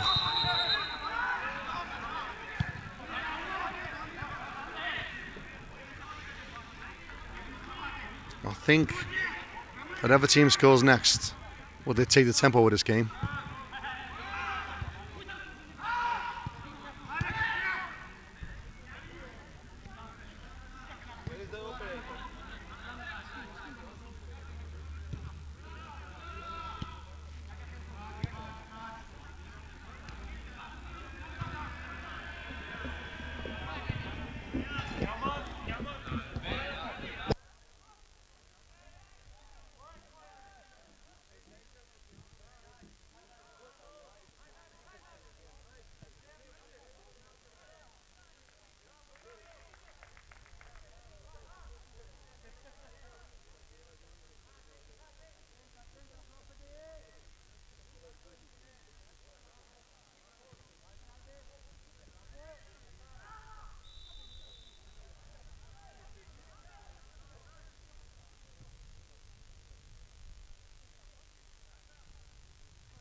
Apologies for the slight glitch again.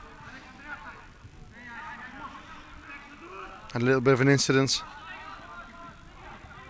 Apparently everyone's okay. Just the ball, I hit somebody. Took a camera out.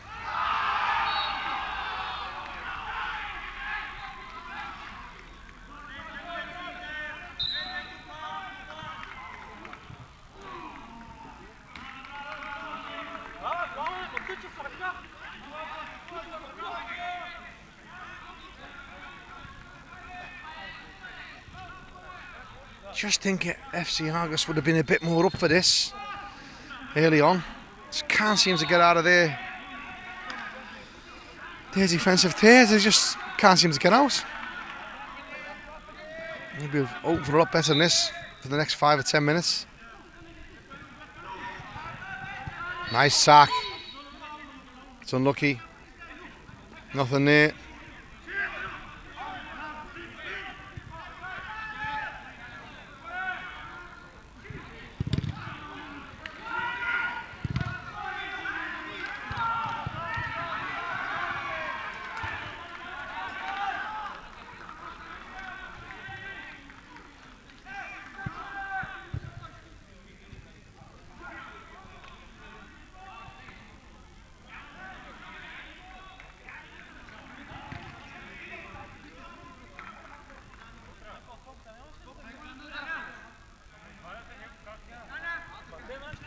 Yeah, apologies for the camera problems. Some things that are unforeseen. That was one of them. So apologies to any viewers watching.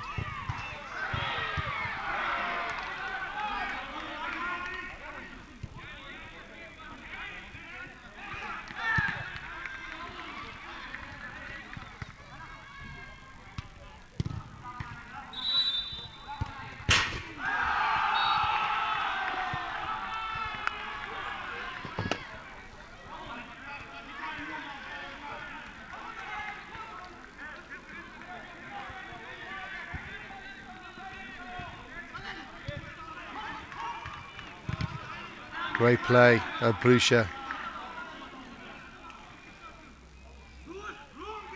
Good defended by Arges.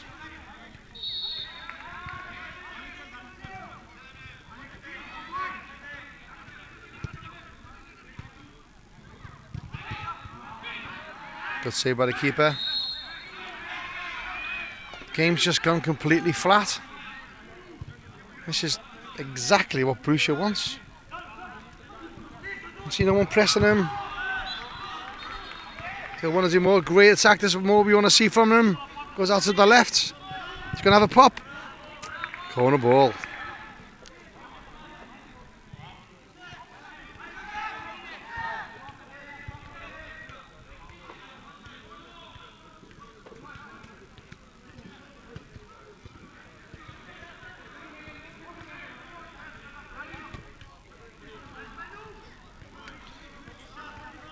What a throw in. This is what Borussia have been really good at. Releasing that ball quickly. And having building an attack like that. Great feet, great feet. Oh, that's unlucky, that's unlucky. Would have been interesting if he could control that ball.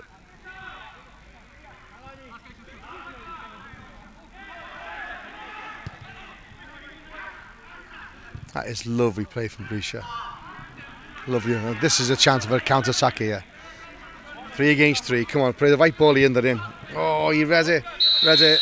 Read it. I think you might see a yellow card here for this one. Yep.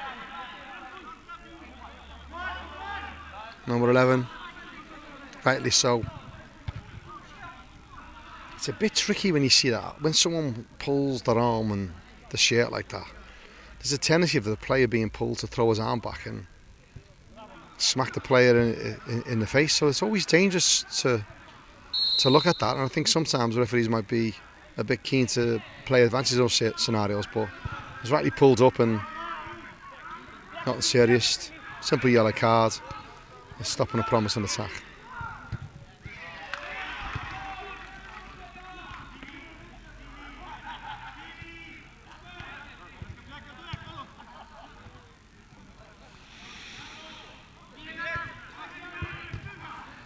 Nice ball.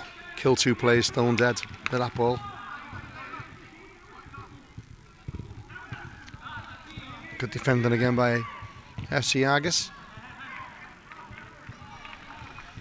Come on, I think they just up that game, try and try and get something back into it. I know it's a big ask, but seeing teams come back from bigger margins than this, just need that tempo up higher.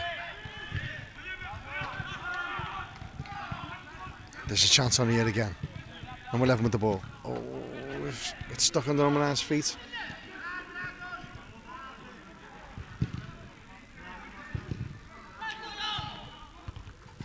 That was a real Hollywood ball, that one.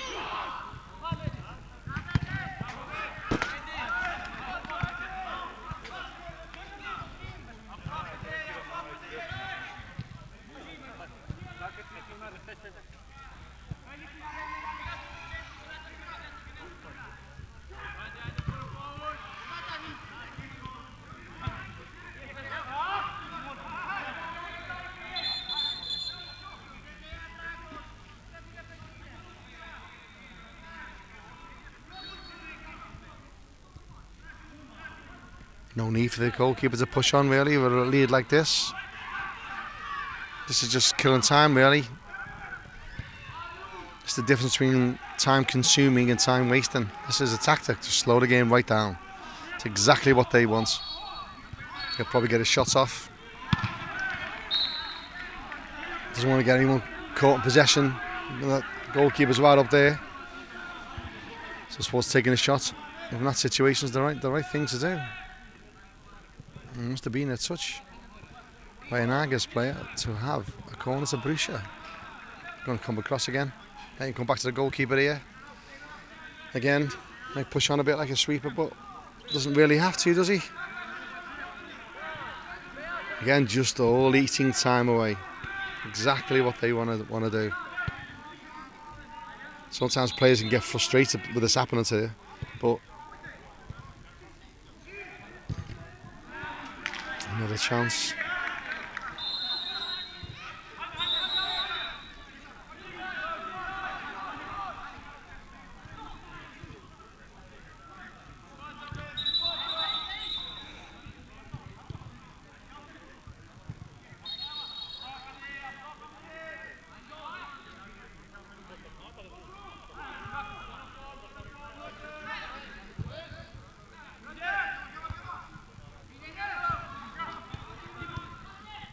Good football. It's unlucky. It's a bit too wide for the take first touch on it. And then another wasted opportunity by Arges. I think they'll be disappointed with how they played tonight. I really do.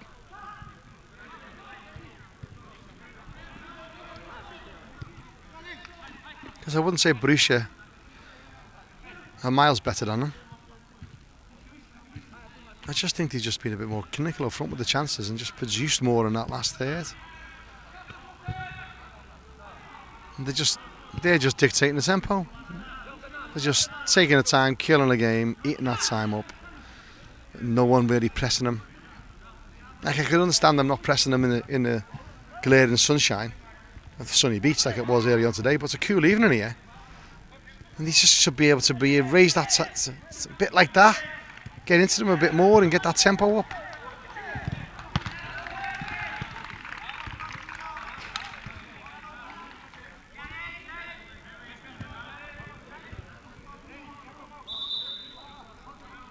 Two balls on the pitch, so the referee stops it. Rightly so.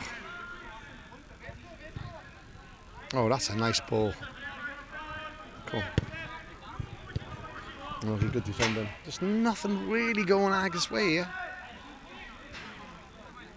Did well to make something out of that, but just good defending again.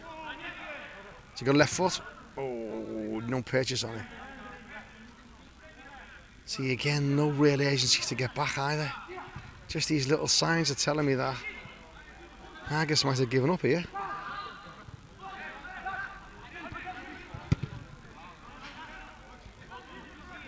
And again, Borussia just dictating the game, dictating the tempo of the game. Look, there's no one near the goalie at all. No one put any pressure on them. It's as if Arges are winning, not Borussia.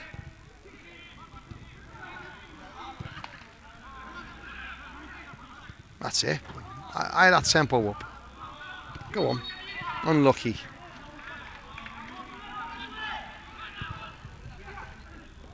Starting to spread them out wide now. Quick release. Is number 11 going to get hold of this? He's got a good first touch. Great first touch. No one there. No one there again.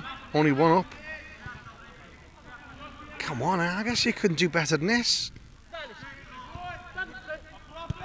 Another good ball from number 11. He needs to get on that ball more in that final third. But his teammates have got to get up with him. At the time of being cautious, he is gone really.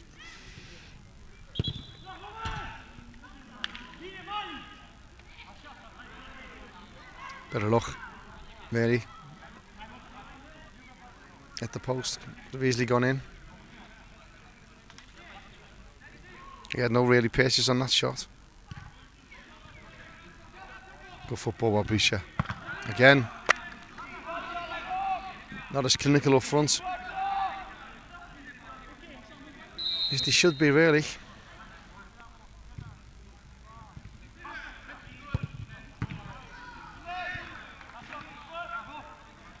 Clever defending there. Just stepped across the man. Made sure he couldn't have a clean run of the goalkeeper. Don't think number 5 was happy there.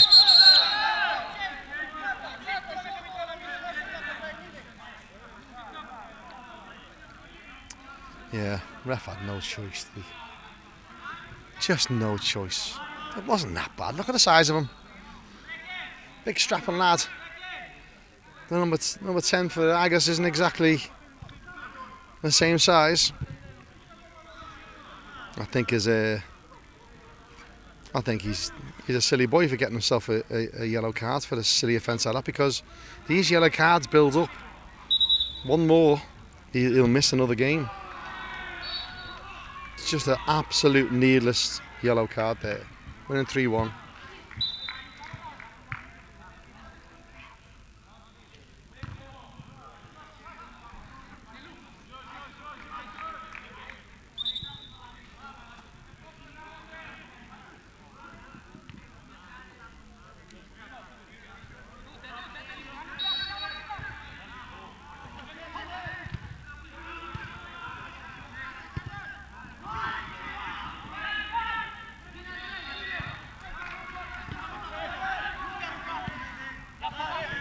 I think he might get a free kick there. He bought it well there. I think he's done well, that lad.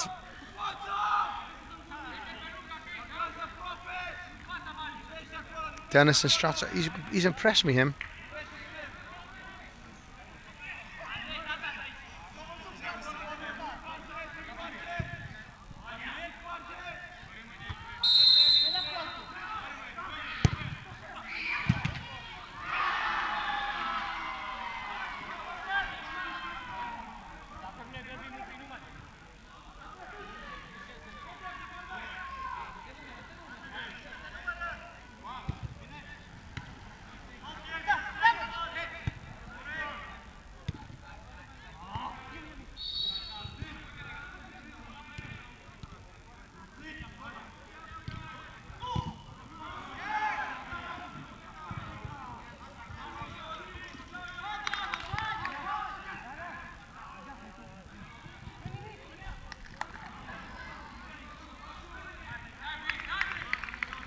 Yeah, I think Arges are giving up here.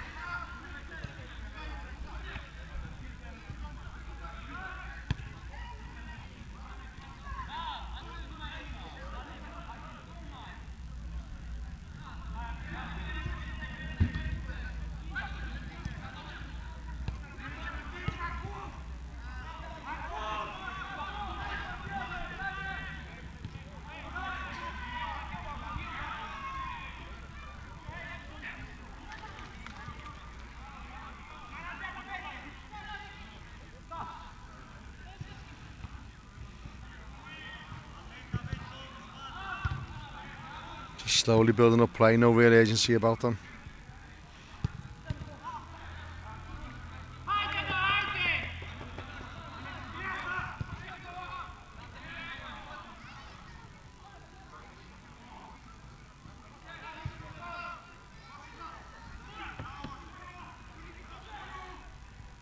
think it's been a poor game in the second half. Really thought with that late goal right on the stroke of half time that Arges would have come out all guns blaring, but they didn't. They just didn't. I think that's a bit of a wasted opportunity there. An early goal in that second half, having it at 3-2, an absolute game changer. Just haven't looked like they wanted to up that tempo.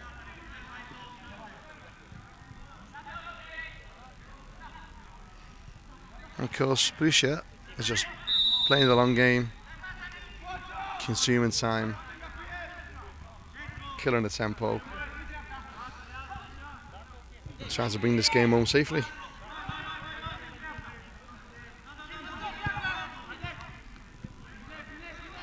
You'd almost feel as if Arges don't want to get absolutely battered, because some of the goalkeeper's okay there, hit him in the head. Brave goalkeeping. Like I was saying, it's almost as if like Borussia, the ones that are getting beat 3-1 here, they seem to be chasing the ball more than Arges. It's surprising. I thought they'd be well for this more than they are in the second half. But Bradley, the goalkeeper's okay. Maldonado, even though he's let in 3, still did well. I think he'll be disappointed with the second goal near post, but overall, you can't really blame him. That's a lovely ball. Well seen. He's got a touch on it, just too much on it.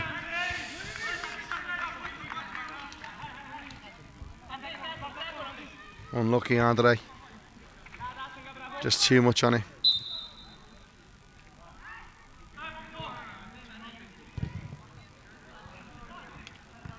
See what I mean about the distribution of these goalkeepers? It's so important. That's a lovely pass up front there. Gain a throw in. Get that ball down by the opponent's goal. No chance of scoring.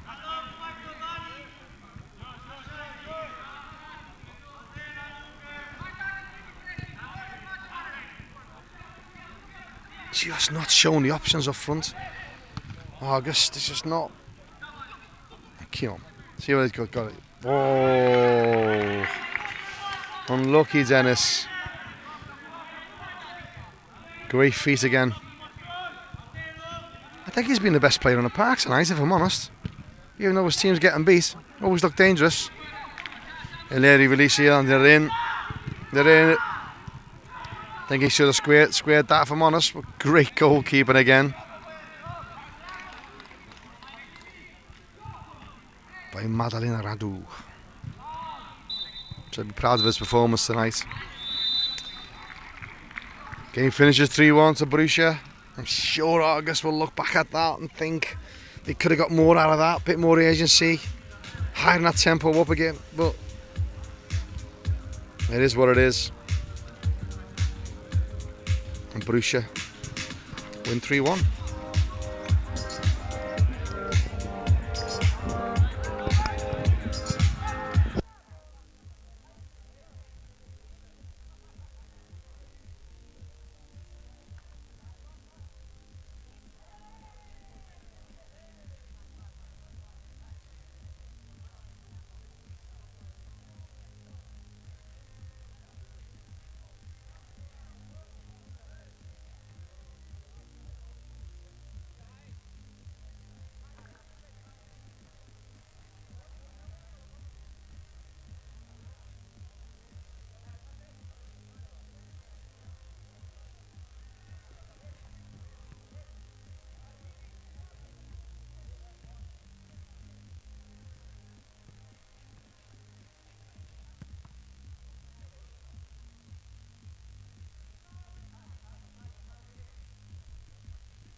heading back to the hotel when bus arrives. Sound, mate, see you later. Hopefully by like the kitchen is still open.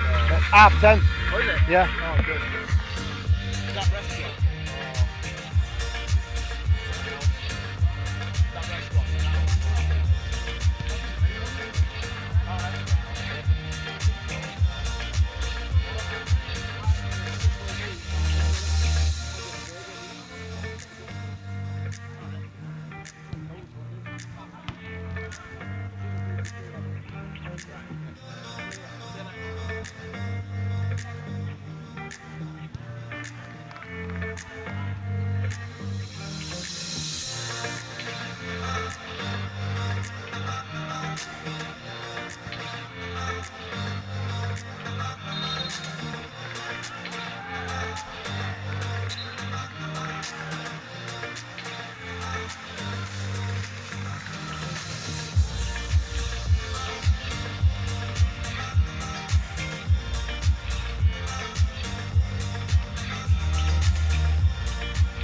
Hey! Thank you for job. No problem. Thank you.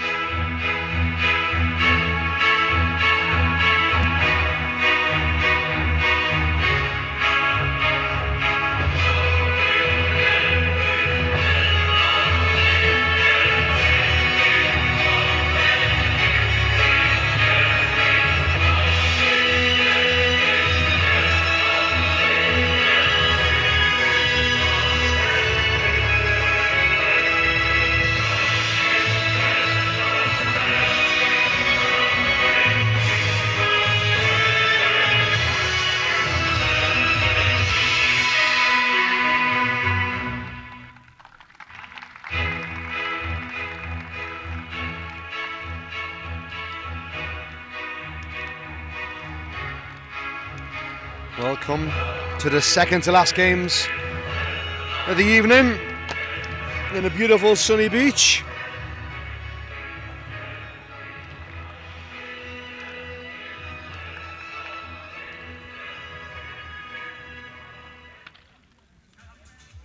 Here we have Maliakas against Chedra from Romania.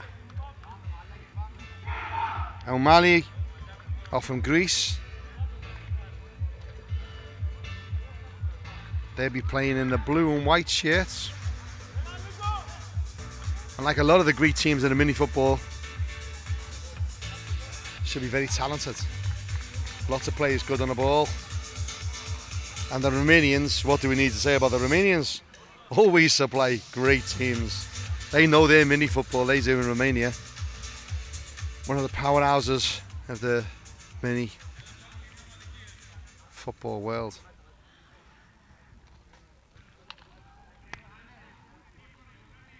Our referees tonight are both from Bulgaria.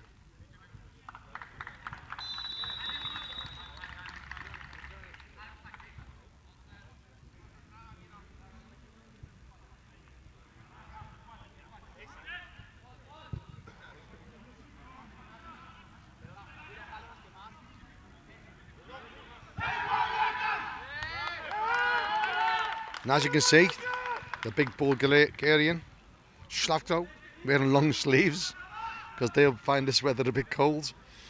I'm in a t-shirt and shorts because this is glorious for me. But it's a little bit windy, significantly cooler than it was this afternoon. And then Maliakas to kick off. Good luck to both teams.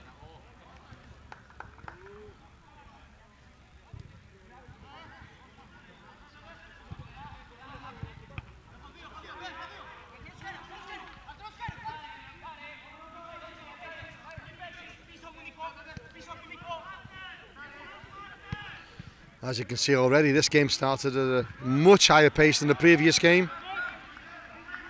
Both teams look well up for this. They've probably had some time today in the pool, the beautiful Imperial Palace Hotel in Sunny Beach. The facilities have been amazing, and all the teams, staffs and referees are staying. We've all been looked after fantastically well so far. First attack by oh, I thought he'd take that away. Good defending.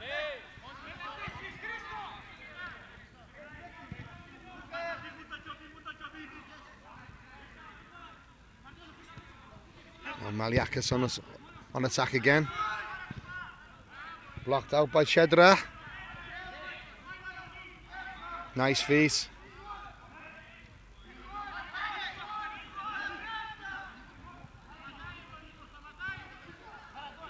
Oh, thought that went out, but he did well to keep that in. Maliakas are on attack again.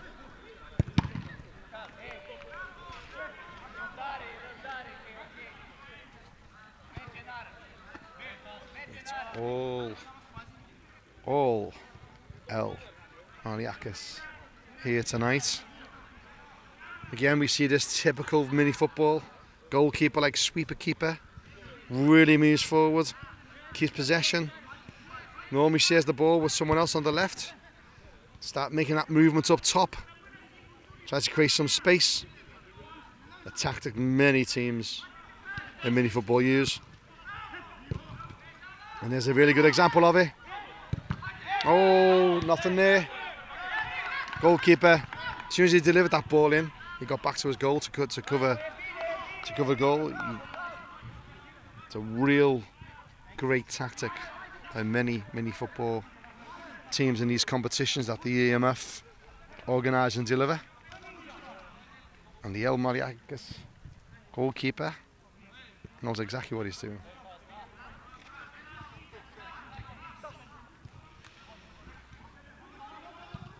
El Maliakas still in possession, all them. They're trying to make some space up front.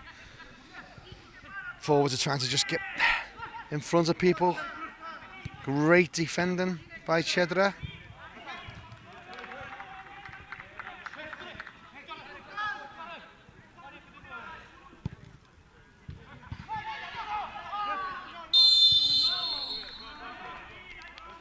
Something that will always annoy me when you get the slightest of touches and they scream and scream. It just worries me that when something seriously does happen, just absolutely no need to scream so loud when someone fouls you. But seems to be a lot of it in the game. Referees quite rightly identified a little bit of argy-bargy on the near post. You often see it in these situations. Trying to make an opportunity.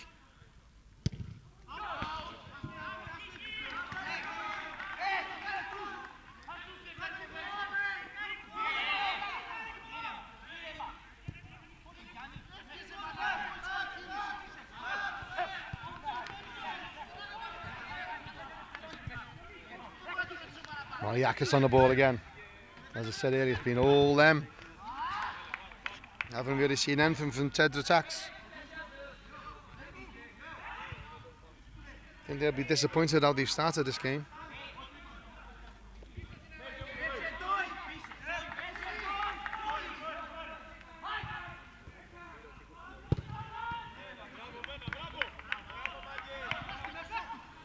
Nothing really productive from that corner. I think it was part of a set piece that was a routine VAs, I presume, that just didn't come off.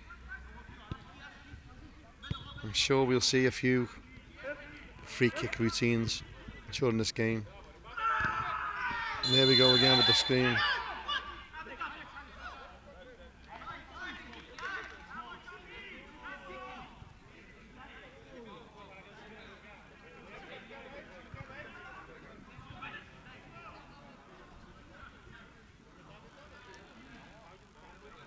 I don't know if those listening heard that scream,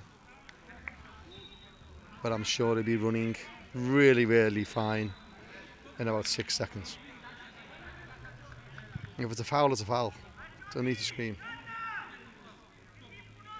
You'll see the referees here, where they put their hands in the air. I know 11-a-side football, that means an indirect free kick. But what the referees are doing here is on set pieces, and other restarts, throw-ins, goal kicks, they'll count in the air to have 5 seconds. They don't normally do it on free kicks like this, because they normally get the shot off. However, just watch out for the referees. They have the hand in the air. We count them to 5 with the fingers to get the ball back in play. This is a new rule that was brought in by the EMF to speed up the game, make it a much faster game, because people were wasting time on goal kicks and corners and throw-ins. It's been a rule that's been really welcomed by the EMF. It's been embraced by the federations, and it really clearly has speeded up the game. And Maliakas on attack again. It's all then. There's an opportunity there. Well, I don't understand why this sort of behaviour goes on. I think I'd just be embarrassed. It's just...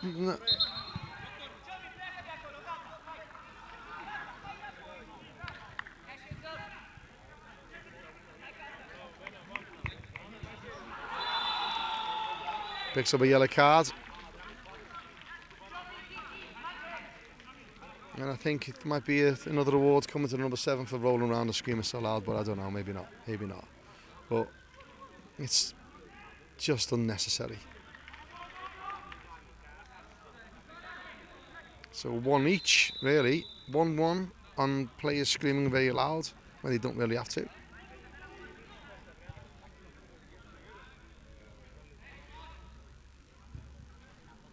And again, I'm sure he'll be up fine, running around with no problems at all in a couple of seconds. But Chedra attacks will be disappointed how they've started here.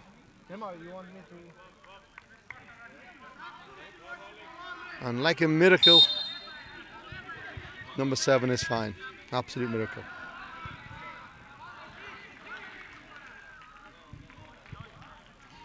Don't know what spray that was they put on him,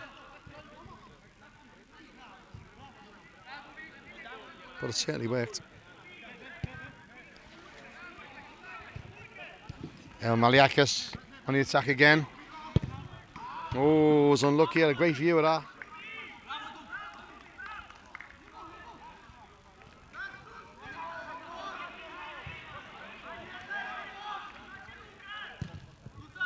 Tread attacks from Romania.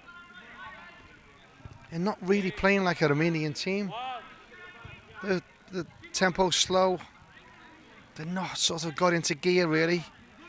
Expecting more from the team from Romania. It's a powerhouse in mini football. That's an unlucky deflection. 1-0 to Maliakas. Nothing more than they deserved. Really being camped in there. Taxes half.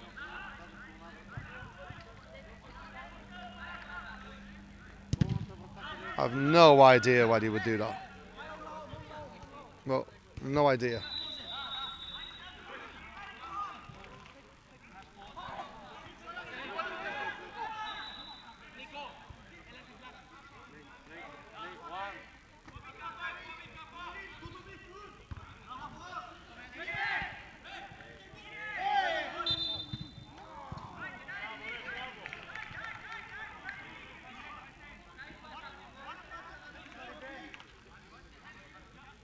I often wonder what people who watch these sort of exaggerated pain from players, what people think. I think to spoils the game. Totally unnecessary.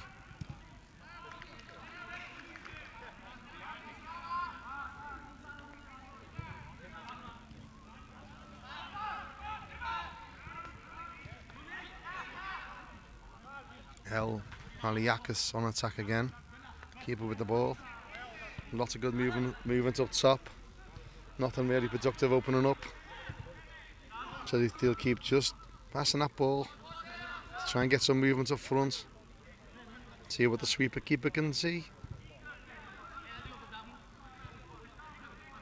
They're looking really, really good on the ball. Maliakas.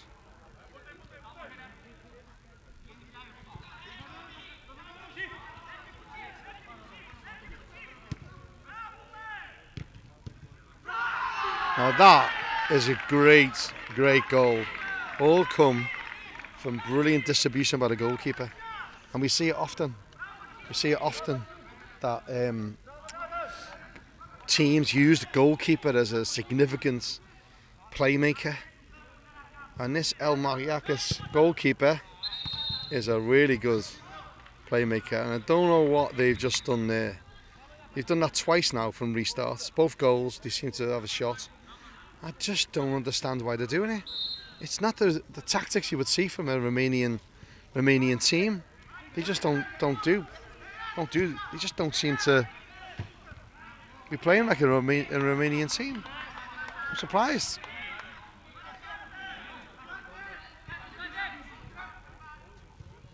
Nice feet. Good defending. Chedra's ball.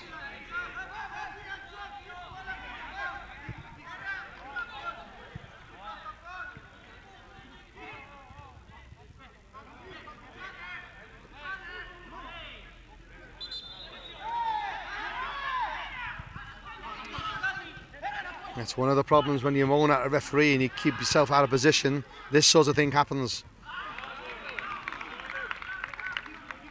Just get on with the game, get back into your position.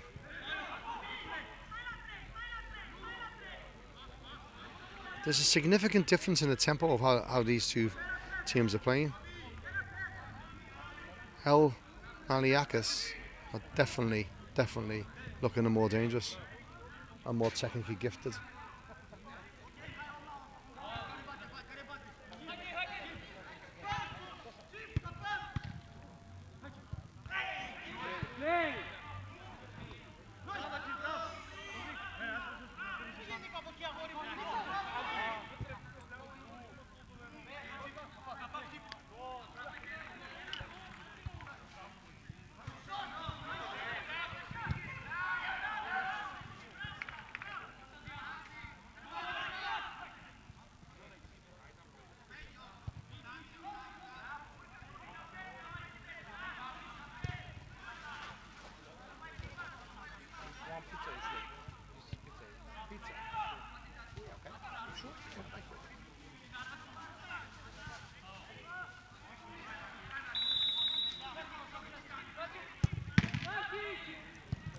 Oh, this looks close.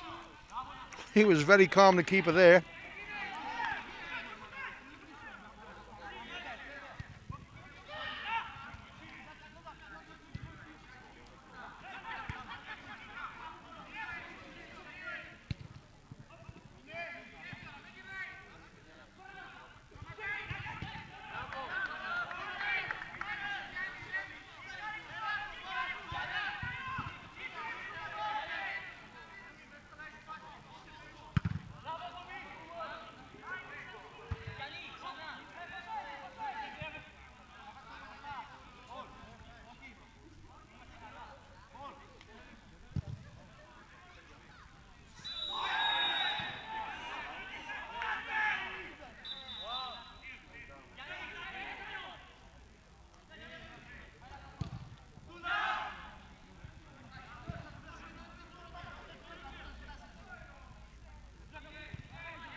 Both going unnecessary long ball here. Don't know why they're doing that.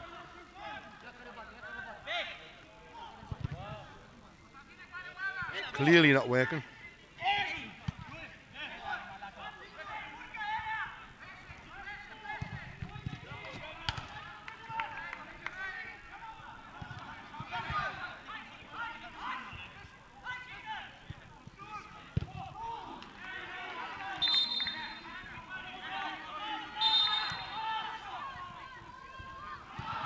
picked up a little incident there by the referee. Good, didn't overreact, sorted the problem out, let the player know he's keeping an eye on him. Good refereeing.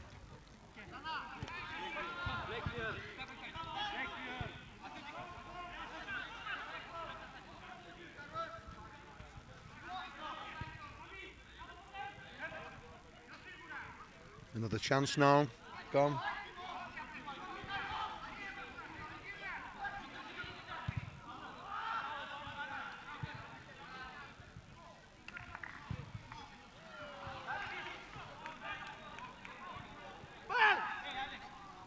Lots of wasted promising opportunities. I'm really sure the Romanians will be disappointed with how they've played this first half. Hopefully they come out and play much better second half. So I think they're capable of some good football, but just seems to be getting a lot of decision making wrong.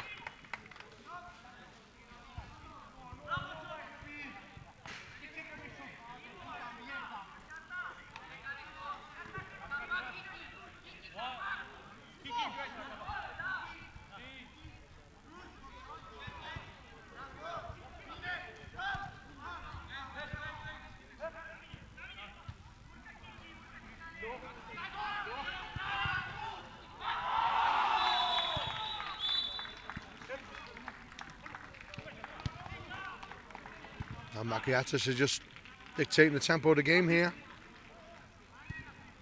They're really happy with this 2-0 lead. No need to go chasing anything at all. Save the energy. Got a long week ahead of them.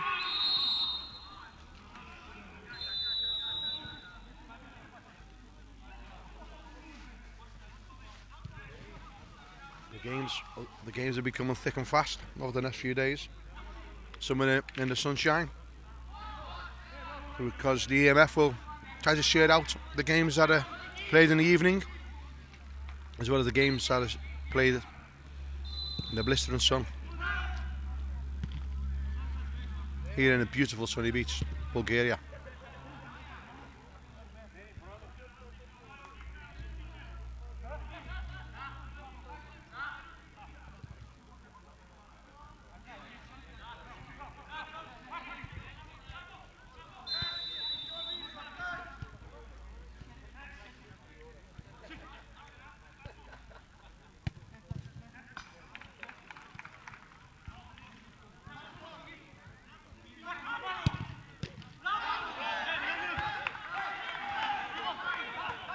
Well held goalie.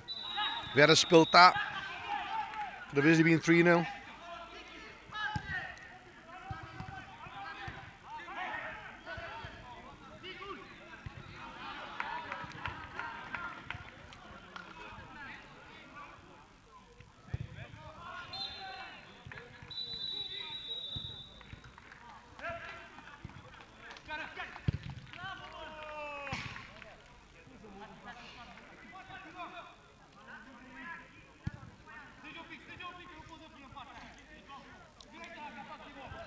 It's about a minute to go now.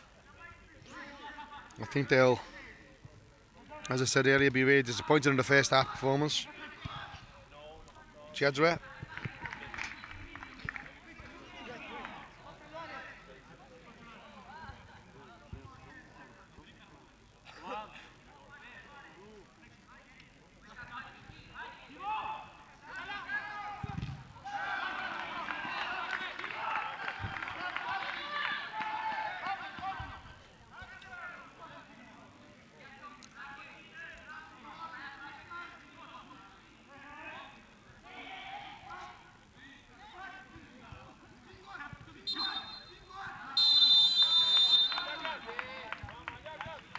A well-deserved 2-0 lead. Maliakas. I think Chedra really need to up the game this second half. Change the tactics a little bit for them to be able to get anything out of this game.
How much is what?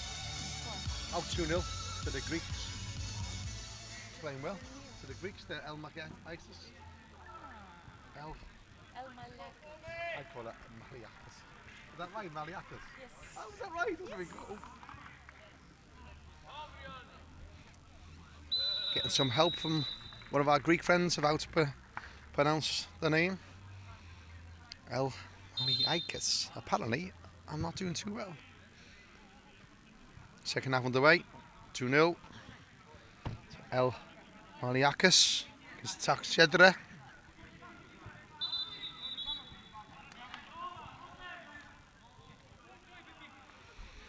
I think Chedra tax are definitely wanting to up the ante here.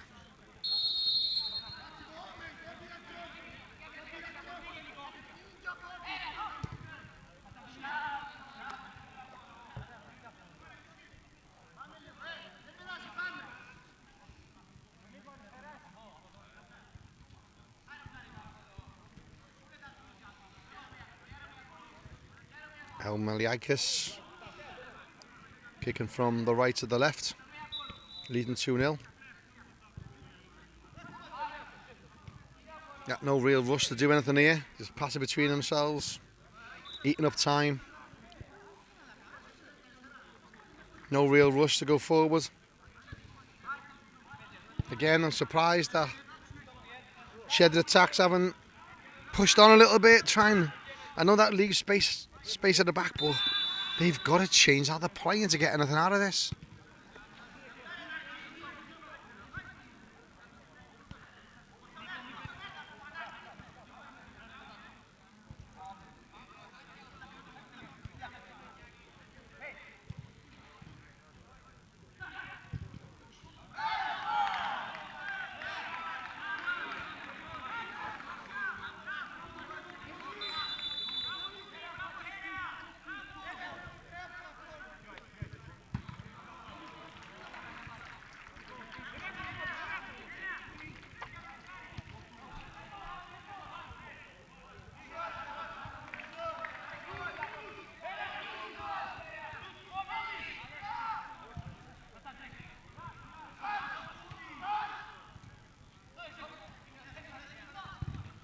Oh, that's a great tackle.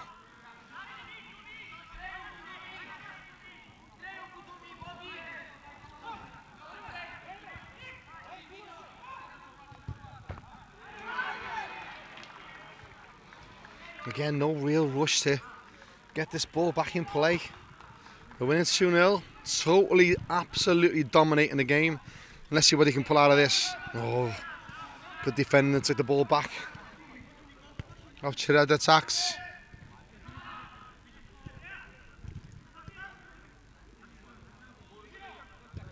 Maliakas looking dangerous here. Got a shot off. Nothing come from me. Goal kick. Chedra attacks.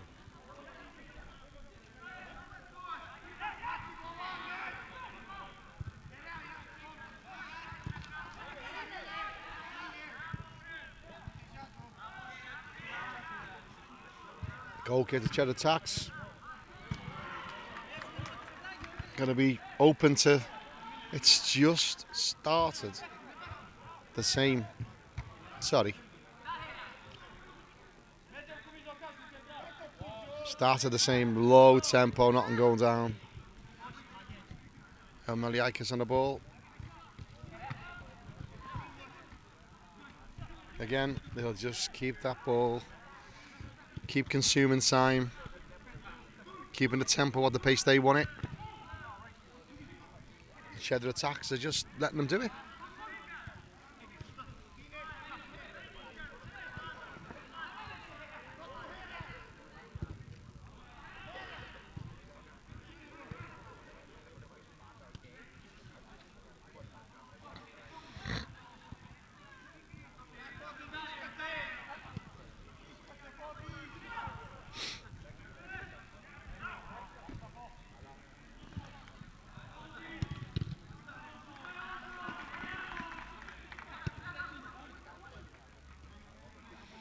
Again, tactic, just trying to move the defenders about.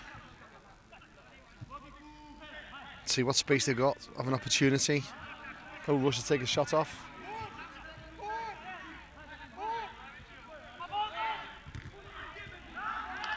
Oh, that's a sitter.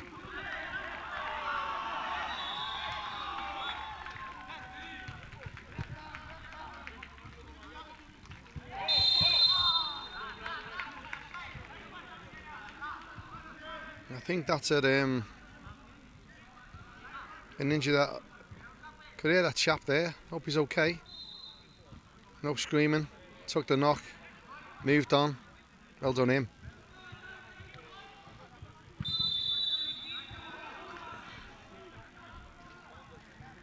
Let's see if they can produce something from this Chedra attacks. Make this game open her up for a goal. They're very confident. Looks like he's got a left. He's going to take this with his left foot.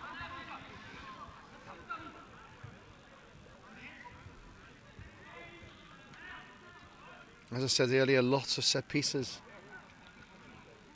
But they have fancied themselves with long shots, kick-offs and everything, so won't be surprised if they have a go. And they do. Nothing comes from it. Just look at the body language of some of the Chedra attacks players. They just don't seem to be buzzing around the pitch. Just a lot of time. They could get something out of this. Just a bit of agency. Here we go, come on. Let's see what he can do. Great defending again. Ball still in play.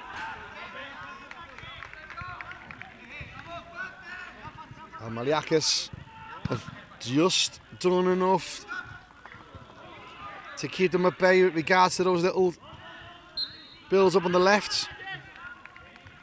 The Chedra attack's gonna build on this. Could head it away. You sense they just might have woken up here a little bit. We'll see no urgency for the ball. They'll get beat 2-0. Strolling to pick the ball up. You like to think they were a bit more keen to get the ball, really. Here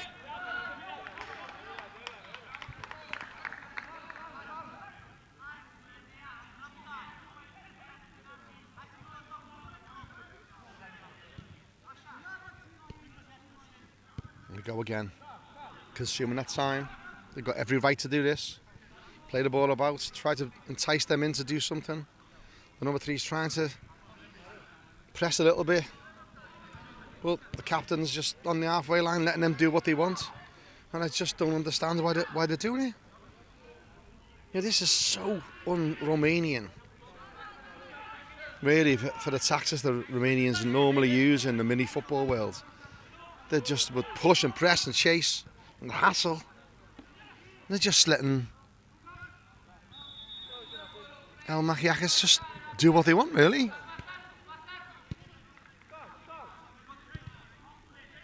They could do this all day.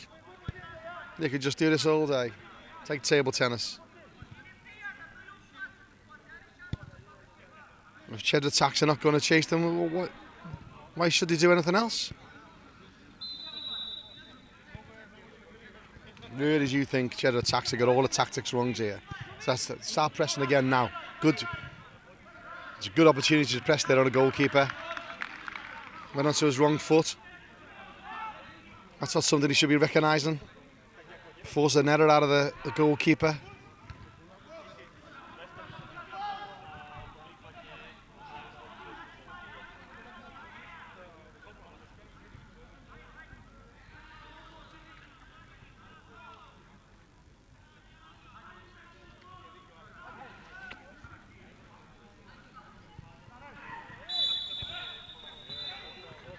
Oh, here's a press on. This is a press on.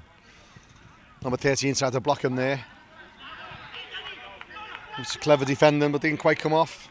They lose the ball. Chedra's got the ball again. Number 10's got the ball. Does he have a shot off? No.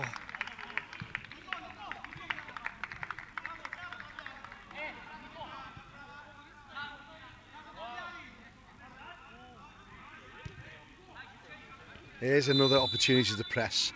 Come on, are they going to do it? Goal, calm by the goalkeeper. Well, that's where they're going to get results. They just haven't done it enough. Like I said, all the Romanian teams that I've seen for ages are all really good at pressing, really good at dominating. High tempo game. We're not really seeing that from Chedra attacks. And Maliakas are just having fun, not wasting energy, conserving the energy because we've got lots of games coming up, quick and fast. So they'll just, it's almost like a training session for them.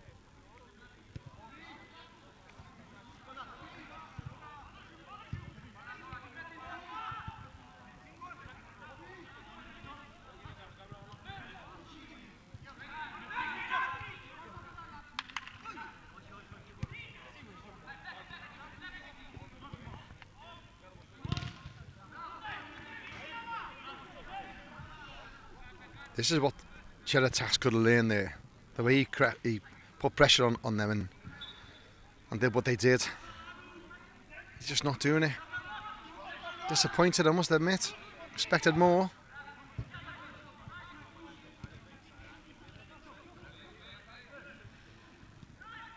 Really good chance here. Another ball put into Rose's head, as the saying goes. It's gone over a wall and two fences. That one did.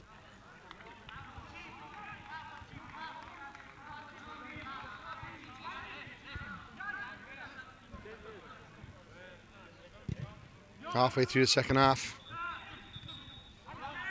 Strong defending.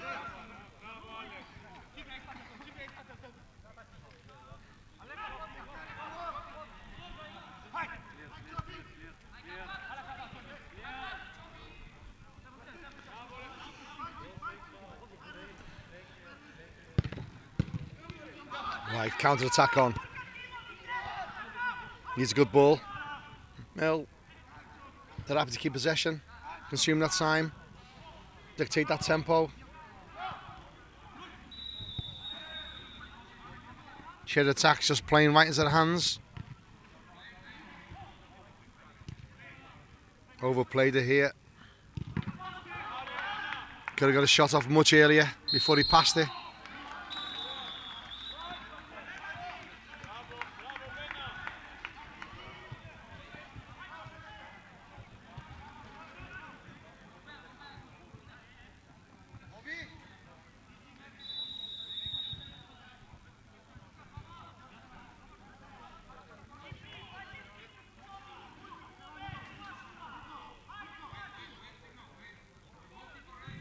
Sibiu.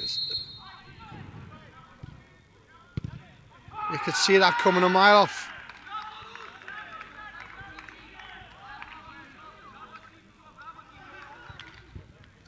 (3-0). Maliakas. A well-deserved lead.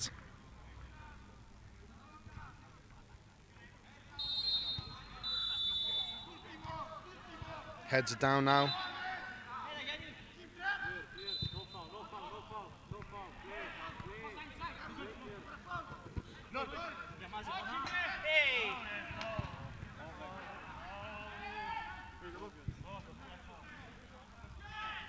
Good spot by the ref, that. I'm sure Chedra attacks are just thinking nothing's going their way.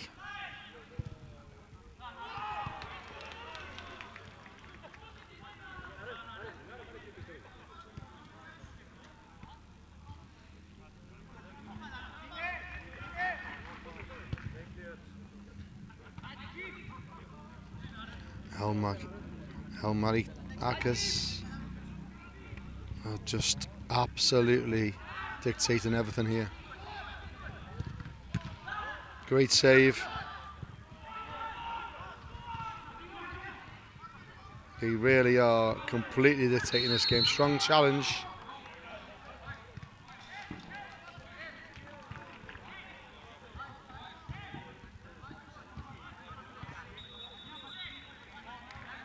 Free kick to Maliakas. Very, very close to the penalty area, that.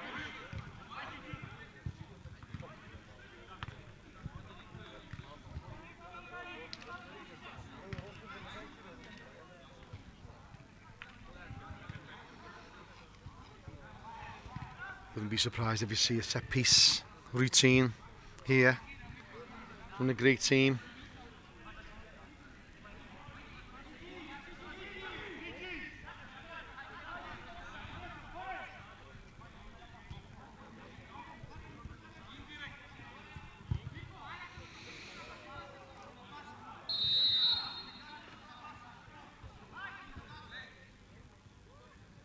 And there it is.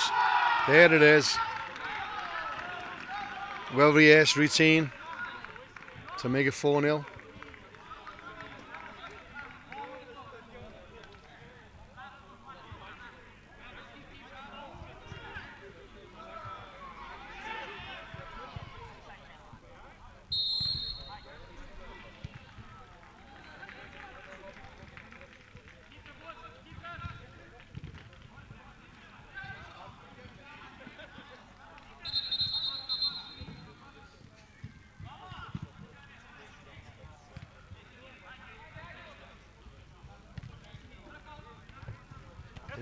I think it'll be safe to say that that's game over, really.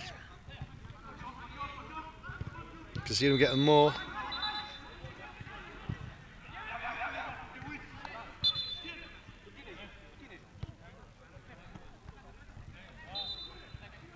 But they've been quite clever how they've played.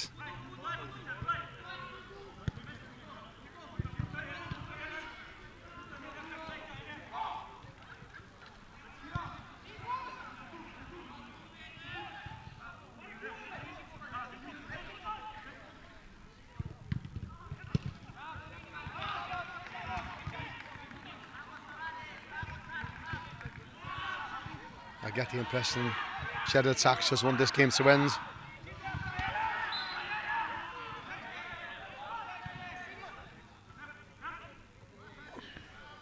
In fairness to them, they've kept the composure.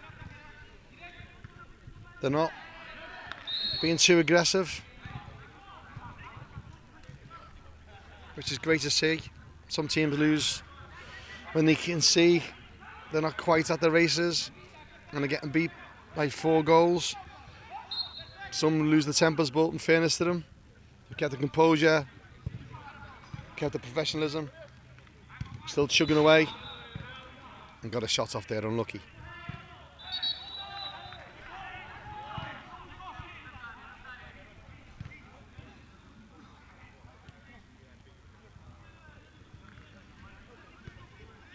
I have to say the organisation of this tournament has been absolutely first class. Bulgarian Federation and the EMF have been absolutely top draw on and off the pitch for everything they've done and organised. A big thank you from us, from the commentators, the referees, of course the team. And there's a goal, which I'm quite pleased about, to be honest. Chedra attacks. He's done really well, that lad. And I look at the delight, they're delighters. Look at that, it's as if they've just gone 5-4 up. Good on them. Nice to see them get a goal. Really, really pleased for them.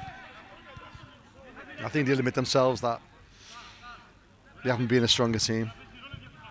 Maliakas have. But like I said, they haven't lost the temper, they haven't lost the composure. They just try to chug away at the best they can with what they've got. And the reward was a goal.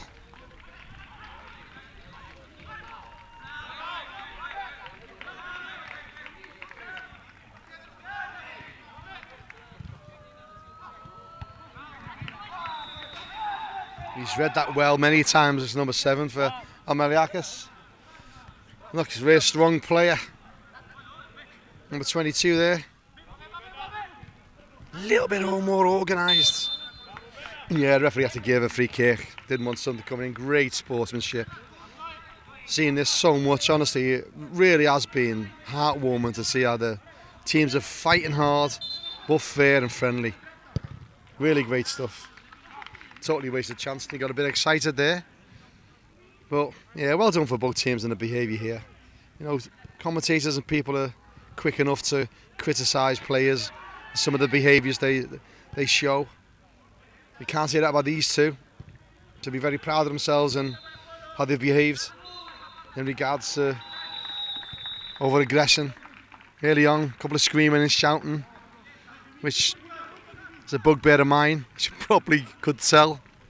But overall, they haven't been out of order and they've held them.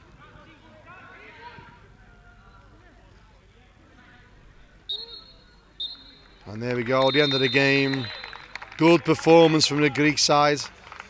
Maliakas, you can see Chedra attacks out on the feet. I think that started all the work they did, pull them about. They got the goal. Congratulations to them getting the goal. And let's see how this tournament pulls out. Great football by the Greeks. And great composure by both teams. So well done to all.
So, on pitch number 1, Banco Casino of Slovakia beat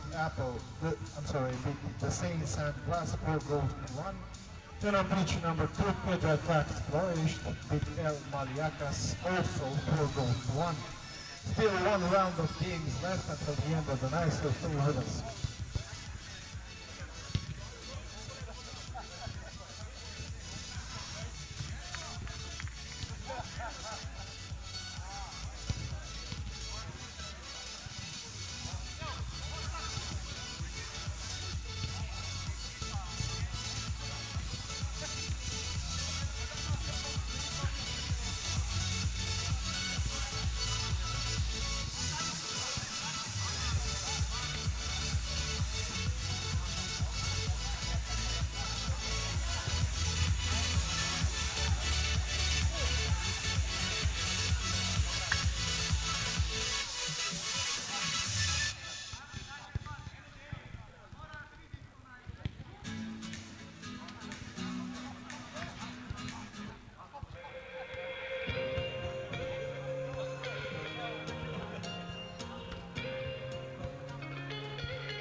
The previous match is this, yeah? Yes.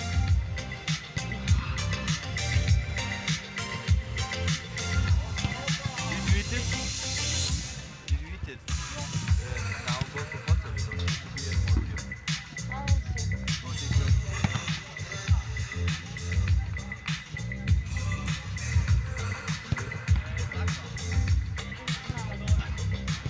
This is for the... Now. No. Lemania. Lemania.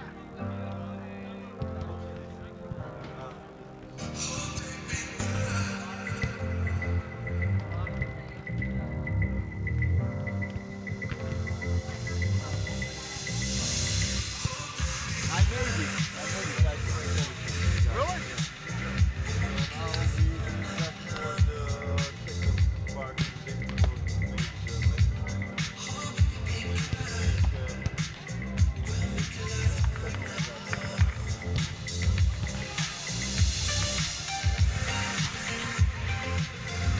Also, we are doing them tomorrow. They're not doing them anymore.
On pitch number 1, we are getting ready for a Group G match between M plus S Hydraulic from Bulgaria in orange and Stars League from England in silver and white. While on pitch number 2, we also have a game from Group G. Vita and Targu-Mures, the reigning champion of EuroCup from last year in Hungary, are playing in blue against the finalists of last year's edition of the EMF Champions League, Dadi, Gradnia of Montenegro. This should be a great match.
Is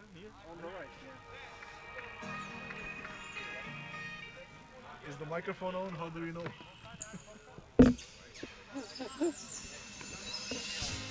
Just do some testing.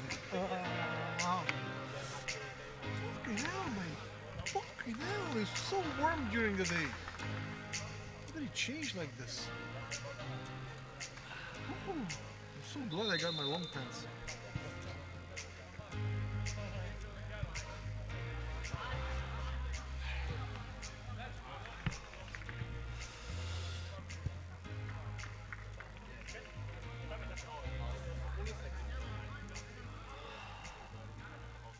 Dum dum dum dum.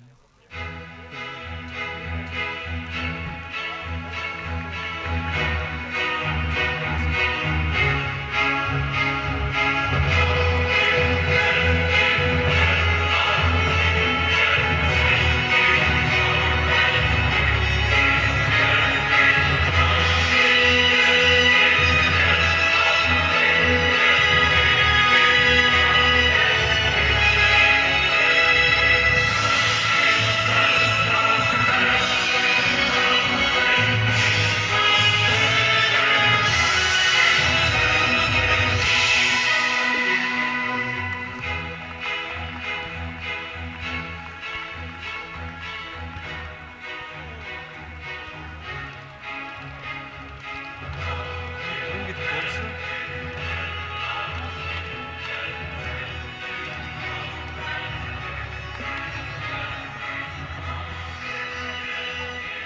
Hello and welcome again from sunny beach, Bulgaria, here for the 2023 edition of the EMF EuroCup. After a day full of matches which started at 4 p.m, we now have a really exciting match ahead of us on pitch number 2, because the reigning champion of the EuroCup, Nova Vita from Targu-Mures, Romania, in blue kits are playing the finalists of last year's edition of the EMF Champions League in Herceg-Novi, Dadi Gradnia of Montenegro. I'm David Alberti, and I have with me Mr. Nemanja Lumovic, tournament director here in EuroCup. Nemanja, what are your thoughts on this great match we're about to see? Thank you, David. Hello, ladies and gentlemen. As you can see in the front of us is really exciting game. Montenegro and Romania has always good clashes regarding the mini football, and somehow it's becoming really rivalry between us, and I'm happy that tonight we will see one really good game. As you said, Dadi Gradnia is vice champion of the Champions League, and Nova Vita Targu-Mures is the champion of the EuroCup. So in the front of us is we are expecting really good game. But of course, last clash on the final of the Champions League won Montenegrin team. So who knows? Maybe we will win again. Yeah, as you said, there's been quite a rivalry going on between the Romanians and the Montenegrins. Moreover, so that the last two finals of the Champions League have been played between the two countries. Last year, AEK Oradea beat Dadi Gradnia and Herceg-Novi, and this year, just last week in Oradea, Saborno Hrama managed to win against Ajax Dulcissimo Galați and claim their maiden European title. I'm just gonna give a quick read to the two teams, the hosts, which in this case are the guys from Nova Vita Targu-Mures. Start with number 18, Andrei Moldovan, number 15, Andrei Bala, number 8, Mircea Ungur, number 10, Iulia Siplacan, number 76, goalkeeper Laszlo Klein. The other goalkeeper which has started this match is number 1, Ionuț Neacșa, number 11, Andrei Miclan, number 16, Adrian Crișan, number 33, Viorel Shaim, number 6, Ferenc Titi, number 19, Sergiu Salaghie, number 26, Ovidiu Rama, number 20, Laurențiu Moț, number 9, Adrian Luca. The coach of the team is also the coach of the national team of Romania, Mr. Virgil Băjenaru, and the team manager is Delia Mailat. On the other hand, I will leave Nemanja to read the starting lineup of Dadi Gradnia. Yes, thank you, David.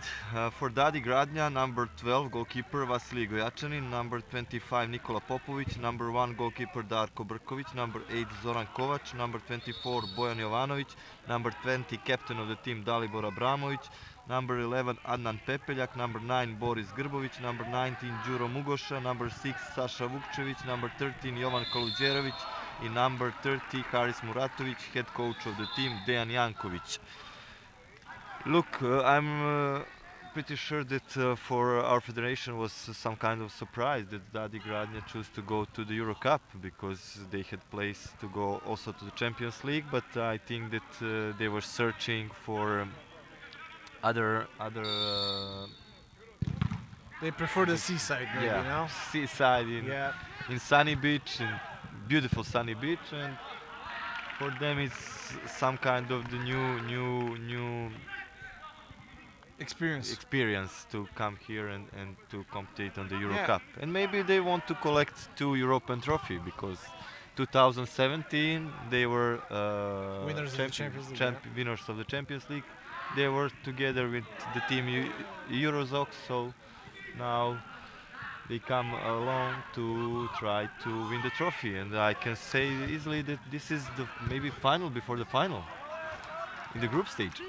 Yeah, it's a very big match, and I've been meaning to ask you why Dadi Gradnja was not in Orada. I'm glad you cleared that up. So they prefer to come here to this. We do have some beautiful conditions in Sunny Beach. The weather is nice, the seaside is really close. And the players are not happy with this referee decision. We must say that the game started with a slight territorial dominance for Dadi Gradnja, but nothing important has been created thus far, only a few fouls.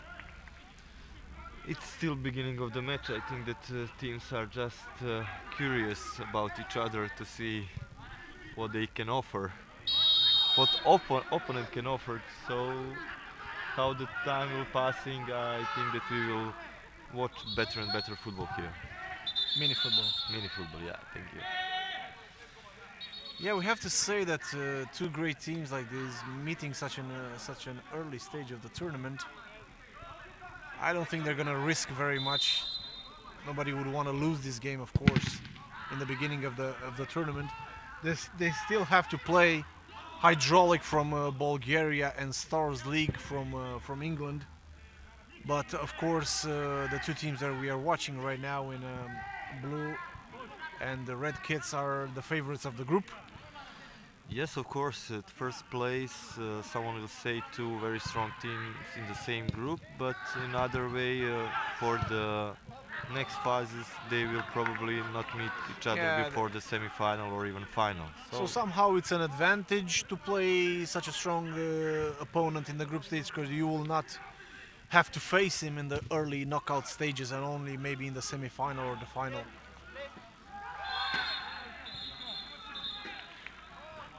We've had some interesting matches today, some really good results, some really good mini football being played by the teams here.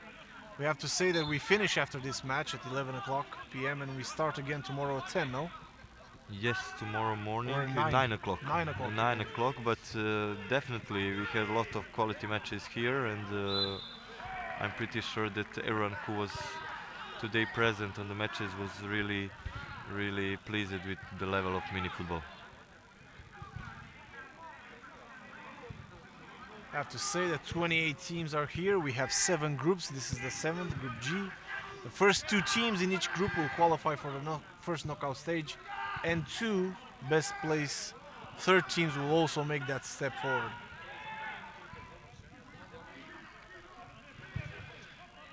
As you said, David, Dadi Gradnja was holding the ball.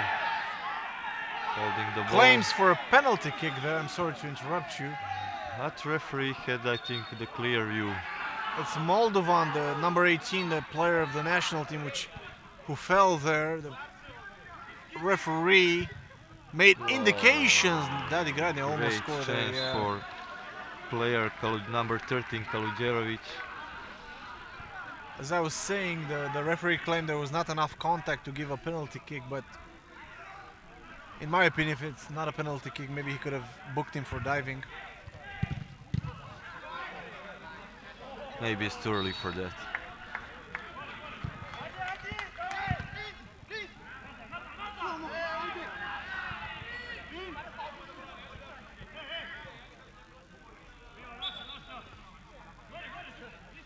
I'm pretty sure that referee will have really tough task here on this game.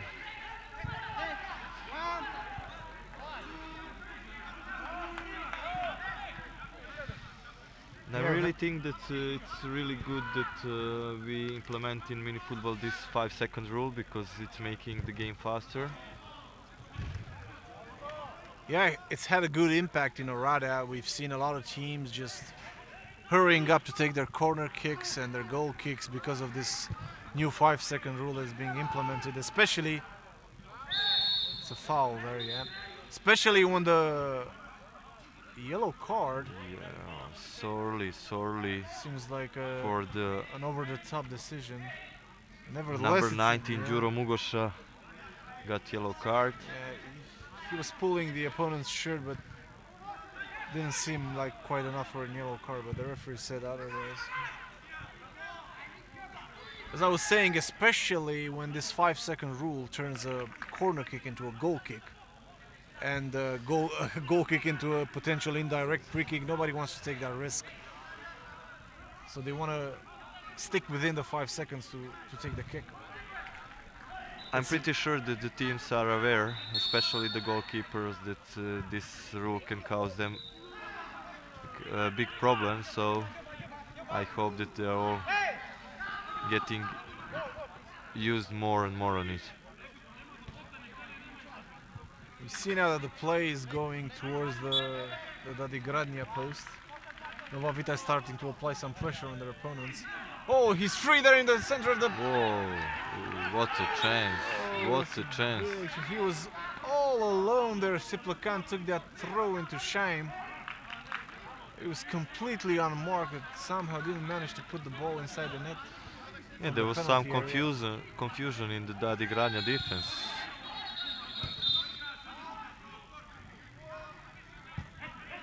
Bala taking the kick for Siplakan, and that ball is going places. It's a sort of rugby execution. Ball went high and wide. Score is still 0-0 now that we are entering the 10th minute of the match here in sunny beach, Bulgaria.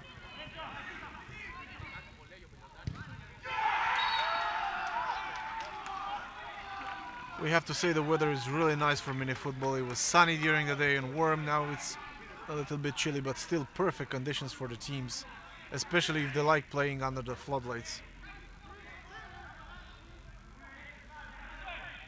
See what Dadi Gradnia can do here. They managed to lose the ball. It's a foul. The referee plays the advantage rule.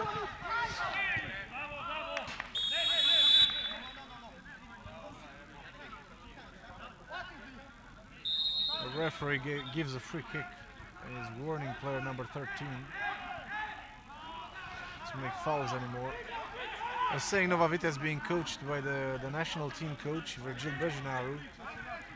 And we should be talking about the national teams as well, because as we know, in less than 6 weeks or something, we're going to the World Cup, aren't we, Nemanja? Yeah, Ras Al Khaimah, yeah, Dubai, United Arabian Emirates.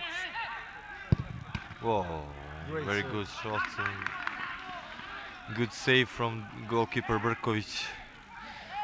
As you said, Ras Al Khaimah is in front of us, World Cup, 32 teams. It will be, I think, one of the best World Cup organized up till now. Preparations are almost done, and we're just waiting the spectacle to come and begin. Yeah, I was talking to Mark earlier about how this will be the 4th edition of the WMF World Cup, and we've only gone to amazing places so far: the United States, Tunisia, Australia, and now the United Emirates. So for the future we cannot expect nothing less. Yeah, the bar is set pretty high regarding the World Cup, and let's see where the next one will be 2 years from now. I hear that Azerbaijan has a good chance of organizing it. Or even Brazil. Oh, that would be amazing. Yeah. Copacabana. Would really love to go there. I really liked Australia. I really enjoyed it. I'm looking forward to the. It was really Ras Al fantastic. Khaimah. Really fantastic, and I just can imagine how it will be in Ras Al Khaimah. Until we get there, we have a free kick for Dadi guy. We have to stop dreaming and let's see what Popovic. Try to shoot or to make assists to number 6 Vukcevic, or there will be some combination. Yeah, Vukcevic is shooting. Oh, but It was a good. It would have been a good shoot. Yeah, good shot. Whoa. Not far away. Not far away. That chance. It's pretty tight so far. It's hard to name a potential favorite to win this match. Obviously, it was very hard before the match as well. Kovac tried, but it wasn't his strong foot. Yeah, strong foot. It was right and his left foot.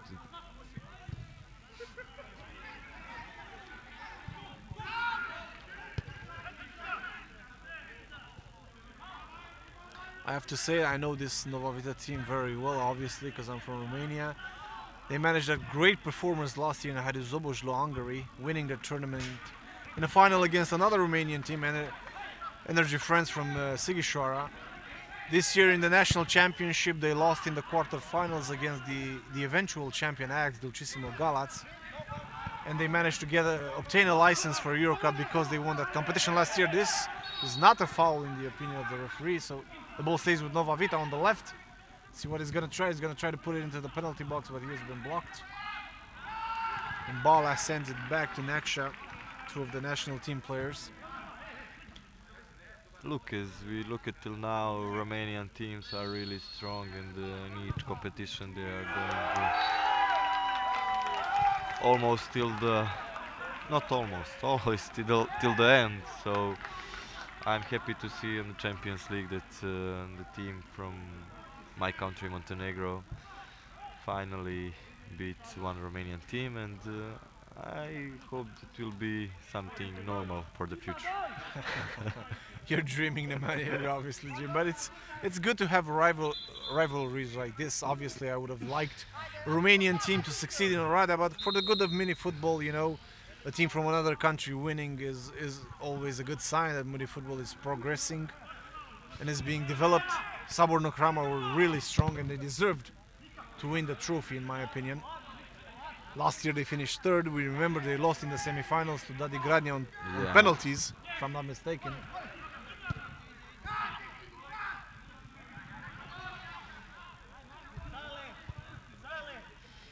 Can we say that here is some kind of the fight in the middle right now?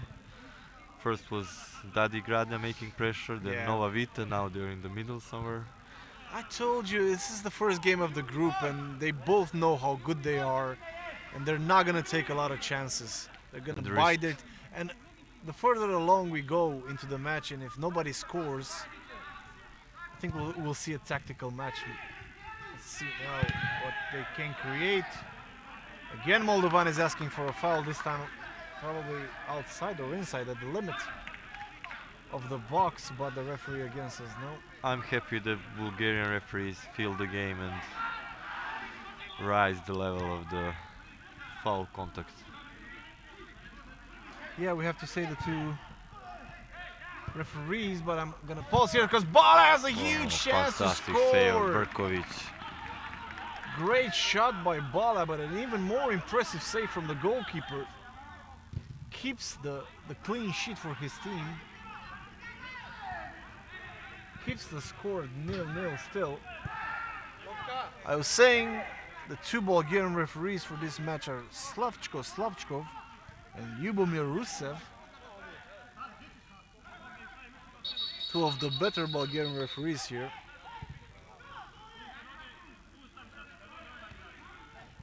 Only 4 minutes until halftime. Siplakan will take this throw in to the center of the penalty box. Abramovic now on the ball, but he's being dispossessed. Back to Moldovan. Bala is going to go to Neksha. A long ball. See if that striker can. Nothing happened. No harm, no foul there.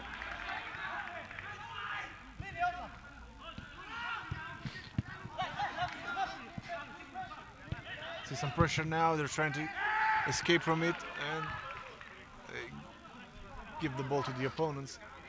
Bala tries a long ball down the right for Siplikan. Blocked, but Nova Vita has a throw in. Till now, we saw that Nova Vita has good chances from these throw-ins in the front of Dadi Gradnja goals. Yeah, they had one big one when the Dadi Gradnja defenders fell asleep. See now Bala throws it long again. It's a shot there from Shaim, I believe.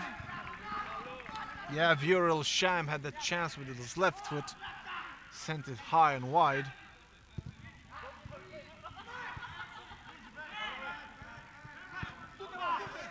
There is an important name from Nova Vita that I don't see right now. Not only on the pitch but also on the bench. Mircea Ungur, the best defender of the European Championship last year. He's on the list, but he hasn't been part of this match so far. Really important player for Nova Vita and every success they've had in the previous years.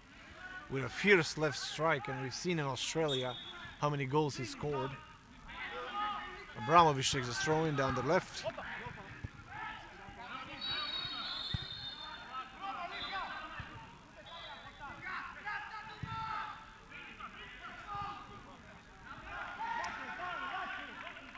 The play moves to the Nova Vita half. But the Gradnia trying to create something here. Passing the ball around. Back to Abramovich.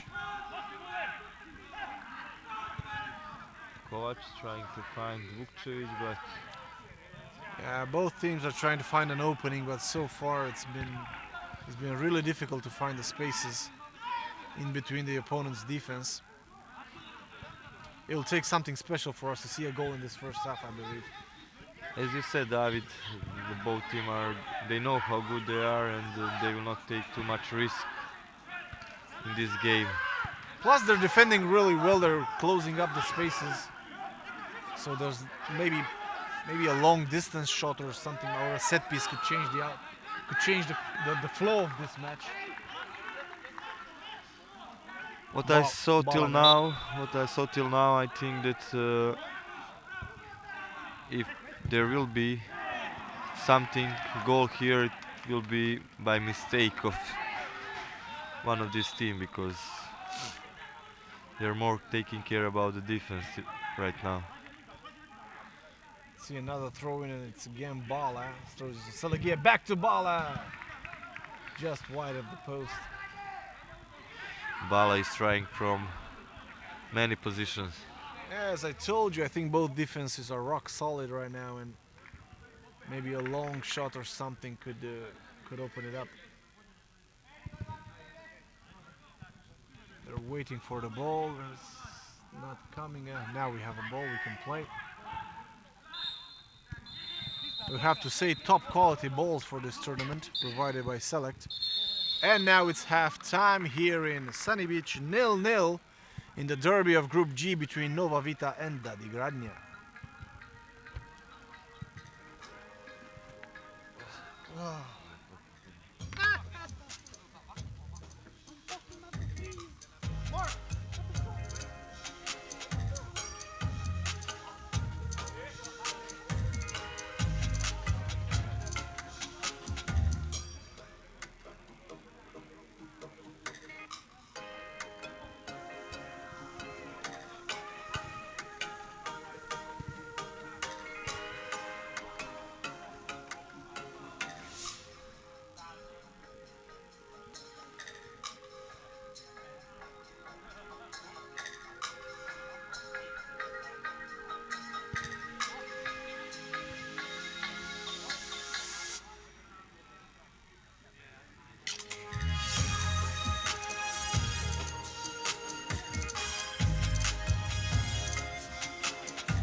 Well, that's twice you've been next today. Yeah. Commentators making people.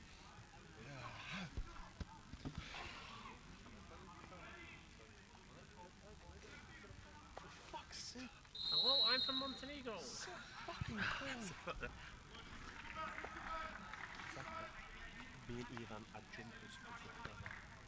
You have what? Stop wearing your t-shirt over your... God, you look so... Eastern European, that's what you look like. Look like normal people. Normal people do not wear their t-shirt over their... Because this is what's on display. Can I go to take this one? To your car? Yeah, sure. But send more to bring it to you. Oh, he will steal something. Is there something to steal? Nemanja. No. 20 minutes more. Okay, we're about to get back underway here on pitch number 2 in Sunny Beach. A really great game in front of us. Second half of that game to be completely accurate, between Nova Vita Targu-Mures, the reigning champion of EuroCup in blue kits, and the vice champion of Europe from last year from the Champions League, Dadi Gradnia. We see a first attack for Nova Vita. Dadi Gradnia now goes on the counter. Oh. And the ball goes flying over the... Actually, they've retracted the roof, so the ball didn't go over the Almost stadium, it stayed in the stands. Really good conditions here for mini football. The pitch is good, the conditions are good. All the matches are live streamed on YouTube on the EMF Mini Football channel.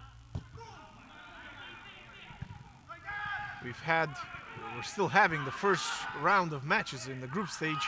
Tomorrow morning and afternoon we will have the second round, and in the evening the third round, which will determine the best 16 teams out of the 28, which will qualify for Friday morning's first knockout round.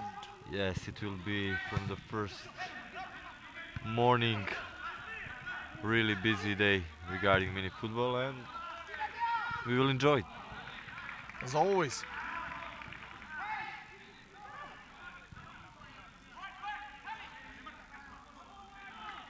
On the other pitch is a game also from Group G between... Oh, he hit the post, the biggest chance so far of the match. It was a header by number 15. No, not 15, I'm sorry. Just 1 second. Moldovan now with a shot right next to the post. It's number 16 who hit the post. It's Adrian Christian from Nova Vita. The biggest chance so far hit the crossbar. I was saying on pitch number 1, MS Hydraulic from Bulgaria are playing Stars Leagues from England in the same group, and it's a 1-1 at the halftime. So all the 4 teams in this group at this moment in time have 1 point each after the first round of matches.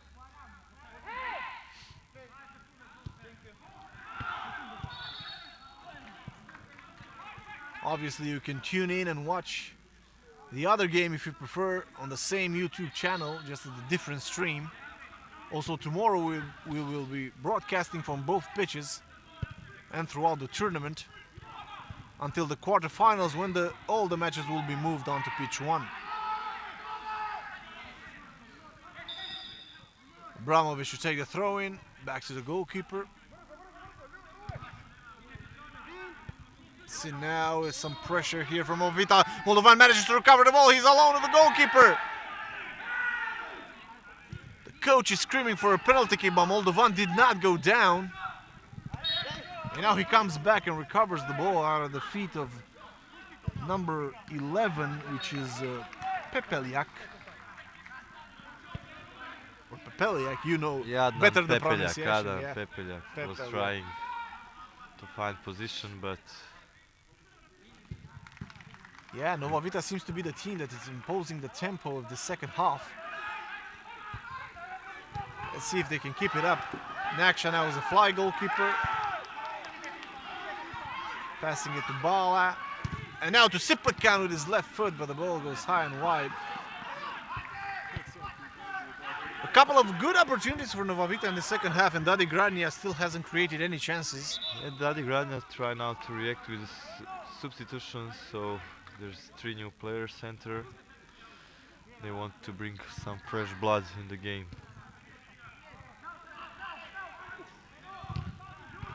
Some pressure there from Christian, but it goes out for a goal kick. We can look at both teams' benches. They brought a good squad with them. They brought many substitutions, as you may well need in a tournament like this. Let's see now, Christian again, shot blocked, and I think the player has been caught out there.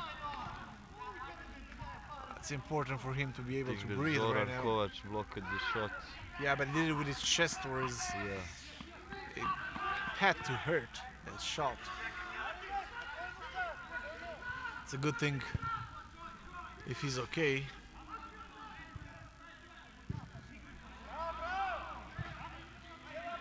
We were saying this is a tournament organized by the European Mini Football Federation. We had last week the EMF Champions League in Orada, a great tournament with 26 teams. And with a great host in the Antonio Alexa Arena. I think it was nice playing really there. Nice. Because a lot of spectators, first of all, which so far we are lacking here in Sunny Beach. But obviously it's different when it's a hall. When you play inside. We've seen in the European Championship last year the difference it made playing in the Steel Arena.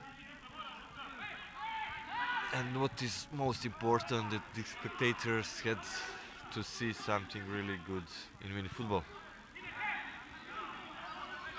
Yeah, most of them were obviously there to encourage the home team AEK Orada, but also they enjoyed a lot of other good matches. AEK only I'm saying only because their expectations were much higher than their final placement in 4th.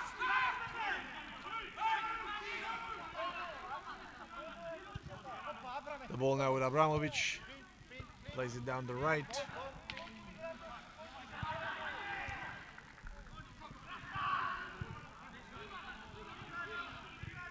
Back to the goalkeeper. After the pressure of Nova Vita on the beginning of this second half, I need that Dadi Gradnia must try to keep the ball more in their legs. Try to balance the game. Obviously, they will have their chances in this half. And if someone can keep the ball in Dadi Gradnia, it's Đuro Mugosha. He's really strong. Yeah, very good in this. Let's see now Nova Vita on the break, but Arama loses the ball very easily there.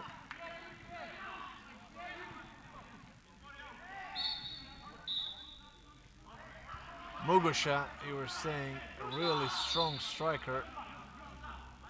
He lost the ball there and went out for a throw, and Bala takes it to Shaim in the center, back to next shot. It surprises me that Nova Vita didn't change their goalkeepers at halftime. They usually play 1.5 each, both of them being national team goalkeepers. Naksha #1 and obviously Laszlo Klein, the only experienced goalkeeper. Everybody knows, a blocked shot there by Shaim. The ball is still with Nova Vita, and Moldovan is gonna try to take this throw in to Bala. Somebody falling down there, claiming Abramovic might have. I think there was no purpose. Yeah, we didn't see, we don't know what happened. It's number 19, which is Sergiu Salagi. Salagi, yeah. But Andrei Moldovan is everywhere on the pitch. In attack and defense. He made his debut for the national team last year in the European Championship at Kosti, but he was excellent. His attitude was amazing. He was all over the pitch. Really, really good performance for him. And one of the reasons Nova Vita is every year in the top of Romanian mini football and also European. Very good player. Sinaksha now, will he try to shoot? He does! They're asking for a handball and a penalty kick, and it's given. The referee gives a penalty kick for a handball of number 9, who is insisting it hit him in the leg or bounced off the leg into his hand. The ball was going to the frame of the goal. The referee says the hand was not in the proper position, natural position. Let's see if they will maintain their decision to award a penalty kick for a handball on number 9, which is Boris Gribovic. Do you think harsh decision, or I didn't see exactly clearly that yeah, I can say, our positioning within the pitch is not the greatest, so we don't always have the best angle to view. But the referee is giving it, and it's a penalty kick, and Siplekan is gonna take it. He usually strikes them really hard down the center. Let's see where it goes this time. Hard down the center, I told you. 1-0 for Nova Vita. Goal scored by number 10, Julian Siplekan, in exactly the 10th minute of the second half. We have our breakthrough. We have the first opening goal, and let's hope this will encourage both teams to play a more open mini football, and we will see more goals until the end of the match. How do you see Dadi Gradnia reacting after this, Nemanja? I think that they should already react, because as we saw from beginning of the second half, that Nova Vita has more ball in their legs, and now it must be some kind of reaction, because now Dadi Gradnia is trying to chase the result. It's gonna get tense, I can feel it.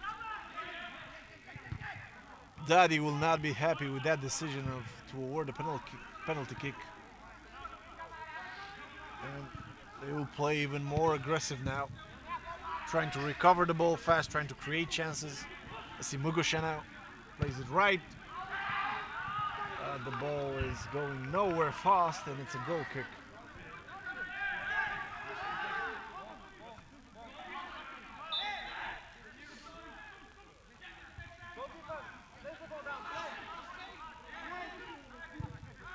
Nakshach take a goal kick. He's probably going to do it long. No, he takes it short to Shaim. Back to Naksha. Now he plays it long left for Bala, but it's too long. It's gone out for a throw-in.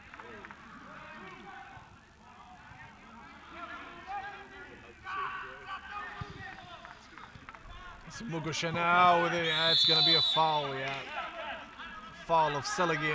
He also gets a yellow card, but this is a harsh decision to award a yellow card.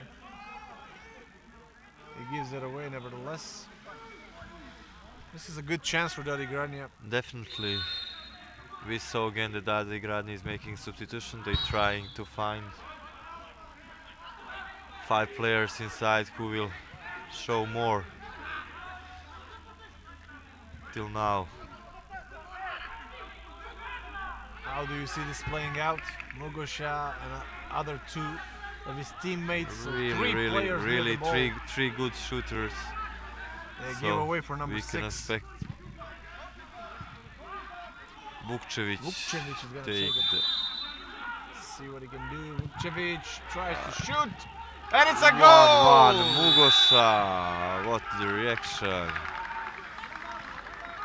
The original shot was deflected and just landed with Mugosha, who took it first time. Mugosha has really strong shot, and he used it this,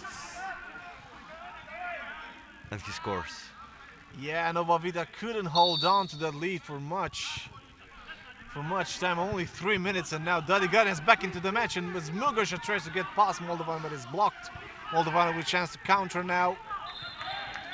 He's being fouled there, yeah, an obvious foul on Moldovan. Ball landed somehow luckily with Mugosha, but you know, he took it great. He took it first time, didn't hesitate. You were saying at the beginning of the half that Dadi Gradnia's best chance is through Mugosha to score, and he has delivered. So 1 goal for Nova Vita from the penalty of Siplekan, 1 goal for Dadi Gradnia with the strike of Mugosha. See what Bala will do with this free kick now. Tries to shoot, but doesn't go past the wall. As we saw in the situation when it was penalty for Nova Vita, that Nova Vita has one advantage, that the goalkeeper of Nova Vita is very good with the foot, and after his shot, referee decided to award the penalty to Nova Vita. So let's see, will they risk till the end of the match again? Yeah, do you think it's a disadvantage for Dadi Gradnia? They don't play with their goalkeeper? Definitely. I think that in mini football, when the goalkeeper is well known to play with the leg and using this opportunity, there is a big advantage for his team.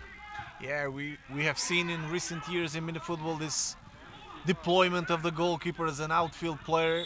It has worked so many times, but it's also a risk because you can get caught out and concede a goal. But it's a risk that teams would rather take, especially when they're having to come from behind, when they're being led. Something they're constantly doing. Let's see now what Nova Vita can do here. Moldovan loses the ball, but it's a throw-in for Nova Vita. They keep position on the right-hand side. Siplikan to take it. Throws it long. It's a deflection there by Salagi. A great chance for Nova Vita. Yes, to make I it said 2-1. from beginning, Nova Vita has good opportunity after the throw-ins in the front of the goal of Dadi Gradnia. Great opportunity there for Salagi, who appeared in the center of the penalty box. Couldn't target his header onto the frame of the goal and just slid past the goalkeeper into a goal kick.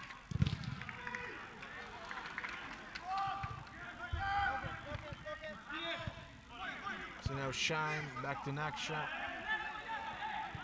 Nova Vita retakes control of the match, trying to find that second goal. Shime on the left now. Mogosha recovers. Some pressure here, but not too much. But Dadi Gradnia managed to keep the ball away from their goal, which is their purpose. Moldovan plays it to Siplikan.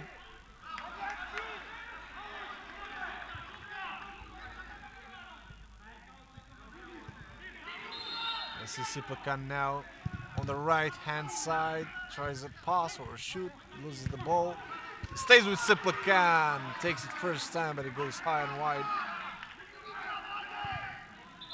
Just a little over 4 minutes remaining in this match in Group G of the EuroCup here in Sunny Beach. 1-1 between Nova Vita and Dadi Gradnia.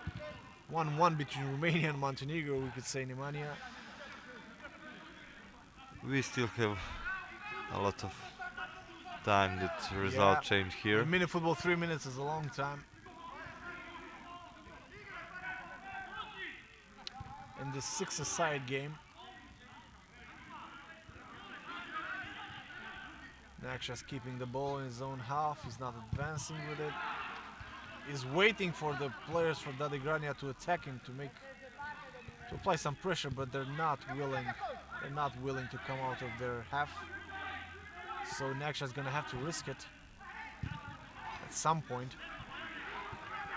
Goes now into the opponent's other half. Good shot from Naksha. That was a pretty decent shot, saved by Brikovic.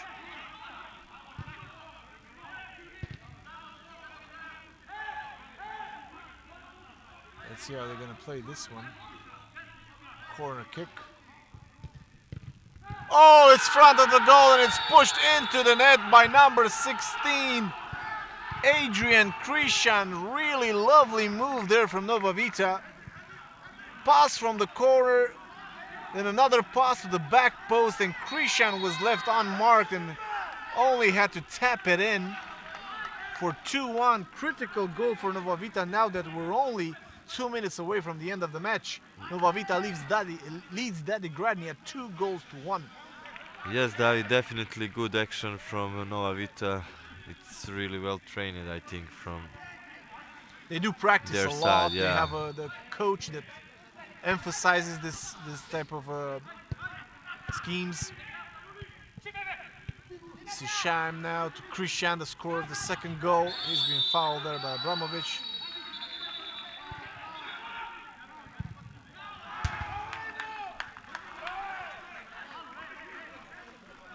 Now they're gonna bide their time. Now they're gonna try to save every precious second of Vita, trying to keep the ball as long as possible as we hear the final whistle on pitch 1 between Hydraulic and Stars League. We're gonna see the result and all the other results from this competition on the official website of the EuroCup, emfeurocup.com. You can also see there the standings in every group as Moldovan plays the ball right to bar. Now Nova Vita is just gonna keep on to the ball as long as possible. Ball went out and we're 30 seconds away from the end of the match. Maybe one last chance for Dadi Gradnia now. Gave a very soft foul there, but he took it fast. A shot! Yeah. Deflected this time by the Dadi Gradnia player, Bojanovic. Number 18. We see the time wasting specialties in the end of the match. The goalkeeper is complaining he's been hurt. All the teams do it, so Doctor is coming on the pitch.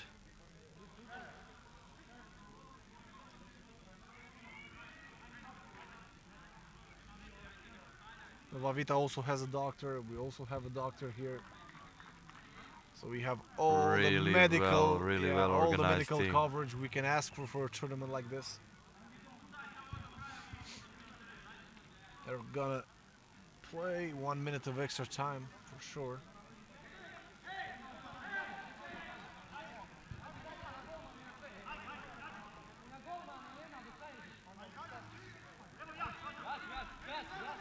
So we're entering the last moments of the first day of competition here in EuroCup in Sunny Beach. We're ending with a glorious match between Nova Vita, Targu-Mures and Dadi Gradnia. 2-1 for Nova Vita. As we enter the literal last seconds of the match, the referees are surely going to allow Dadi Gradnia to have one more attack. Abramovich plays it long, Naksha comes out of his goal, but no. Pepedev tried to little play. Mistake there from Bala, but Naksha managed to cover the ball, keeping their possession. He's gonna play long now, down the right for Siplikan. Pepedev was trying to play attractive, but it's not the... Yeah, we're 1.5 minutes into extra time, but the referees aren't in a hurry to blow the whistle. They're gonna allow this set play. Maybe the last one of the match, yeah. I think so. Yeah, Abramovich is going to take it into the penalty box. He takes it long. Bala sends it away, and we should hear the final whistle now. No, the referees have watching no on his... Already 2 minutes of extra time. He probably stopped their watch at some point. Saw them doing that. So now the ball on the right. He's gone out for a goal kick, and it's the end of the match. Great win for Nova Vita, who start with 3 points in Group G. Dadi Gradnia has it all to do in the last group matches against Hydraulic and Stars League. Join us tomorrow, same channel, same mini football, 9 o'clock AM. See you then. Thank you, David. Good night.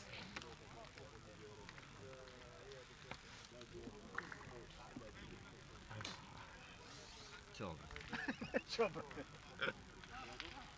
Do we need them? Yeah, we'll give it back to the...